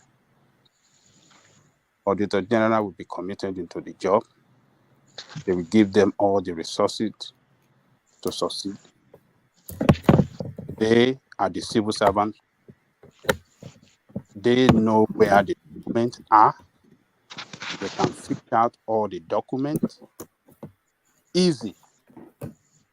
They will fish out all the documents. They know all the policies that guides every government policy, and they know the accounting standard of all the ministry, the accounting policy that guide government services.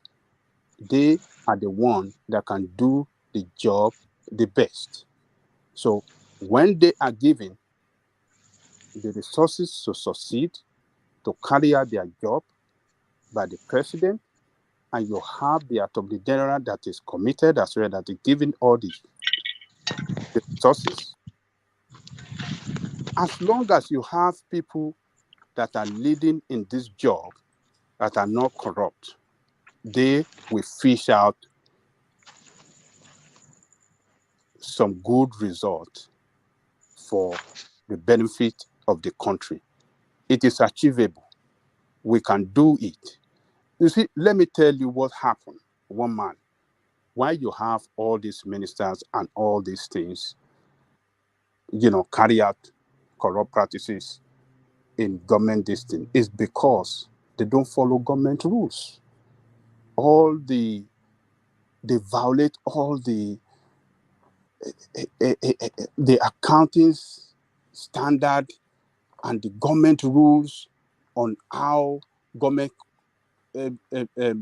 services should be carried out. They violate it from A to Z.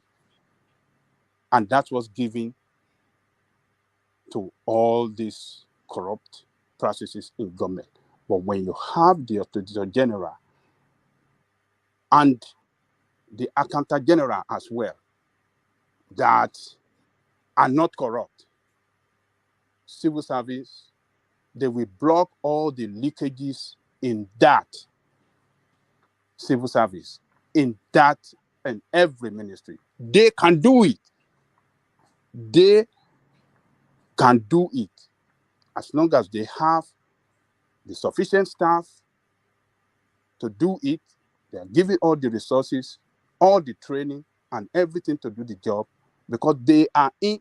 They know the they know the inside. They know what is going on inside every ministry, and every ministry have its own internal auditor. Auditor General of the Federation is the head of all auditors across the ministries, and he can organize them, he can mandate them, and he can commit them to certain cause to achieve results for the government. So we should not see it as unachievable.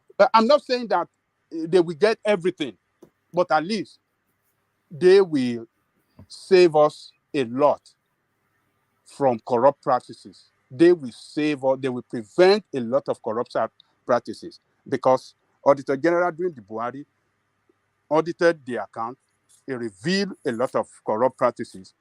That nothing happened. Even about this Accountant General, there are a lot of things that the guy in his report that was going on in Ministry of Finance and all these things, nothing was done.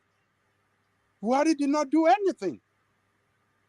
So could you imagine Accountant General, the person that's in charge of the account of all ministries, stealing billions?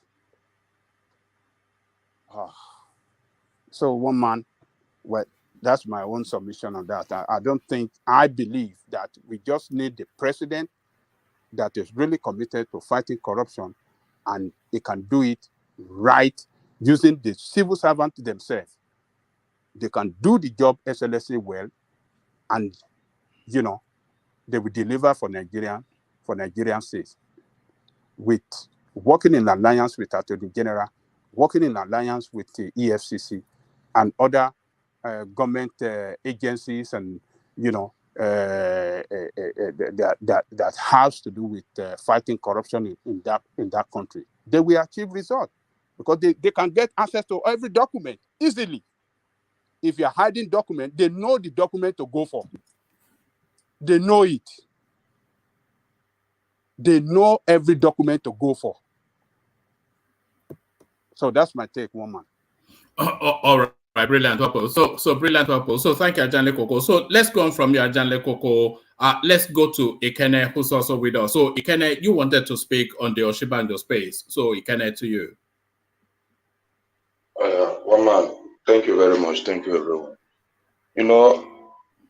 First of all, I want to say that the corruption in our country can only be minimized or can only be ensured.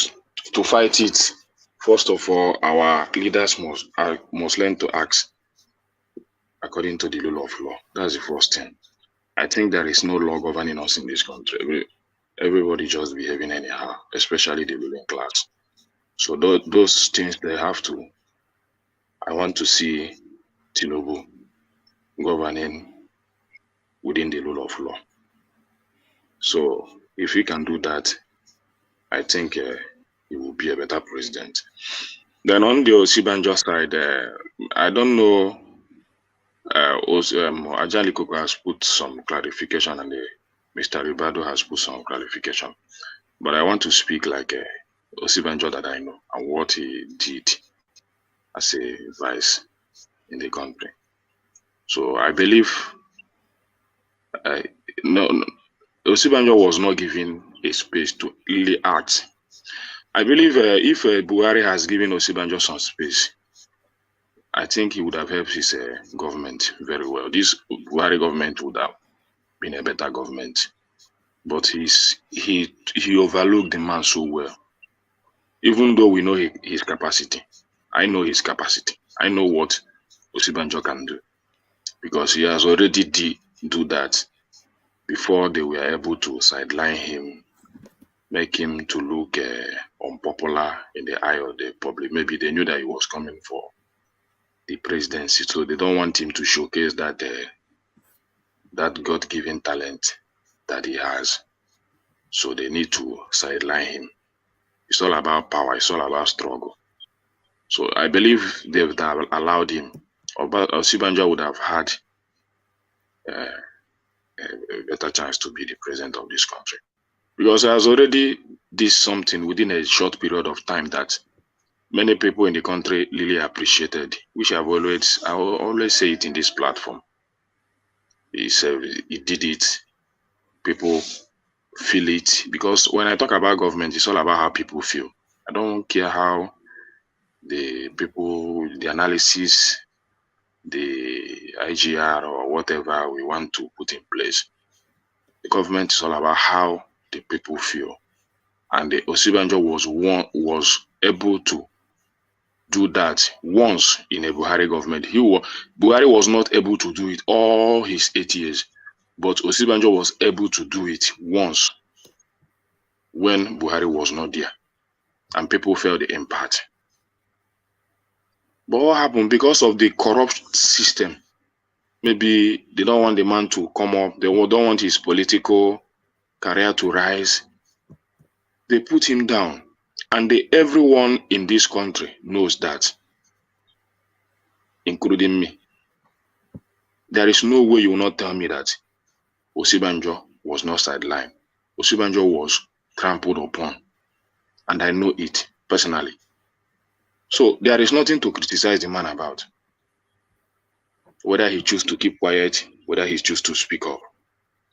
I already know what happened as a Nigerian.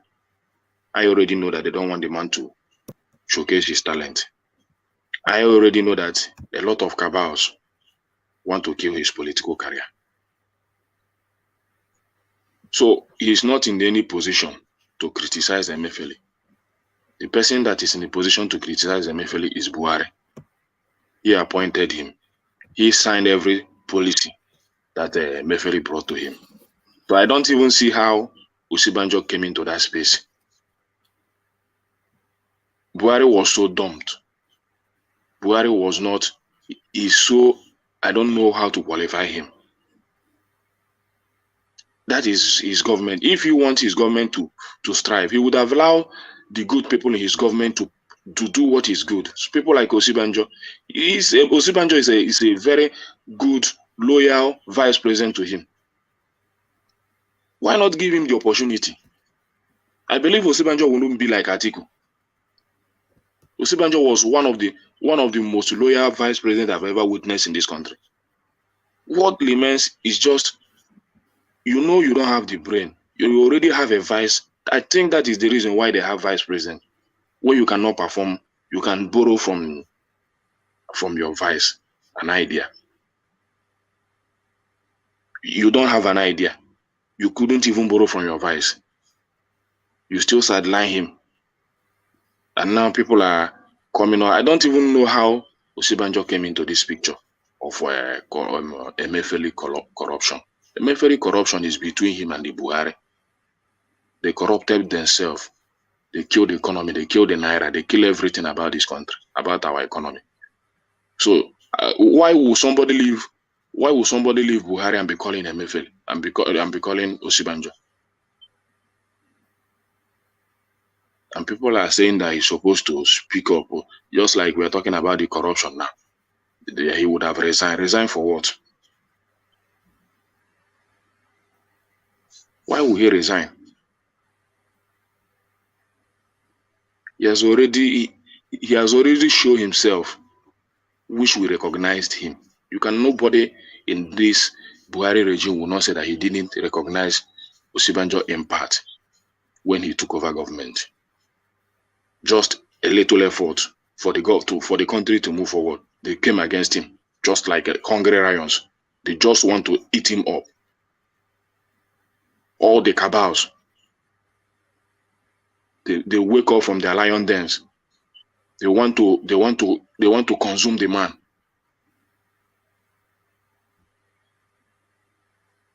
The man decided to keep quiet, then they last for a while, then finish his tenure and go. And people say that he would have do this, he would have done that. So let us not bring what is not necessary. to somebody that's not supposed to take the blame. The blame doesn't have to belong to Sibanjo. It's a Buhari incompetence and incapacity that killed this country economy. In fact, Tinubu needs to. In short, I know that Tinubu knows. In one of his speeches, he said that it's only asset and the liability that he knows that Buhari didn't. I'm waiting for him to say this is the amount Buhari left in his coffers. This is what he left. That's the next thing I'm hoping to hear from Tinubu. All right. All right. Thank you, Kenneth. So thank you, Kenneth. So thank you, Kenneth. Kenneth, let's bring Simba into the conversation. Simba, that space now that Kenneth is in, you know, a lot of the traditions that we have in Nigeria, when a new administration comes, they usually run down the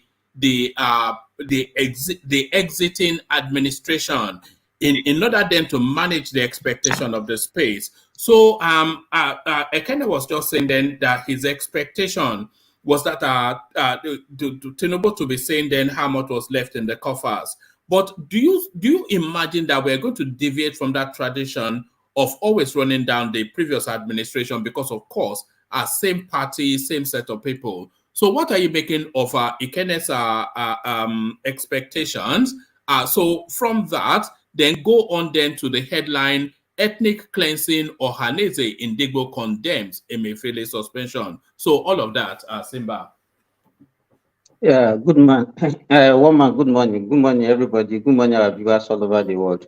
Good morning. My own take, I don't think it would be a waste of time if Tinubu wanted to be pursuing corrupt government officials. It is a daunting task to say you want to pursue corruption in Nigeria, because corruption in Nigeria is endemic, and it's like a cartel. Everybody, both civil servants and public servants, are corrupt. Even the EFCC themselves. EFCC in Nigeria is just like a whole company that people are jostling for, because once you join EFCC, you made your millions. So to me, it's not something that I should pursue. We have a lot of problems in that country. It should just face the economy, face all the problems that we have. It should just leave this corruption of it alone. If by the wayside there are some that he can pursue, so be it. But for him to say want to focus and tell us how much everybody has looted is practically impossible, and will just amount to waste of time and waste of resources. So that's what I want to say about that. It's just it's not something that is. Let me tell you, the little experience I have about EFCC and all those. You know, the other time Babajele Kuko was talking about civil servants. Civil servants are even more corrupt than even the so-called politicians that we are all chatting about. They are there. You see them having mansions, having cars that, if you look at their salary, how much are they earning? They are living, most civil servants in Nigeria are living on corruption. They are not living on their wages. They are not living on their salary. So if you say you want to use civil servants to pursue corruption, you are just wasting your time. In fact, it's just like even the money that you are giving them to prosecute this thing, you are just wasting it, because nothing will come out of it. So I think that's my own take about that. It's just a waste of time. So you should not go in that direction. So what other one are you talking about, woman? Yes, I'm talking about this headline. You know, it's the fallouts from the Emefiele space. And woman, you know, yesterday when we are talking about this thing, you asked me why am I saying that people will see it from ethnic mirror. You remember? You know, it's barely 24 hours later, and it's already gone that way. I'm not sure if you heard the readout. It's only a couple of paragraphs. It says the Apex Igbo Social Cultural Organization, Onanaeze in Igbo, on Saturday condemned the suspension of the central bank governor Emefiele, describing the action by President Bola Tinubu as a sign of ethnic cleansing. The group disclosed this in a statement made available to journalists by Mazi Chima Uzo. The organization observed that Emefiele's suspension did not follow due process, etc. So they're just seeing it as an ethnic thing. For all of the things that Emefiele has done for 8 years solid that we have been alarming about this guy, finally the law catches up with him and ethnicity comes into play. Unbelievable, Simba. I told you yesterday, Woma, if you remember, I told you that this is I know the way Nigerians behave. You know, we like this what about, and immediately I saw it, I said this is, and you know, when immediately I said ethnic, and you are telling me that, oh no, he's from a Delta state, and I told you that this guy is from Delta Igbo. That is the way we are in Nigeria. We are not ready to change. And that is why, you know, when we are busy castigating and blaming some people, we are all in this mess. We are all responsible for the state of our nation, woman. Our people are not serious. If we look at everything that this guy has done, all the atrocity that this guy has committed, and the only way we can see it is from ethnic angle. It's not even only Onanaeze. Even Kalu is also using it as a campaign this thing now for his senatorial presidency. No, that is the way we behave. And we are talking about corruption. We cannot control corruption, because if you say, okay, you want to prosecute this one, everybody will come. We say because he's a Muslim, or he's a Yoruba, or he's an Hausa, he's a Igbo, he's a Christian. Those are the way we will look at it. And even the elite are the culprits for this. You can see. So it's, to me, I'm not surprised. I'm not surprised. It doesn't. I know this is what is going to come, and you will still see more, one man. That is the way we are as Nigerians. We are not serious. But the person they've used to replace him, does he not further add to that sin? So they removed Emefiele to replace him with Fola Shodun Shonubi, or Adebisi Shonubi, as people call him now. So now removing him and then replacing him in an acting capacity, this Yoruba person, does that not add further fuel to that ethnic narrative? Okay. The question I want to ask you is that who's next to him in the ranking order in Central Bank?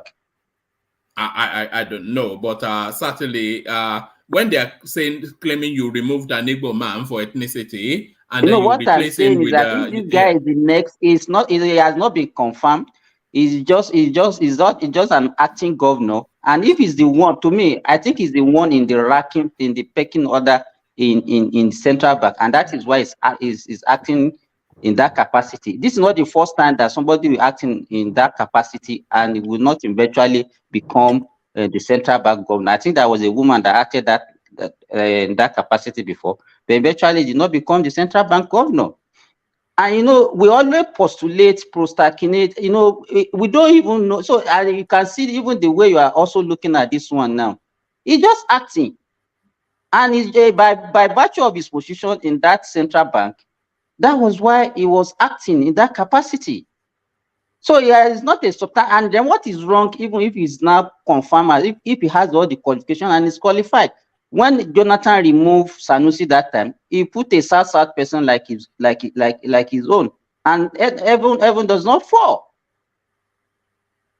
So, but if we start seeing everything from religious angle, ethnic angle, and everything, then we don't have any way to go in that country. We don't have anywhere to go. We are not looking at merit. We are not looking at capacity. You are not looking at competence. The only thing we're just looking at, okay, this one is not from my ethnic my tribe. This one is not a Christian. This one is a Muslim, and so all those rubbish. I think it's that time we leave all this tribal bigotry and religious this thing, and let us move forward. We should focus on competency and capacity.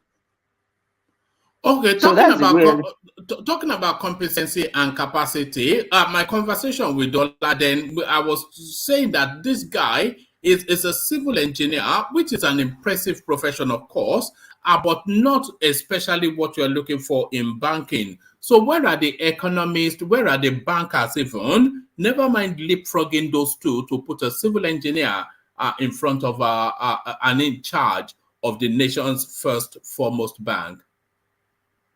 Well, I don't know about central bank, but from even the banking sector in Nigeria, it's not only people that read the economy or accountancy that works in the bank. There are so many things that you can do. Is you build yourself when you are in that profession. You can build yourself, and I'm very sure it's not only civil engineer. Maybe he has civil engineer as his first degree. He might have acquired so many other certificate that might in that banking sector that will have gained a lot of experience to have the capacity to be fair, he has an MBA. We have to add that, yeah. So that's the way it goes. That's the way it goes. So it's not a first degree is not the only thing that people use in even in civil service. It is like that. So to me, it's too early for us to say, let him continue to act, and then, but whoever is seeing it from, I know that is the way we behave. We can't do without all those ethnicity and tribalism, and if the people will just shout and then we'll move on. That's all. All right. To this next headline, I'm not sure if you heard the readout, but Presidential Tribunal rejects Peter Obi's request to interrogate electoral body INEC on 12 on 12 key areas. So it's all wrapped around that IREV narrative. You remember that a lot of the Obi petition is rested and vested in what the IREV holds for them and interrogating INEC'S machineries. But it looks as though the courts have rejected that. I thought they were rejecting it actually off the back of the Osun State judgment, but they said they actually added this as an appendage after they've submitted their petition. So the collapsing line continuously of this Obi petition, you know, there was a time, all we ever talked about is Obi petition, but it's starting to peter away, die a natural death. I think what is happening presently is just they are just scavenging, looking for ways of extending the judgment.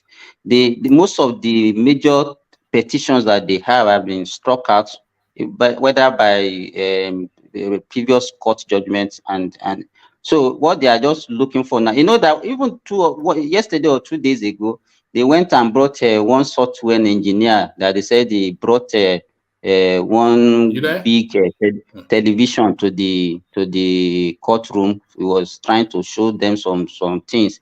You know, but they are just beating around the bush because they know that there are major cases that there are no substance to it again, and so they are just looking around doing merry-go-round and.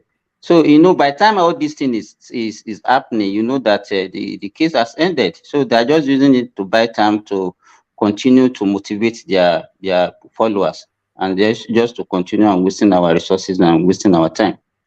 That's what I can say about it. It's just a waste of time that every day they will be bringing so many things. And, you know, even the lawyers, I don't know why they are behaving like that.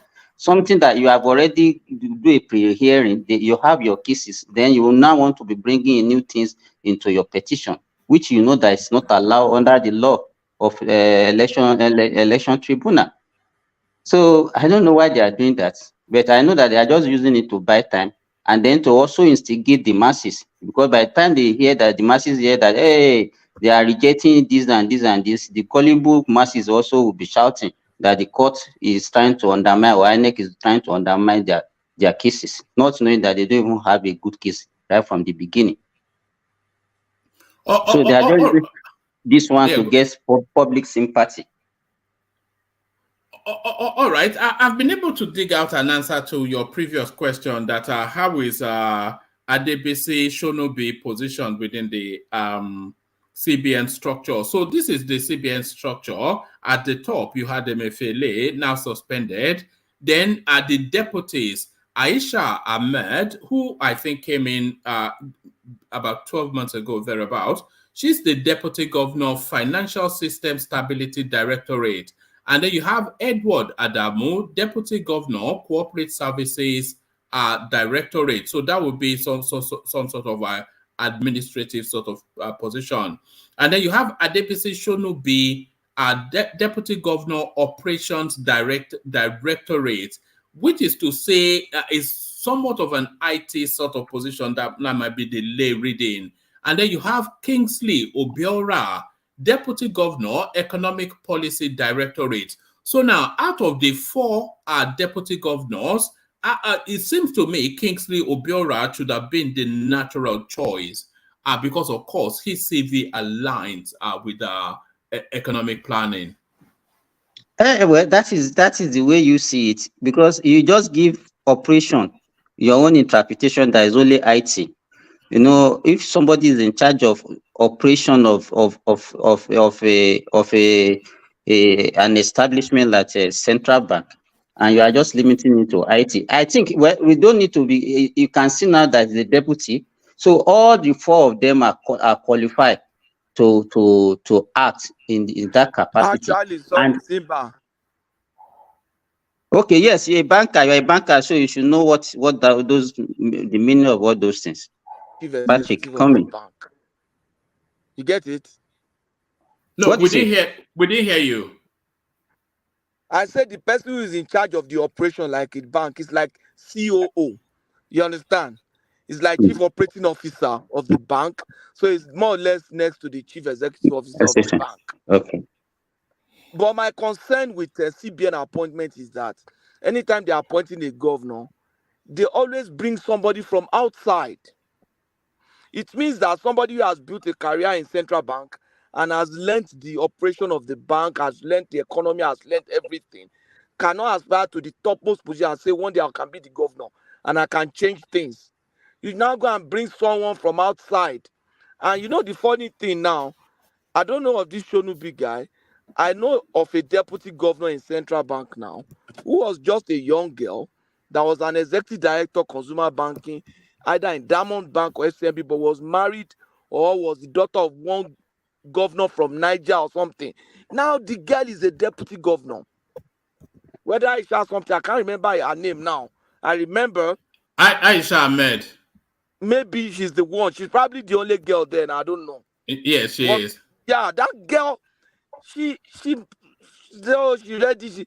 She's a young girl. She's inexperienced. How do you put the economy in the hand of people like that? And one day somebody will appoint that as a governor. They'll say she has experience central bank. Somebody who's an executive director in consumer banking, maybe in the commercial bank. Anybody that works in the commercial bank knows what an ED consumer bank will be doing. They just be chasing deposits now. Be chasing deposits, be chasing FX to make money for the bank. And that's what people like Emefiele were doing. No experience about economy. Sincerely, anybody who worked in the bank in Nigeria knows that the chief executive officer of a bank like Zenith does not necessarily have to be a very intelligent. All he needs to do is be able to chase deposits, chase deals, know how to bribe minister to attract more deposits, know when government budget is out and put money there so that he can outwit maybe UBA, he can beat First Bank and grow his deposits and close deals. Nothing about the economy, and that's why that guy is I think you are doing this lady a disservice. She holds an MSc in Finance and Management I know. from the UK, an MBA in Finance from UNILAG. She has a BSc in Accounting from Abuja. That's nothing to do with the economy. They don't teach you.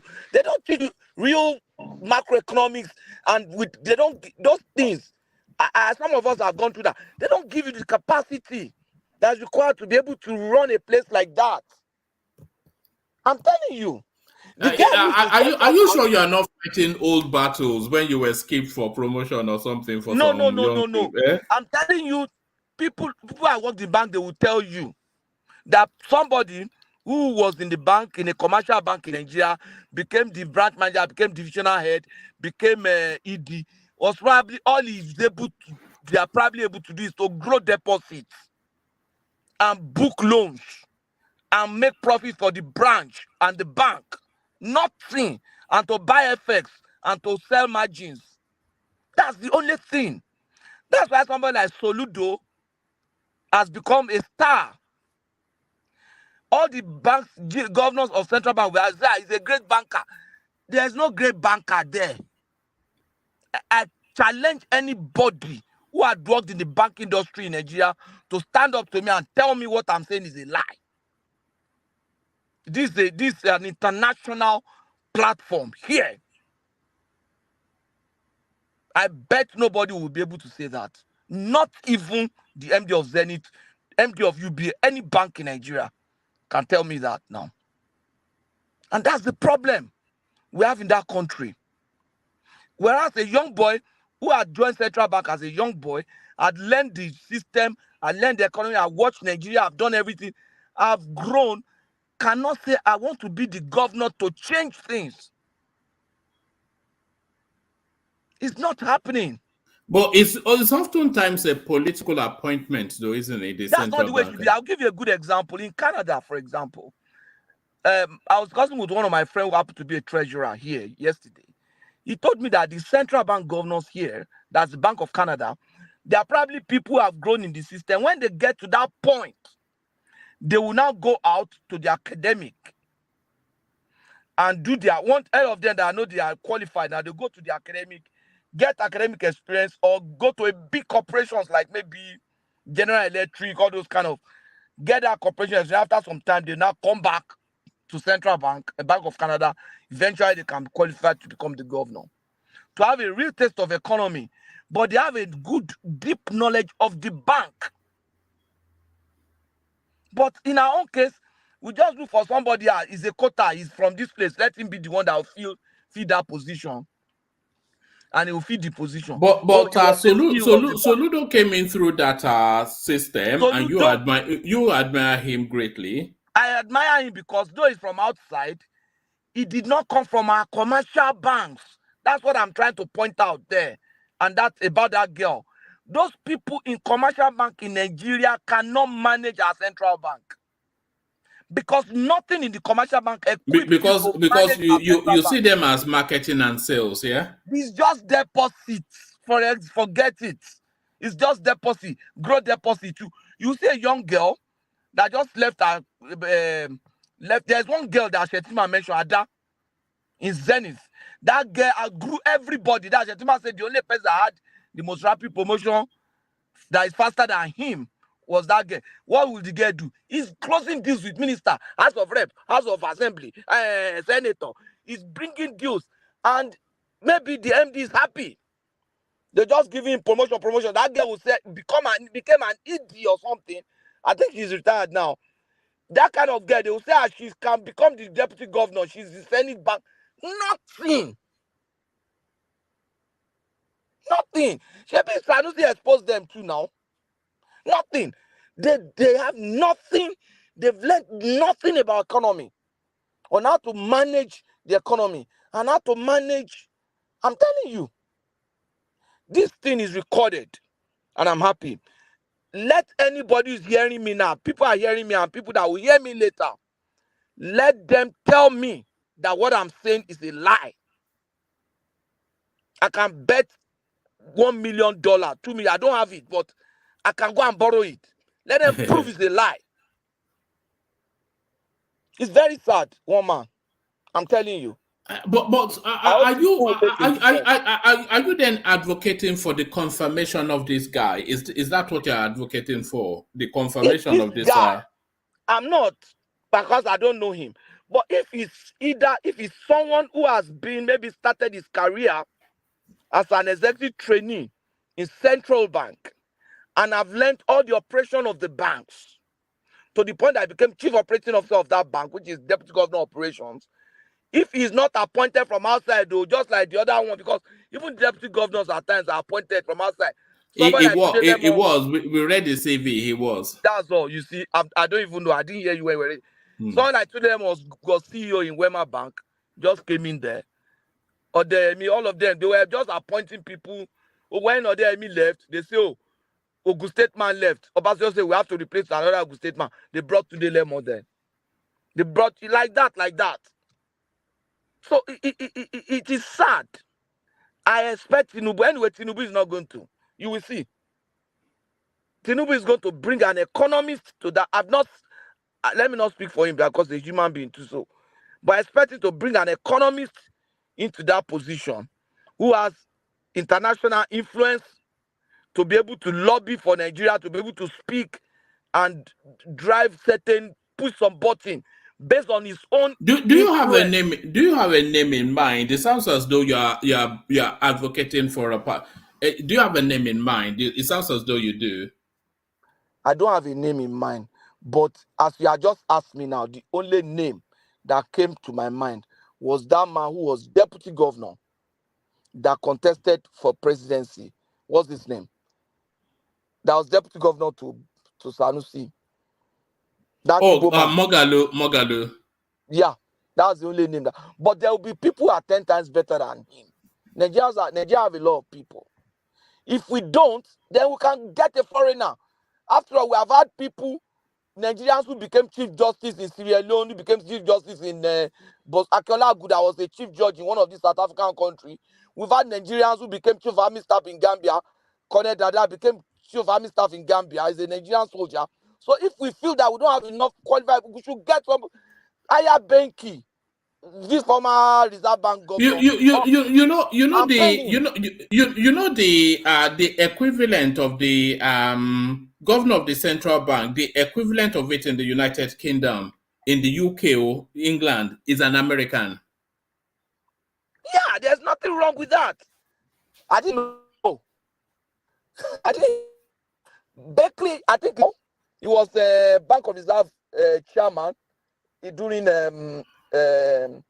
Obama time. He did a very good job in that research and everything.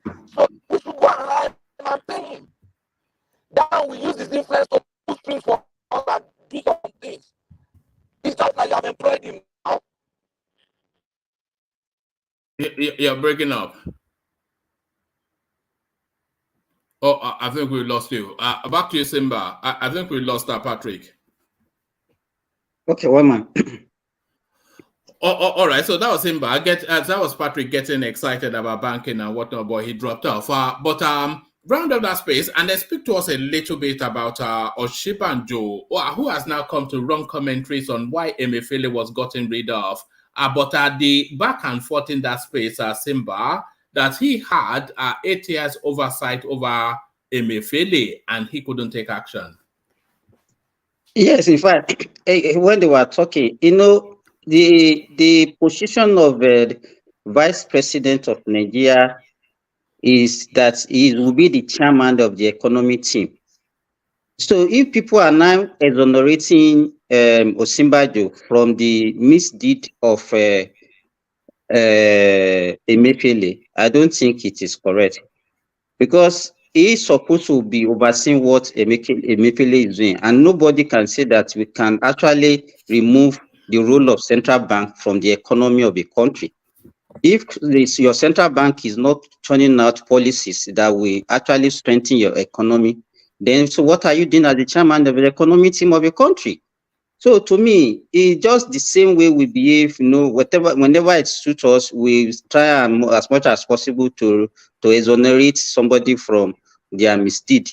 This same person, this same Osinbajo, I remember when Baba Ajale Koko was saying that he did well as the Attorney General of Lagos, that is because he brought, and some people are saying no, it's TINUBU. He said no, it's not for the kudos should go to Osinbajo.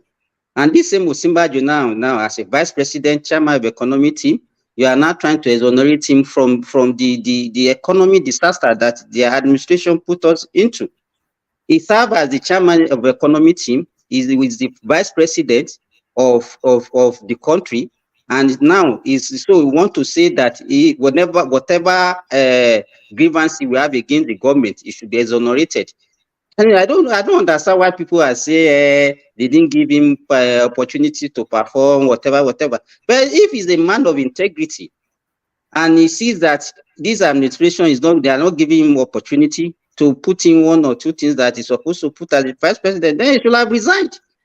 So if he's not like that, that means also on his own is corrupt. In order to perpetuate himself, whether they do good or bad, he's there following them because of his ambition. To me, I cannot exonerate, and he should take all the bashing that people have to give him because of this. He's a partaker in this economic mess that we have found ourselves, and he should also be castigated for it. So there's no need for anybody to be saying that is not the one in charge, he doesn't have control. No. If you are given the opportunity to serve, and then the people that give you that opportunity, they are now tying your hand, they are not giving you the free hand to work, then the best thing for an honorable person to do is to resign. So there is no justification, no reason for anybody to say that Osinbajo cannot be held responsible for some this mess that we find ourselves. So to me, that is going forward, do you have the expectation that we should be hearing Osinbajo's commentaries on national matters? Because a lot of people found his tenure as a vice president underwhelming. And then that night of the long knives, when everybody was stepping down for TINUBU, he looked to stab him in the back. So he was ineffectual as a vice president, treacherous as a surrogate, as a protege. So really, should we even be hearing from him at all? Should he just pack his bags and go back to UNILAG? Exactly. He should just go and keep quiet somewhere. Maybe he should go on vacation. At least he has some dollars, millions of dollars that he has, because he cannot tell us that his status has not changed as just a professor in one classroom in UNILAG now as a vice president. Also, as immense wealth, he should go and enjoy it in wherever he want to go. Maybe he want to go to Southeast Asia or wherever. Enjoy the money, keep quiet, because he doesn't have any authority to even say you want to write a letter or you want to actually criticize any government in Nigeria now. You should just keep quiet because he has performed woefully. He performed below par, and he should just, so he doesn't have that authority to criticize anybody. That's the way I would put it, Mama. Oh, all right, brilliant, brilliant.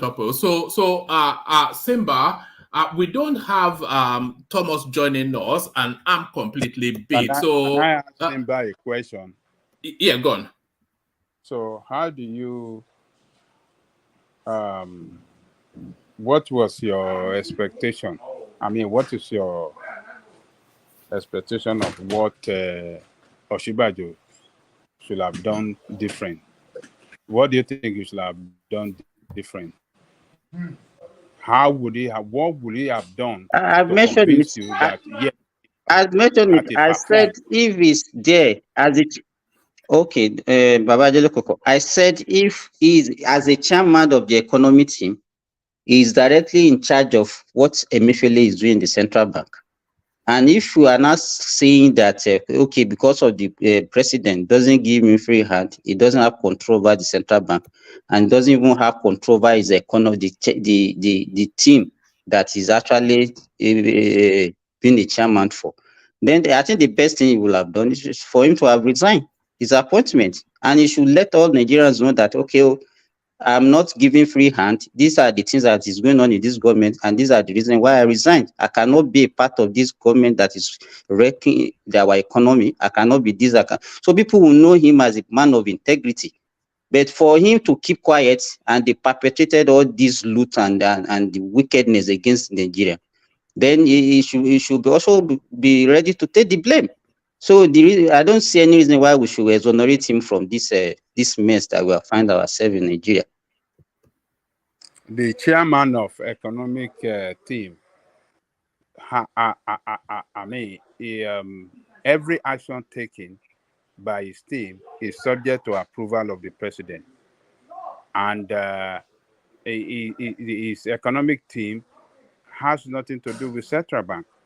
Central bank manages the monetary policy. They manage the economic policy or anything that has to do with the fiscal. So they don't have. Baba, how can you say that you want to remove economy from central bank? No, what I'm telling you, the policy are different. The monetary policy is different from it's not only monetary. It's not the monetary policy will affect the economy. Central bank is not member of his economic team. I'm not saying it's a member, but I'm saying whatever central bank does affect the economy. They should work hand in hand.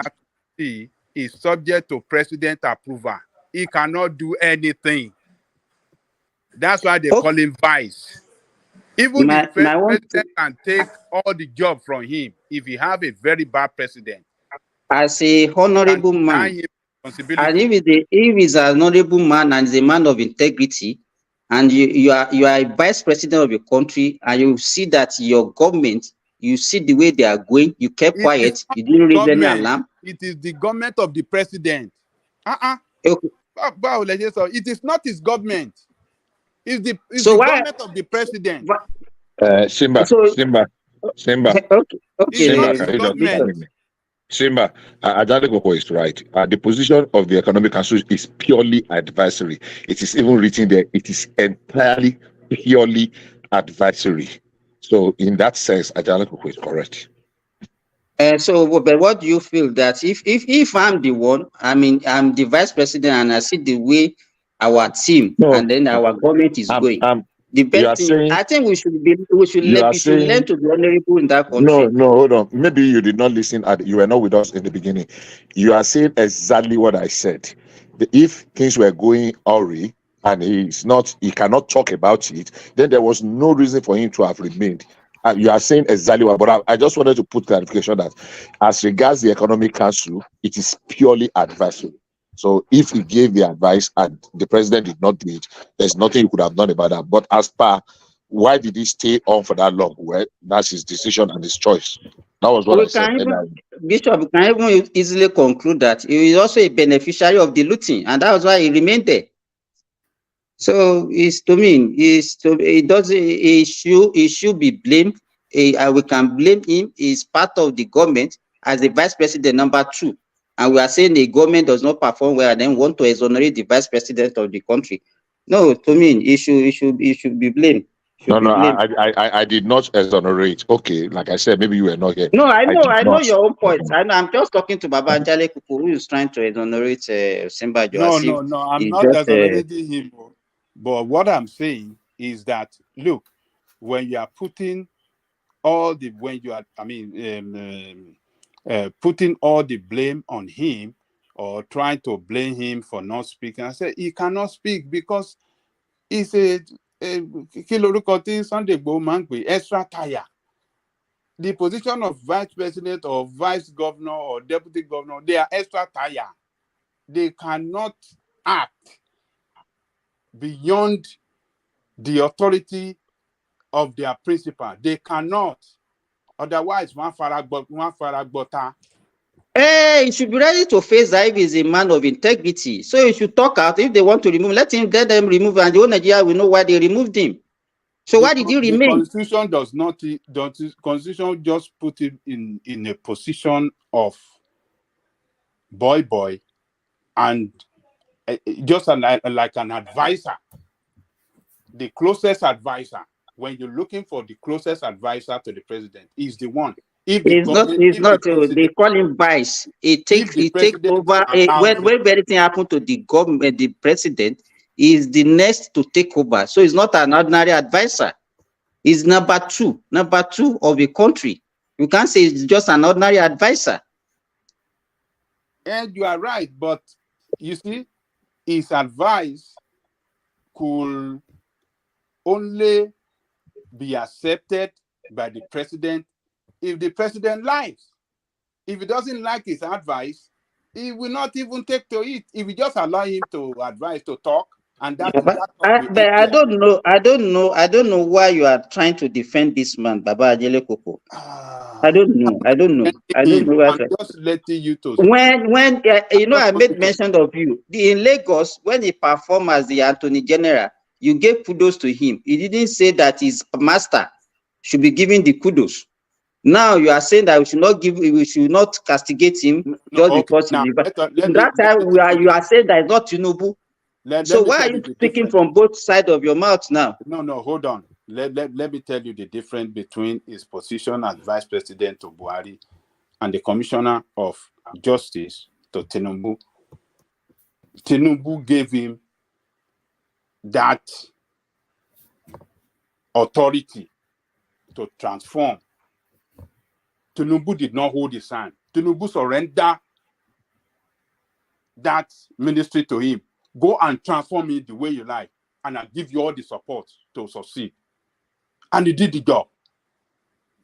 But Buhari did not allow that because he believed if he gives him more who ground. should we not give?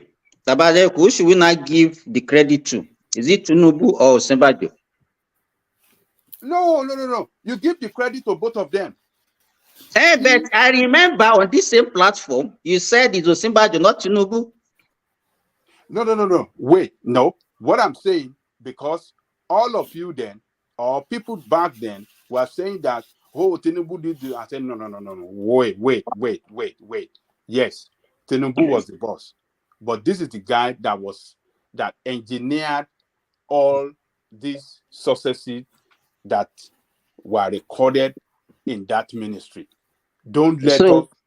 All the experience and all the skill that he now have, where has he ended as the vice president? And because of his performance and the trust that TINUBU had on him, that was what convinced TINUBU to recommend him for the position of vice president. So what I was saying is that all the credit must not go to TINUBU alone. The person that did a very good job should be given some credit as well. That was my position. That was what I was saying then. So maybe my point, was not so clear to you. Maybe that's why you thought I was saying that you give. No. I was saying both of them should be given that credit of the success they achieved in Lagos. So, but now that he failed, now all the two of them should also take the failure. Oh yeah, I'm not saying that we should not be blamed. It's an administration. It's part of the administration. It cannot be exonerated. No. But what I'm saying is that if we want to blame him, we should look at the circumstances around him and his position as the vice president. The position did not give him any power to act contrary to the president's wishes or president position. The position did not give him any power at all. Otherwise, a genuine issue. Look, TINUBU had, when he was governor, TINUBU, three vice, three deputies served under TINUBU. The first two stood up against TINUBU, was trying to say, oh, this is why it should do. He fired them. This is the power that the head of the executive enjoy in Nigeria. They have absolute power and absolute power. So why is he afraid of being sacked? Why is he afraid of being sacked? No, not afraid of being sacked. You see, let me tell you, we all have different way of doing things. If his way of doing things is to advise and leave the keep quiet, leave the rest to the boss, because that's what the constitution recommends. Advise him and let him act upon your advice. If he doesn't act, well, you have done your work. The memo or the document is there that this is the role you play, because everything is documented. So if by tomorrow another government now come to investigate them, the record will be there to say this is what Mr. Vice President did with his team, with his economic team. This is what they recommended, and the president did not act upon that. Maybe they have even recommended to the president that he should serve Emefiele, but the president did not act. What will he do? Will he stand up and start fighting, or will he go out in the public and start saying, oh, I don't know? No, he cannot do that, because the administration, he has to take both the praises and the blame. If the successes and the failure, he has to take it. If Buhari had succeeded or been a very successful administration, Osinbajo will be praised as well. That is how it works in In presidential. fact, we can even say he's the one that is actually is the one that has the brain that Buhari does not have the brain. In fact, he might even take more place than Buhari. Yes, but you see, Buhari with his own style, well, it's just unfortunate. I like what Ribadu said. He said a good man in a very bad position. That was what that guy said. And that was a very powerful statement. A good man in a very bad position. You think Buhari is a good man? No. He was saying Osinbajo is a good man. Okay. A good man. So, but when you now think we have this culture of if things are not going the way we want it, whenever we are saddled with a public responsibility, then we should learn to resign. Well, I hope everybody can have that strong heart like that. But let me tell you this.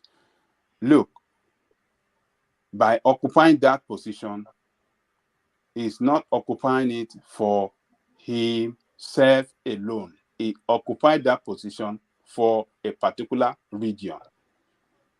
And his presence there matters a lot to that region that is representing as the vice president, because he has to take back information home. He must represent them for them to be present at the highest table of authority in that country.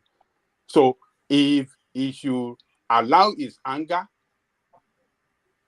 to force him out of that place, somebody from another region will put there, and then your region will be losing out presence in that. So he cannot consider his own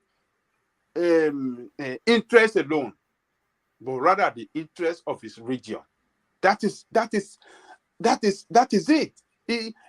Ribadu describing a good man in a very bad position. That is what happened to Osinbajo.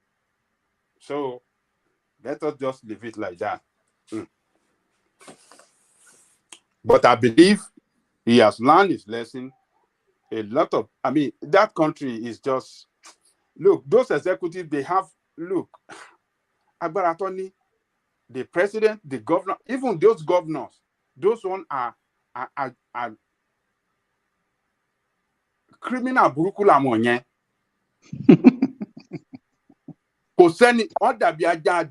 Nobody can stop them. They don't even listen to anything. They just want to do things in their own way, and that's it.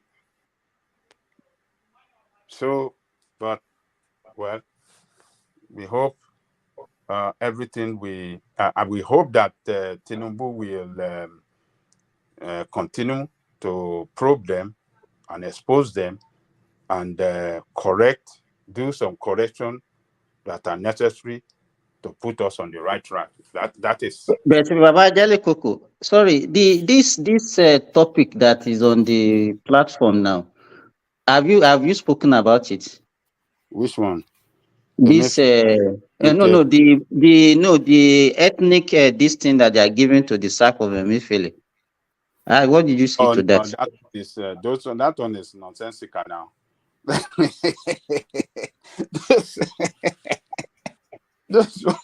Those one it should not be. Those one are like Pansat.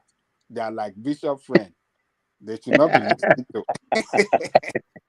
Did you see Bishop trying to have a conversation with Pansat yesterday? Even though I was trying to explain to him, he's on a special diet now. It's not of this world. It's from a different planet. One man. Let me tell you what happened. Imagine trying to have a conversation with Pansat. I've never seen anybody do that successfully. One man. Let me tell you what happened to me yesterday. I was at work. I was using Bluetooth this thing. Every time I was just laughing. People are not saying, "What is wrong with this doctor? Why are you laughing?" You understand? But yesterday, when I came back home, I have to play it again on my own. I was just laughing alone, as if like a madman. It was so interesting, in fact. Adele Koko will tell you stories about Pansat, and you will call him a liar. When this guy first came on this, Adele Koko, you were here now. When this guy first came on this platform, he came under the Biafran flag and was telling us that Buhari is a hologram. And we thought he was joking. And it went on for about 2 solid hours. That Buhari is a hologram, not a human being. You know, a light projection. This was about 10, 12 months ago. This was how he introduced himself to us. And it's been downhill ever since. And they will say, I am old enough to be your father. Oh. It's on a special diet. It cannot be. No, I think it's in his own world. It's just in another realm. It's just you know, when he first did it, I thought it was trolling. I thought it was just pulling at our balls, you know, but because it was so wild, it couldn't be serious. But Ajale Koko, we found out that is exactly what he thinks. And you know, some people still share what that narrative. They still believe in what he believes. A lot of people still believe that woman. There's another guy you are yet to meet, or Ajale Koko. He has not met Datao. Datao will tell you till today that Buhari is Jubril. Till today. It is true. What in Sunday ni? Oh man, sorry, Dr. Dameji. Always, you know, confirm it all the time. He's always assertive. And by the way, Simba, this guy is doing his PhD in metallurgy and material science. So he's not some street person. But if he's living in America, I know because they have a lot of people like that in America. I think it's that space that is causing them to have some kind of belief that they go and be peddling around. I don't know. But how did they even come about that story of Jubril that is something? Nnamdi Kanu was the one. Oh, worry one lonely. It's Nnamdi Kanu. So you know how wild that story is. The storyline is that Buhari died and is buried in a shallow grave in Saudi Arabia, and then they went and found a body. We saw photograph of all those burial. We saw it now when he was in that hospital bed and with the hair gray. You know, we saw. That photo was. If you want to hit on our social media, just put that photograph. It was a clickbait then. They have him on a sick bed taking drips. I remember when they were telling us that. No, they showed us burial when he was being buried. They showed us how he was buried. You know. Do you remember when they were talking about his ears? That his ears look like the ears of a 45-year-old man. And then they went on that for about another 4 months. And you know, let me tell you, in Nigeria at that time, even the pastors of big churches in Nigeria, they were also peddling and they believe it. In fact, for a long time, a pastor of one of the biggest churches in Lagos used it for preaching on his pulpit every Sunday. And I don't know. Simba, you are talking about pastors. Obasanjo once came to report back to us that he was at an international space, and the international community were asking him if Buhari was Jubril. It was wild though. That's so if you want to understand Passat, that's the bracket. That's his bracket. Passat. What if you are raving, man? Simba. You know yesterday, you know what he told you? He said one man, anybody that is not listening to you, remove them from the platform.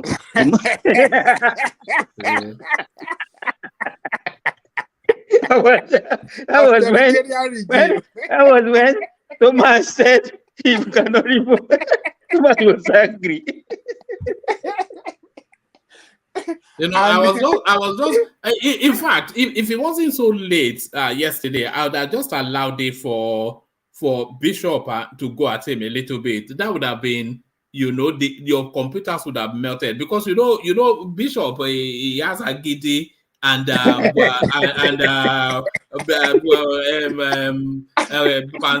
something is eating in his head. I was so disappointed. Yes, one man. I was so disappointed in you yesterday that you didn't allow him and Bishop to go on that. I just couldn't handle it. You know where it would have gone now. You know where it would have gone.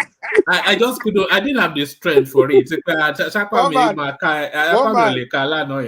One man, I must tell you, yesterday was the best session I ever had on this show. I'm telling you, on this platform. Yesterday was the best to me. I'm telling you, I've never enjoyed any day on this platform like yesterday. Passat, man, it teared up everywhere yesterday. I was just laughing. I was there.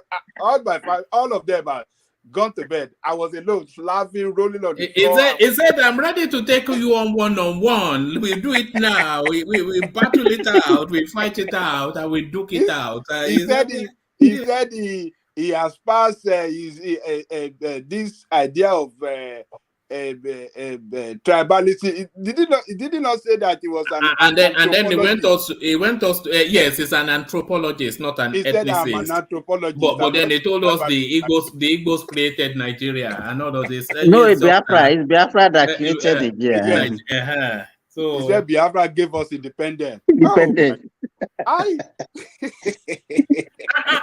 the other thing, if you try to debate him, it's always a moving target. So he will continue to move you on in terms of, so when you're trying to nail him down, he'll move the post a little bit and then move it again.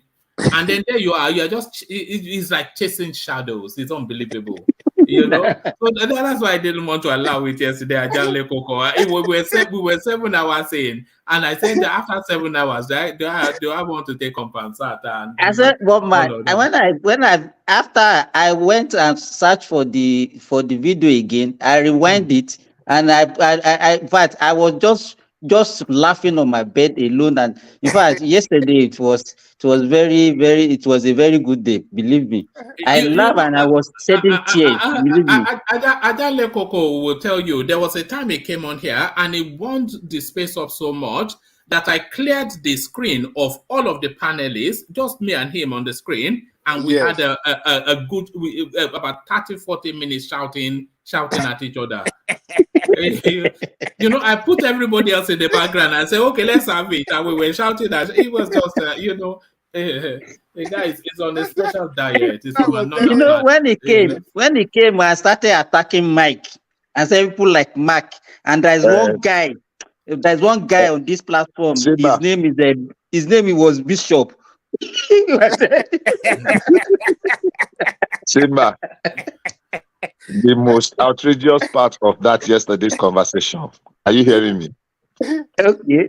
The most outrageous part was that he did not catch the gist. That is why I was telling you yesterday. It's a narcissist. Yeah. I did not know until I spoke with the way everybody was. Those his claims were so ridiculously outrageous. I began to wonder. TINUBU did not win one state. Imagine. One state. We started with Chima. Yes, Chima started that narrative, and then a Pansa came and just built on it and consolidated it. No, Chima was just having fun with you guys, I suspect. But the one thing that Pansa saw, it would throw something so outrageous at you that when it says that TINUBU did not win a single state, so where do you begin to have that conversation? It's so outlandish, so wild, It's just that's him, though. That's just him. It's on a special diet. No, but we need such people occasionally, at least to put some life into conversation, and it makes it very, very, very interesting yesterday. Believe me, woman. In fact, Ekene was just laughing. He said, "Woman, today is my birthday on your platform."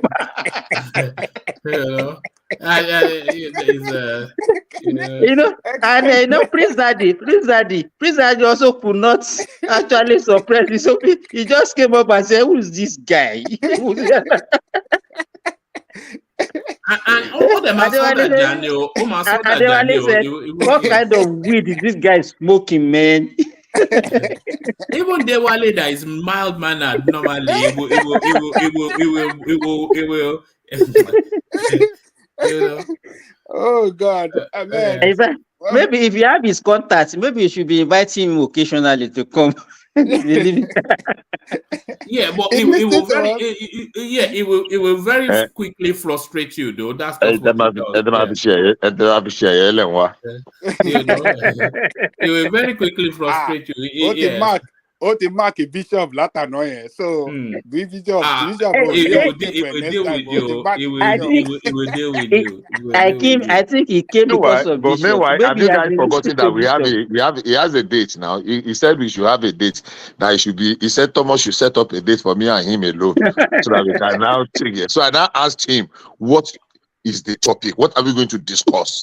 And that is where he stalled. Nobody, I mean, he never answered me. What topic are we going to be discussing on that day? We must have that smackdown between him and Bishop. Please, for God's sake. Let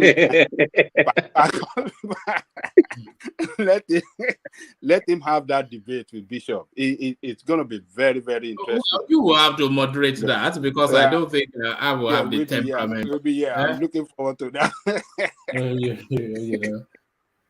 No, I think the best way, as you said, the best way to go about it is just to leave the two of them alone and with a moderator, so that other people will not be interjecting and make it rowdy. Nobody should, just both of them. Let them, He can just make it. He can just make it a session, and every other person will just be listening. And then Bishop will be telling him interjections are allowed. That is not fair, woman. That is not fair. That is not fair. Oh God! Imagine that.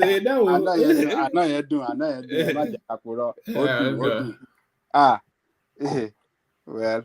And you know I think, have you ever had such because the session went on for almost 12 hours yesterday. Yes, I thought Thomas would just give it another 2 hours, but then we just went on and on. But there it is, Wow. Yeah, because I went to check back. He ended up with Soli and Solomon going back and forth with each other. He was even Ejiro. Remember Ejiro? No, Ejiro came too. Yes. Ah. I joined them also. Oh, okay. Ejiro came because when we were talking about the NSAS thing, that was when Ejiro came in and we started talking about it. Because that NSAS to me is another mystery that we have not been able to actually have because to me, the massacre, the so-called massacre, is not the best. Imagine if we had Maurice. Do you remember Maurice? If we had Maurice, Van Sart, and Bishop on the same, we all just have to run away, won't we? What? Yeah, it was just. And remember that there was one other one that used to join us from. Was it Turkey or somewhere? Freeman. Is it Freeman? Is it Freeman? That guy from Akwa Ibom. What's his name? No, that wasn't. That's not that. That one is mild mannered, although it's a bit wild too. I have his thing. I'm always in touch with him on Instagram. We've gone through. Do you remember Starman Alpha? I don't know. Yeah, I remember Starman too. Yeah. Yes, we've gone through some characters on this space, haven't we? A lot of characters. A lot of characters, Wow. And you don't know how crazy people are until you do say things like this. There's some wild people out there. Wild people. Passat. Passat. Do you remember when they came out? They was playing the guitar and they was playing the thing. So they can play guitar very well. Yeah. Yes. And they can sing. But it's I think that guy has got lost. Has got lost in America. He's just behaving like these Caribbean guys. You just believe like this Caribbean, these Rastafarians. Tinubu did not win one state. Ha! Propaganda, Bruku. That's not what he even said. He said he did not get 25% in one state. In one state. That was the most ridiculous thing I've ever heard. Not only him that have that belief. There are a lot of them out there that believe that they didn't win one state. They believe they read every state that they won for him. And when you ask them, if you ask them to explain, they will not be able to give any tangible reason.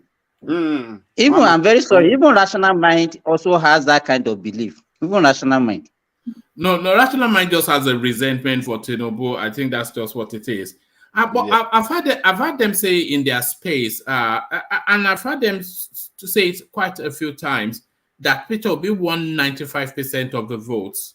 95%. Can you imagine that? That's what they call delusion of grandeur. That's what they call madness. That's Yaba left, isn't it? That's Yaba left, Yaba Apusi. 95%. Yes, yes. I think it was one of those Niger water or those sort of killing. Yeah.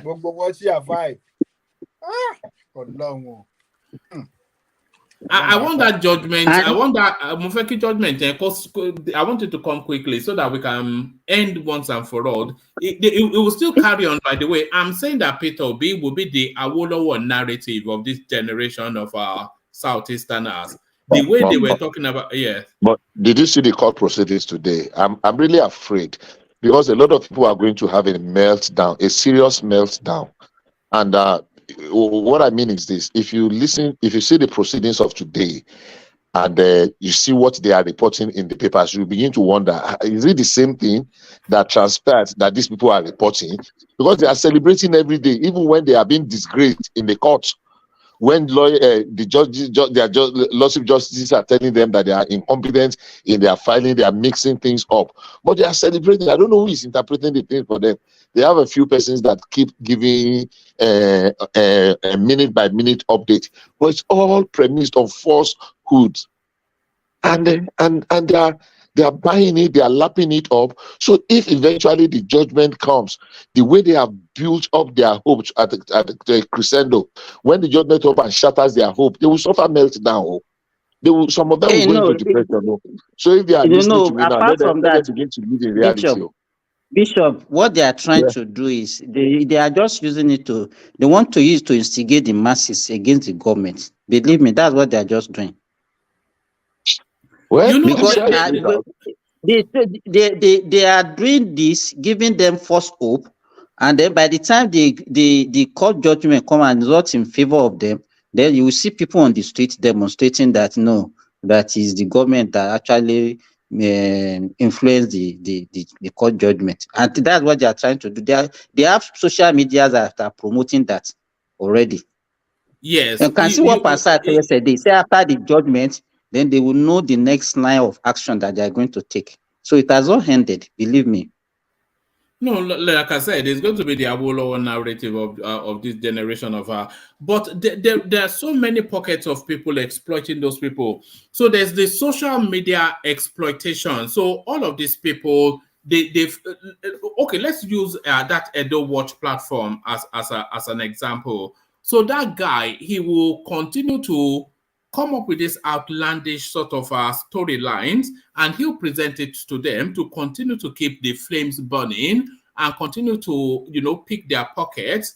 And as long as he's able to pick their pockets, he will continue to exploit that. And then you have the political jobbers, people like Kenneth Okonkwo, who's trying to build a profile. So he will continue to feed them, and he continues to build this profile. And then Peter Obi, who is now consumed by all of this attention that he's getting, he will continue to milk that. So many pockets of people just milking these people. That's like a gift. It's just, yeah. I cannot wait for it to end, man. It's wild. But one man, that Kenneth Okonkwo was formerly in APC. Of course now. Now, until very recent now. himself and that. So, and I, you know, the way they are going now, they will just continue bringing out frivolous things to join with their petitions, and I think they are just using delay tactics. That's what they are doing. Okay, because every day they are not even. But they did not accept all the things they brought. Ogbeni said it here ago that you cannot add anything, and some people were arguing. But it's playing out now. Like what they asked for today was thrown out. So I was wondering, what were they actually celebrating? Every of their requests today, at least 2 or 3 of them were thrown out. But Bishop, what do you think? What do you think an average man on the street with the way what will be their view about this? Because to them, they will think that everything should be accepted by the court. But by the time they are. That is why their leaders should begin to moderate their expectations now. They should begin to tone it down. You know, let them see the reality, the futility in what they are selling today. They're just selling them dummy, and I'm afraid people will have meltdown and they will go to depression. And some people are already threatening suicide. I mean, it's unfair. You're just playing on people's ignorance, taking them for a ride. It's too wide. This is where Peter Obi should take responsibility exactly. and show leadership. You know, don't keep building people's hope and riling them up. It's not fair on them. Yeah, they are passionate about it, but don't take them for advantage. Don't take them for granted. Peter Obi knows that no court is going to tell him that. Yeah. Tell him that he's president. He knows Peter Obi will never do that. Has he ever done that before? He will never take responsibility for anything. But that's what damns him even more, isn't it? That's what damns him even more. He knows that no court is going to say that he is now president. How will any court say that? There's nothing to suggest that any court will say that. And he continues to have all of these Twitter spaces, talking in that whining voice, saying, don't worry, the road to freedom is always difficult. They will be fighting you, but stay strong. For once, show leadership, you know. He will not do that. He lacks. I think maybe no. I don't think he lacks that leadership skill. I think he's a pretender, and he's just using it to just allow his followers to just be following him. I don't agree with you. You cannot give what you don't have.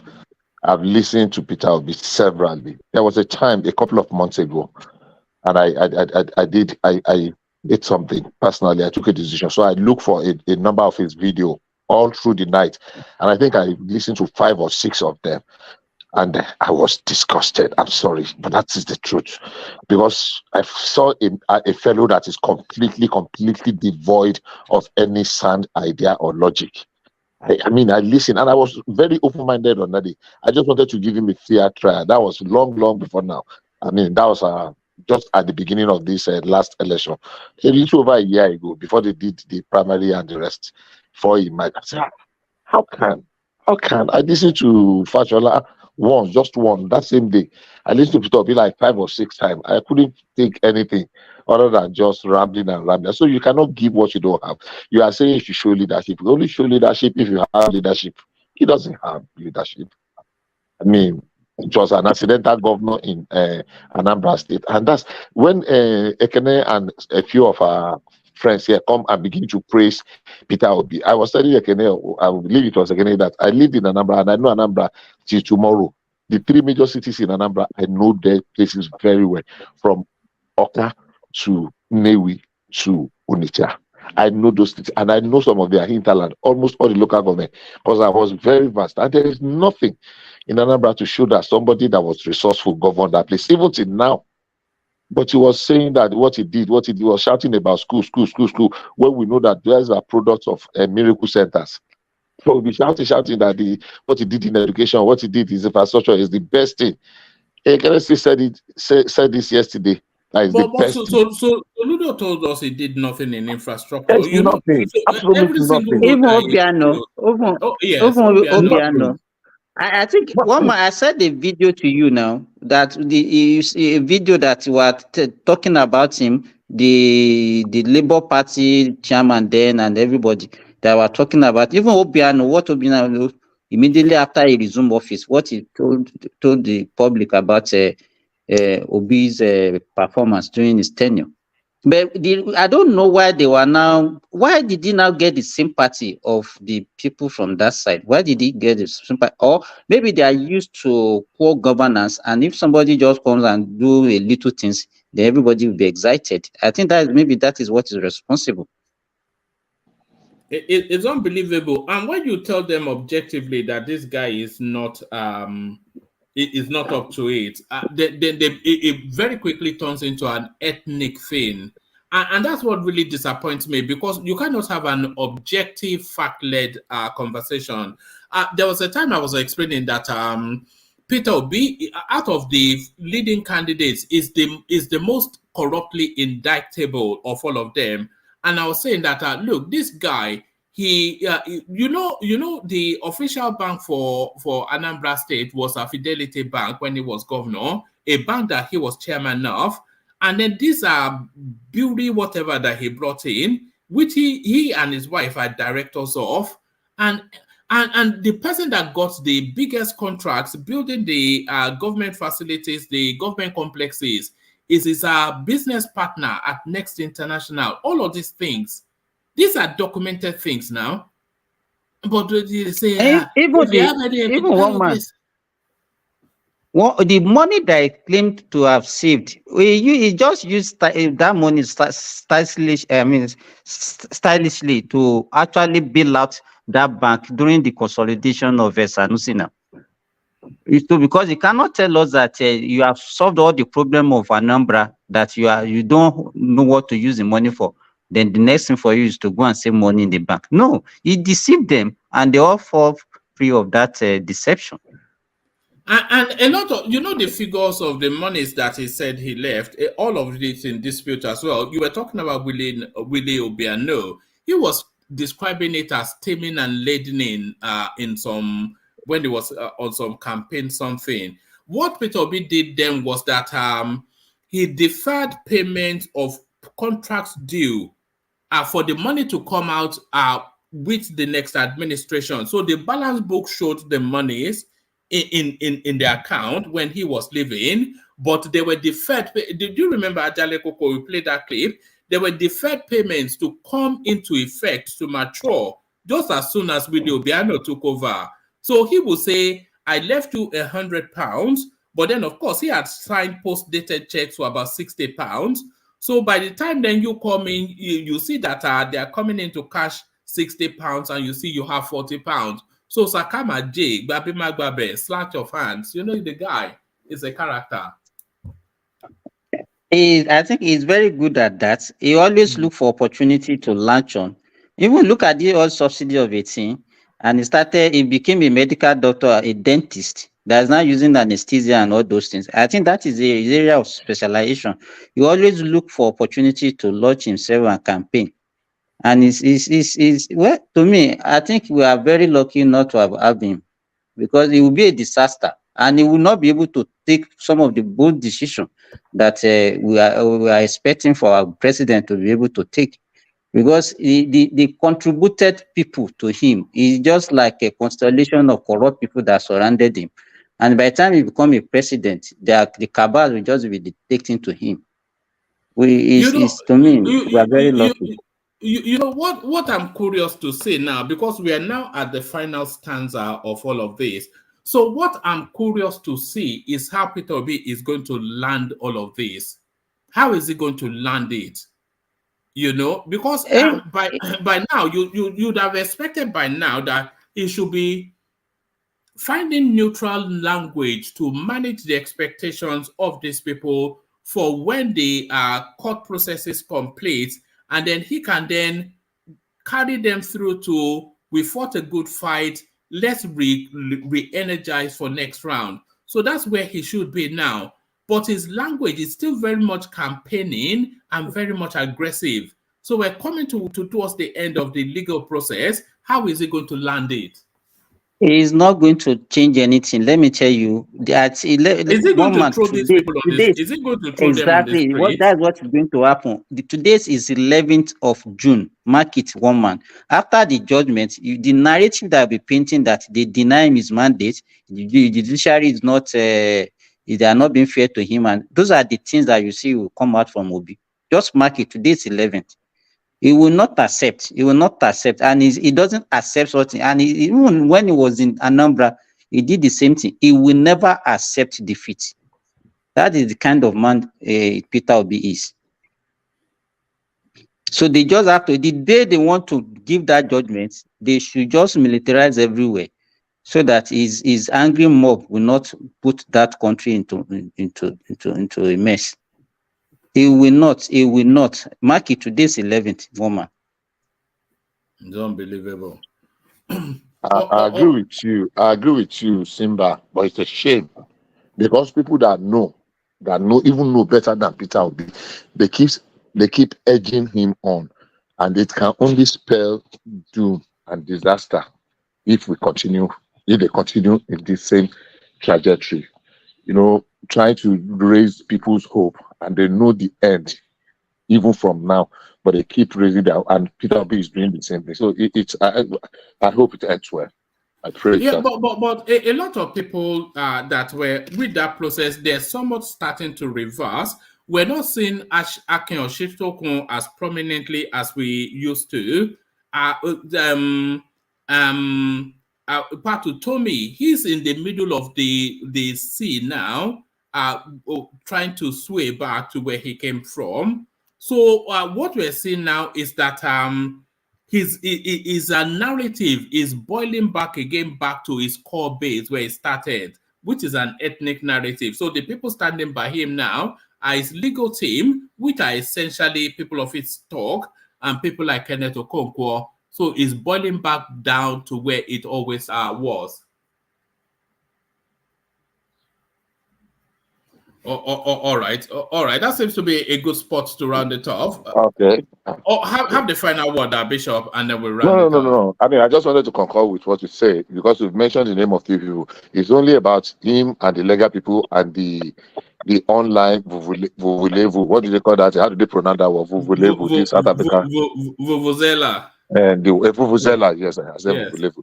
Vuvuzela, the one Soludo rightly called the headless mob, the one Professor Wale Soyinka rightly addressed as the fascist, whether it's fascist bandits, and we were busy here defending, and they are proven to be. There are a number of them I see online that they keep pushing out this narrative, and if you see the number of likes, how people are lapping it up, and I began to wonder at their gullibility. Anytime when I wonder, I remember the tamarind seed, so it doesn't take me too much to adjust. Thank you, Mama. All right, brilliant. All right, brilliant. So brilliant. Thank you, Bishop, Simba, and Jan Lekoko. So Thomas are in church, so not able to roll off the after hours with Thomas as often is the case. So we seek to round it off, only to reconvene at the usual time. Thank you, everyone. Let me acknowledge the Ayo with the super sticker. Alexander Gomez joins. Prince Daddy with some regularity now. Kulata, as you know, he chats via that when it's not on the screen. Kulata again and Kulata again. So thank you, one and all. We'll do it again. So I'll leave it here. Carry the conversation on within the comment section. But here I say peace. Thank you, everyone. All right. Good night. All right.